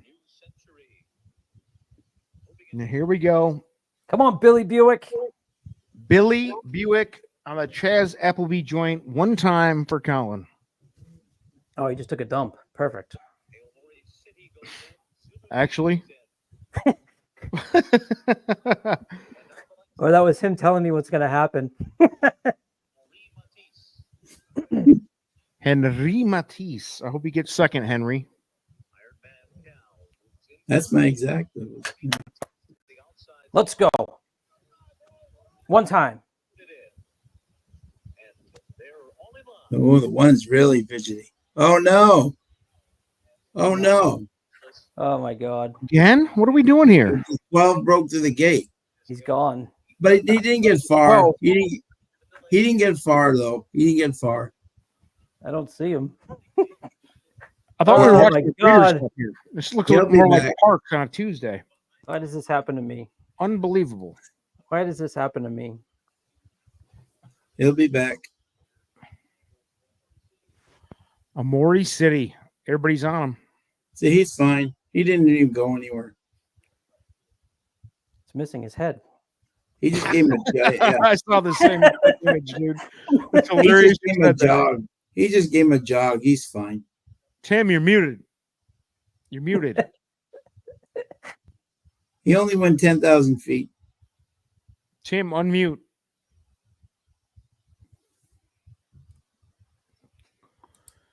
You're still muted. You unplugged your bike. Plug your mic in.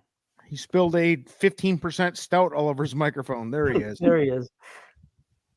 Go, Tim. No, it was mute on screen. I don't know why that happened. Huh. Oh, this is tough. Colin, you get those butter. Dude, I swear to God, anytime I've ever had a big amount of money on the line, though, there seems to be a 4-minute suffrage delay here. All right. Let's go, boy. Right back in. There you go. He didn't even run. Nice. He got one extra. He's 4 all or 12 set. will make history for the line. And they're off, and the 4 gets a little bit of a slow start to the inside. He's a closer, though. You don't want him on the lead. Exactly. He's fine, baby. So right up front, right off the bat, the 5 wanted to go out a little bit, but just to the inside of that one is the 2. Outside in third is the 10 going 3 wide into the clubhouse turn. Then right behind those, you've got the 1 down on the rail sitting in 4th. The 6 is in between horses in 5th, and it's another length back to the 7 horse coming up on the outside. They went to the quarter 22-3 up front. Wow, they are The 2 horse flying. still leads by about a length. They are The 5 and the flying. 10 are coming as a pair just to the outside of that one. That it's another length back. The 1 horse is coming up to the rail, currently in 4th, about to take over 3rd. The 7 sitting just outside in 5th. Then it's another half length back to the 6 inside. The 11 is sitting outside those. Then it's the 3, 13, 12, and 9. They went to the half, 46-3. They're They're still flying. smoking up front. The 2, the 10 is starting to make a move to the outside of that one. It's a Come on, 7 baby. actually coming as they hit the top of the stretch Come on, here. 4. Come on, Doyle. Here you come, buddy. Come Goes on, to the Doyle. outside. 7 to the Come on, outside. Doyles. He's got horse. Just Come get on, through. 4. Come on, Doyles. You got the horse. Oh, he's getting killed. Oh, he got killed. Absolute killed. Here comes comes Henry 12. Matisse on the outside, Here comes the flying 12. by them all. Oh, Oh, and the 12 came way too late, but had lots of unbelievable. Who's That's in the middle there? one by for fun. It looked like the 6. I thought the 6 I was in thought the it was a middle, Facing 6. Wow. but it was. There's your hedge, Come there, on. Colin. Your hedge paid. You got Colin, you you got out of the hedge. You got the hedge though, right, Colin? Yeah. Okay. Yeah. Okay. Well, that's That's a smart hedge. Like I said, I like the hedge. yeah. Well, I got Yes. $400 out of that. 12 was the best horse. Unbelievable. The 4 was the best horse. He just got absolutely killed. if the 4 is loose, he beats everybody to that line, including the 13. I can't believe Ryan Moore and Aiden O'Brien won that. Yeah, there has to be an inquiry there because someone cut off the 4 big time. There has to be an inquiry there. Colin would have won that for fun. What is? Colin, I'm glad I recommended the hedge. I mean, yeah. Because at the very least, I mean, you got at least a couple hundred more bucks than you had at the beginning of the day, right? Yeah. Yep. I know. That's good. That's at least good. But who hits the 4? Colin's tears are flowing in. Put a towel over your keyboard. We don't want to watch. Oh, and then it'll show. There was a horse that backed up really fast and backed up right in front of the 4. Yeah, that's tough. He would have won that race going away. He was huge. Matisse ran perfect, though. I mean, let's see here. You can see basically they're running it back here because they're looking. Somebody dropped anchor. Look at this 13 on the outside, 7. though. The 7. 13 is flying. The 7 came right into the 4. Yeah, that's tough. Oh man. That's Colin's bet, right? Your 12 breaks through the gate, and then your 4 gets through. Yeah, and it gets absolutely creamed.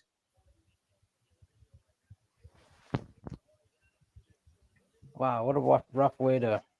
Well, at least you got the head. Hey, listen, you supplemented your bankroll for tomorrow. You came out ahead today, right? Yeah. You didn't get your 5,570. Yeah, I mean, we had that $10 exacta earlier. You had 10, I had 5. But I mean, with that one and this and everything else, come on, you had to be up. No, he's up. Yeah, you just won like $300 right there on a hedge. The whole risk on the pick 5, and I'm trying to be devil's advocate, was $20 here. So they are showing an inquiry between the 4th and 5th place finishers, the 11 and the 2. You're never going to pull the 4 up, though. You know. Who's the 2? Yeah, there's no shot that. Where is the 2? I don't think it was the 7. Way down inside. Was it this? I don't think it was the 7 who interfered there. I think it was the 11. The 11. Someone hit the 4. You know, the 4 is trying to work. Doyle almost went down. Doyle almost goes down here. Terrible position. So where the hell is the 2 right here? Because I don't see the 2 getting in trouble at all. I did see the 11. Now the 2 faded, dude. Oh, wow. Doyle almost fell off. He almost fell off.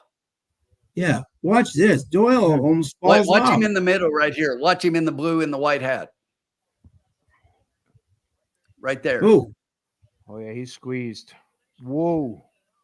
Yep. That was tough. That was close. I don't think that's a 7. That's a 7 cutting the 4 off. Nothing's going to change. Nothing's going to change on the trifecta, though. No.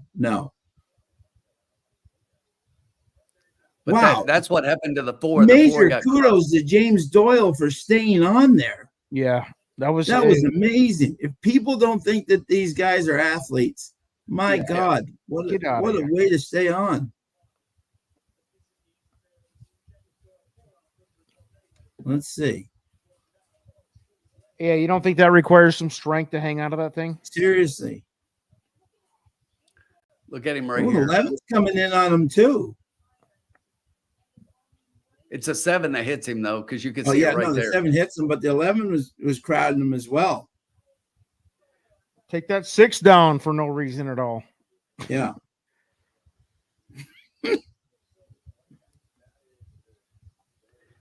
The 13 was much the best, so. H. Matisse, Colin, baby. I'm glad you at least hedged. Yeah. You feel better about that? A little, yeah. We'll feel better in a couple hours. Well, you'll feel better because you have a bankroll for tomorrow now. Think of your bankroll for tomorrow. If you just would have airballed that pick 5, yeah, you'd feel a lot worse. But at least tomorrow you got an extra $200, $300 to start with tomorrow. All right. It's just tough when the 12, your 12 breaks through the gate and then that happens to your 4. Yeah. Like your 2 horses just got, and the 12 was flying at the end. Wow. Look at that, bro. That could be the 11. not to be an asshole, Colin, and I'll never question your ticket structure, but to go too deep in a turf juvenile race is pretty fucking bold. How does You know me, James though, stay I would on have here? spread that to a $300 ticket and asked How for does help from James stay others. on there? I don't know. This is amazing. You know what sucks though, Colin, is that the pick 5 to the 13 actually was paying pretty well. That was 46.60. So Yeah, I saw that. and look, no, I'm not trying to pile on. I'm not trying to pile on. I'm just saying that it sucks because he had the horses up to this one, and the one that makes more sense than the ones he had earlier. It's just like it sucks when you go that shallow and it's like you get beat. If only he had access to Trust the Profits premium card that showed that the 13 was much the best there. Maybe he would have had a different outlook. I don't know. Yeah. Look at That was my top pick as well. Disgust on Colin's face, dude. I'm so sorry. Look at that. Can we get it? Can somebody zoom in? That's amazing. On you? No, dude. How do I get this? Get the fuck out of here. I don't want to zoom in on me. I want you. Okay, here we go. Hey, look at that. That's what it looks like. Them all, wow. You know, you try your best. What are you gonna do? Is it January? What are we doing here? You know what stinks too? I'm sorry, Colin. I love you, bro. I'm kidding. We're having fun. You know what the worst part of this is too, for me, a lot less than Colin, but the guys can vouch for this in the chat. When I showed them my picks for the day, my picks were the 4 and Henry Matisse second. You know, I boxed. That's who I boxed with the 2 of them. You know. Oh, Mick Joyce checking in. Thank you. Yeah, we're genuinely rooting for Colin. We're giving him a hard time. We were because he has shit all over my face a dozen times. So I wasn't going against Colin. There was no way I was going against Colin. No, you know? I didn't have shit on the line. I wanted Colin to win. Yeah, really. I think I had like 10, $20 to win in the 13. So I won like $60. He won more on his hedge than I won on that race. So at least you got that, bro. Heads up. We win in the Breeders' Cup. The Cocktail Lounge, Trust the Profits, wins in the Breeders' Cup. And tonight, not so much, but I guarantee you, Sean. Yeah. Sean will put his bank account. He already told me earlier. He said, put my bank account on it. Yep. There you go. This is it. Yep. That's a good question from Alex. Do I get 4 out of 5? Oh, you may. You may. Don't so. Laugh. You may. Seriously. I hope so. I hope so, but in the Breeders' Cup, you may. Don't laugh. I'm not laughing. Nobody's laughing. Yeah. No, I hope you do. Yeah, there was a 15-1 and a 12-1 involved before this, and then have they made it official, by the way? They're having a hard time deciding on what to do here. Well, I think the 7 hit, but the 11 comes in on them. You know, the 7 and 11 sandwiched them. It's not going to affect the winner, though. No, not at all. But it's affecting me seeing my payouts. Henry Matisse does exactly what Aiden O'Brien and Ryan Moorhorse does, and runs on the outside and wins, or Billy Buick or whoever. Yeah, Buick was almost there, just didn't get it.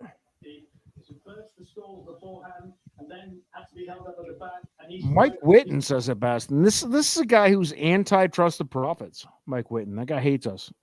Wouldn't even show up and have a drink with us. He was too cool. I introduced myself to him, and he was like, he spit in my face. He was like, right in my face. Mike, nice to meet you. Put my hand out, glad handed him. He's like, so snobby. Uncle Sully's right. Been better off if they scratched the 12 out of the gate. Look at Colin. You're so somber, dude. Give me the favorite. You know why I'm somber? Because I always feel like I have a better. I know you say the juveniles are crazy, but I have a much better grasp on the Friday than Saturday. So I already know tomorrow We're turning that trend. You know, Turn it, baby. You guys will Turn do it. better tomorrow, and I won't. Yes, you will. Okay, then follow I'll my follow bet. you. I'll follow you guys. You promise? Maybe. That's 6. That's 6. You won't. You won't, baby. Baby, That's if you 6 do, moves. if you do Wow. follow me, I guarantee you win. I saw your cute kids. You got 2 cute little boys there. I'm gonna tell you, you follow me, we're gonna win. Or you can have your own opinions and do your thing. For the kids, right? For the kids. Yeah, fuck yeah. I want to do it for your kids. Your kids need diapers and everything else. They're out of diapers, but you know what I meant. Boy, that's amazing. I keep watching that replay. I don't know how James stayed on there. That's Well, these kids are out here. They're well conditioned. They're athletes, Sean. I mean, but I'm saying that was just miraculous. You know, I lost. I don't even care. I think that's amazing. Yeah, you know. Yeah, you gotta stayed on there. And if you think those top 20 jocks in the world aren't world-class athletes, you're stupid. Yeah. They're making millions of dollars. I mean, those top guys are making millions. Sorry. No change to the order of 20 finish. minutes not to change anything. No I change. mean, it was silly to even take that long, to be honest. The How change could is you going to be take 20 minutes to not change anything? I You know what agree. I'm saying?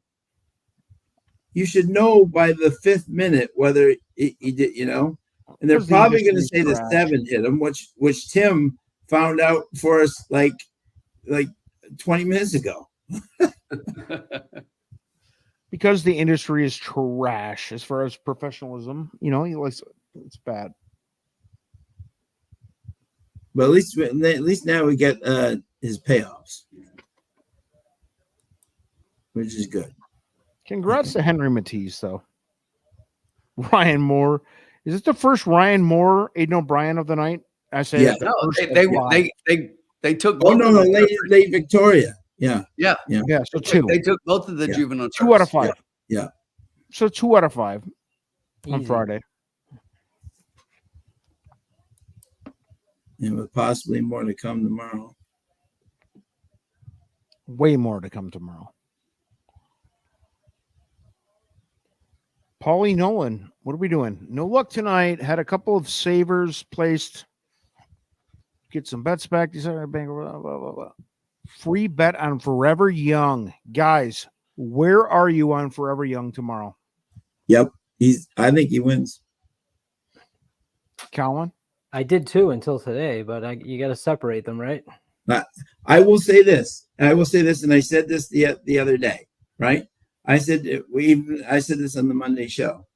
Okay. The one thing you have to worry about, okay, and this is really true. East Avenue's a 2-year-old. If a 2-year-old's on the rail, I don't like him. You know what I'm saying? If Lake Victoria, I don't like him as much, right? That was the only worry we had was exactly Lake Victoria and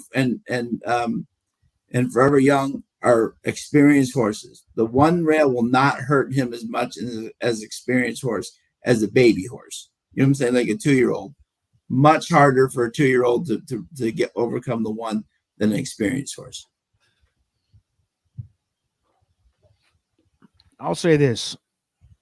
No Japanese horse is going to win this race. Yeah. The classic? Yeah. Okay. I'm sorry. Sorry. Yeah. It's never happened before. And it's, when it happens, then we can start talking. It hasn't happened yet. And every year we do this. This is my 5th year doing this. Every year, oh my God, what about this horse? No. Math is math to the kids. 2 + 2 does not equal 3. Did Colin get his 980? At least you got the top. 980 on the win bet. What are we doing? That's what good. Are you crying about, bro? That's solid, Colin. Look at him. He's over here. He's literally zooming on him if you can. I want to see the tears. You got 4-1 on that, you pussy. Well, I missed the 5,500, 7,500. I know, but exactly. You got your full bankroll for tomorrow. Are you gonna spend more than $400 tomorrow? Because that's what you just got. You got a gift. Yeah. No, Welcome. I only Yeah. put 50 on them, so I got for 250. Well, we just learned too, by the way, that the outside of the turf is okay. That's good. Yeah. Fair track too, right? All right. Solid. So look, we got 187 people watching right now. Yep. Tomorrow we are back live at 2:00 in the afternoon. We will be in just before the third race, and then kicking off with the fourth race, we will have 9 races of Breeders' Cup action. Be with us tomorrow. What time? Yes. What time's that first race? So the first Breeders' Cup is at 3. We're scheduled to go live at 2. Okay, good, perfect.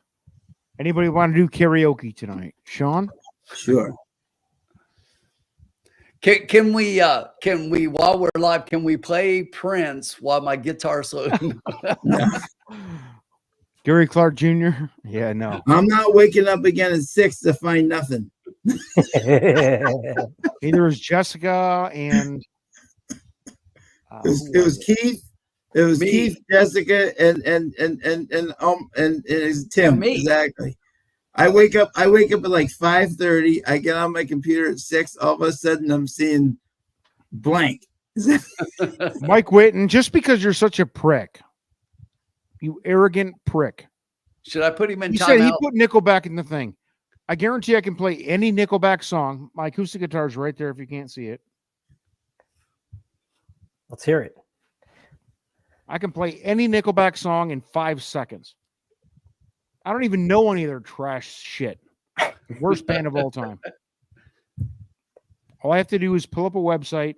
See you, Paul. Thanks, Paul. Paulie Nolan, See you he's got to tomorrow, go to Paul. bed. It's like 6 a.m. there. All right, I gotta go to bed too and study. It's been fun.